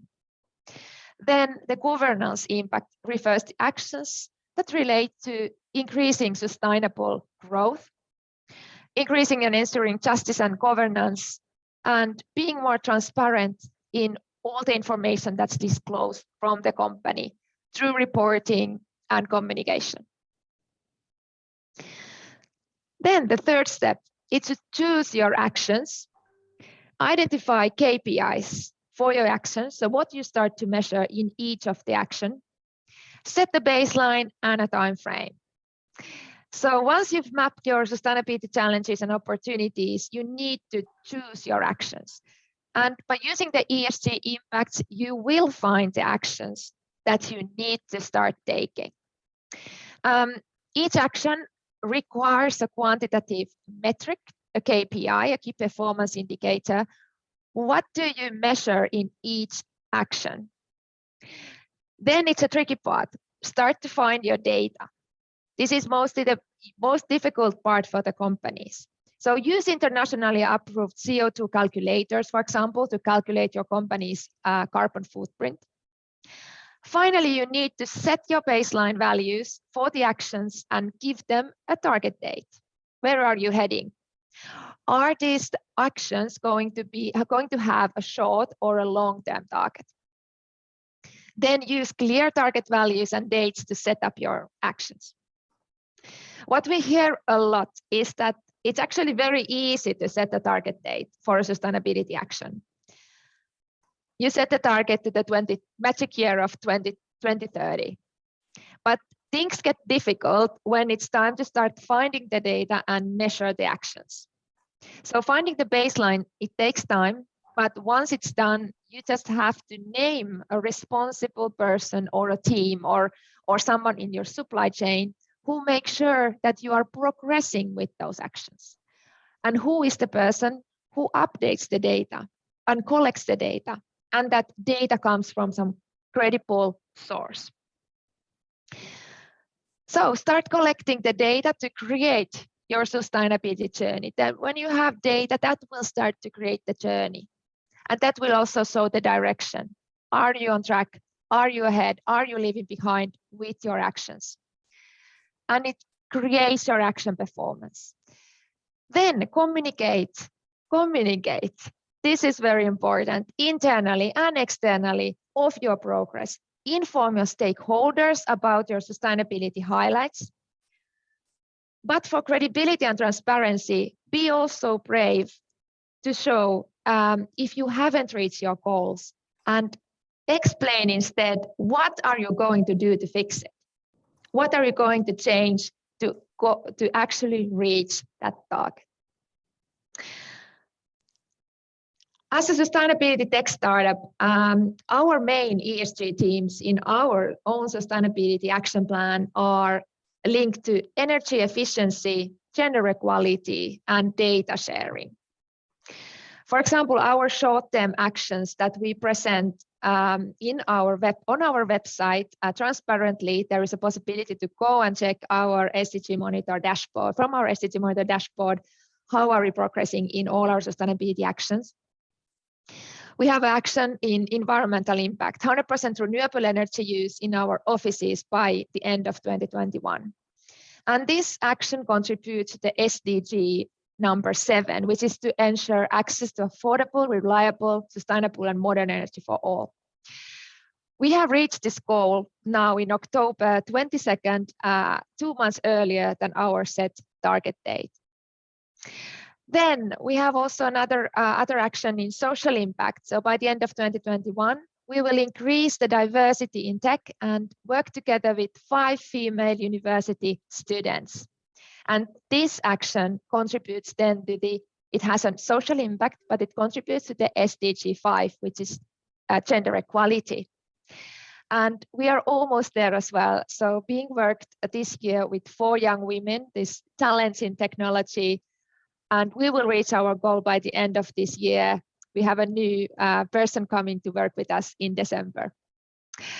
So I want to end this by giving you 3 tips for those of you who have decided to take action on sustainability plan and creating a sustainability plan for your company organization. So first, you need to start somewhere. Identify the biggest leak your business is causing. Does it have a social, environmental, or governance impact? Then purpose it. Make sure that everyone knows what to do in your company and in your supply chain. And then remember that you can always upgrade that plan.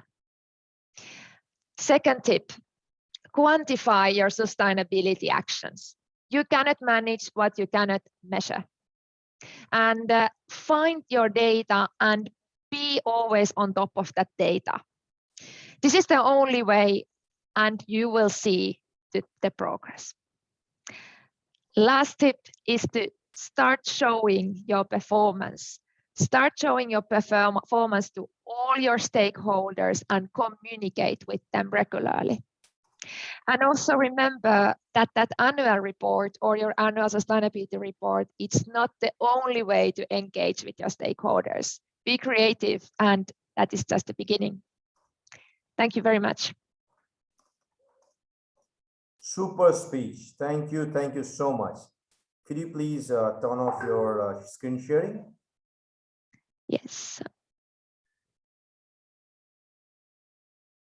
Okay, so we have got few questions from social media. I was just taking them. Sorry that I was not looking at the presentation. My eyes was actually on that questions. And the first question goes like this.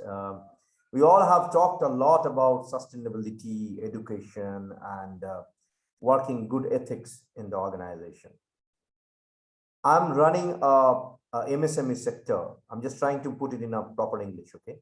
I'm running a MSME sector, which is mainly into production of spices. How do you feel that SDG can be applied into my small business? We are approximately 36 people who are working for last 11, 12 years. Your comments on that? Thank you so much for that question. Actually, I think I can little bit present of what is the SDG Monitor tool, because this would be probably very useful for you. So do you have any sustainability plan yet? That's my first question for you. So this is a question from social media, so I can't answer that because okay, they all are right. tweeting us actually. Oh, sorry. Yes. So first thing is to start to create your sustainability policy. You need to figure out your sustainability actions. What are the actions you want to take in a short and long term, and find KPIs for those.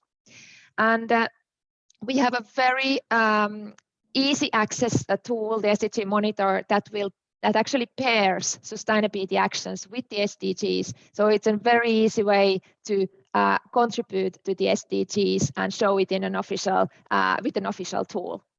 And then of course it will start to create then your sustainability performance, and you can show your actions impacts in ESGs and in SDGs in a very like an interactive way. We have dashboards to visualize them, communicate them in presentations, social media, and reporting as well. Brilliant, brilliant.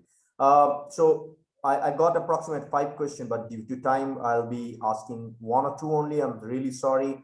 It's a beautiful presentation, and moreover that, I can see the comments that's happening in Zoom as well. MJ is giving you a congratulations, including Kate Lee. Kate Lee is from South Korea, MJ is from Malaysia. So you got 2 comments from 2 young ladies from Asia to another European lady. Amazing. You know what? My next question is again from Twitter. It's a direct message, small message, cut and sweet. I don't know, fabric. I mean, I'm just taking that quote. Okay, it's not my question. It's someone's question. Okay, I don't know, fabric manufacturing unit based out of Nepal, and I want to understand if SDG is applicable into my business. If yes, why? That's it. Okay. First of all, like I said in the beginning, the SDGs are governmental level goals, but the companies are the ones who are realizing them. All the 17 goals, 169 targets, 231 indicators, and any business can have an impact on the SDGs and should also start to measure their actions towards the SDGs. And there are, like I said, there are tools available to do this in a very easy way. And these tools are either free or very affordable, like ours, SDG Monitor. And why then that they should start to use the SDGs? Well, the SDGs are a framework, and it's very comprehensive. It's global. There's 193 countries who have signed the Paris Agreement and the SDGs. So this is something that you can actually pull your sustainability action plan in a global level when you are reporting on SDG impacts. Super, super. Beautiful answer. So if there is no other question from the audience, I would love to ask her I would request her to be a part of our ecosystem. Tuli, I don't know whether you know or the information went to you or not. We are practically an ecosystem of entrepreneurs, change makers, doctors, lawyers. So what we did, we created the ecosystem with complete 360-degree solution. We have technology companies who are supporting all the technological solution that anyone can think of. It can be on IoT, deep tech, gaming, entertainment, media, RSS feeds, websites, anything that people can think of. Plus, we have business matchmaking platform. We have a monthly summit, which is basically we call as business symposium. And we have podcasts, which we do for just to give popularity to the startups. Plus, we have fundraising platform wherein we ask startups to come and go for the pitching session.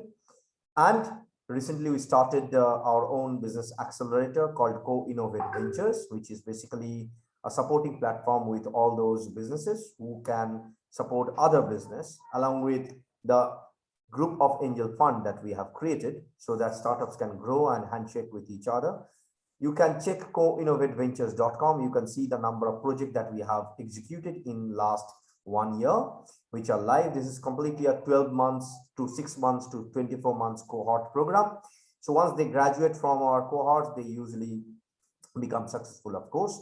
So we'll be more than happy to have you with us if you feel that we can be helpful in any way with your business, with your goal, and with the responsibilities. With this note, I would love to thank you for coming so early. And again, I'm sorry to wake you up in early morning, and I'm blessed that you came and you shared your experience and your company journey and your details.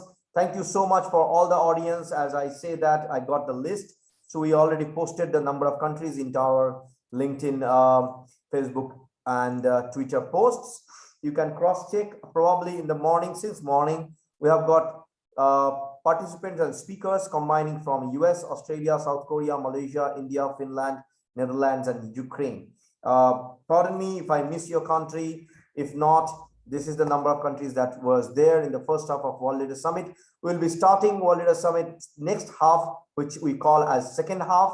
It's around 4 p.m. Indian time, 16:00 Indian time sharp. We'll look forward to have all of you once again supporting our great speakers and the kind of knowledge flow that's gonna happen in next 5 days. Thank you so much for attending it and supporting the entire cause. Thank you so much for all the partners who actually supported us and helped us to bring and create the great ecosystem.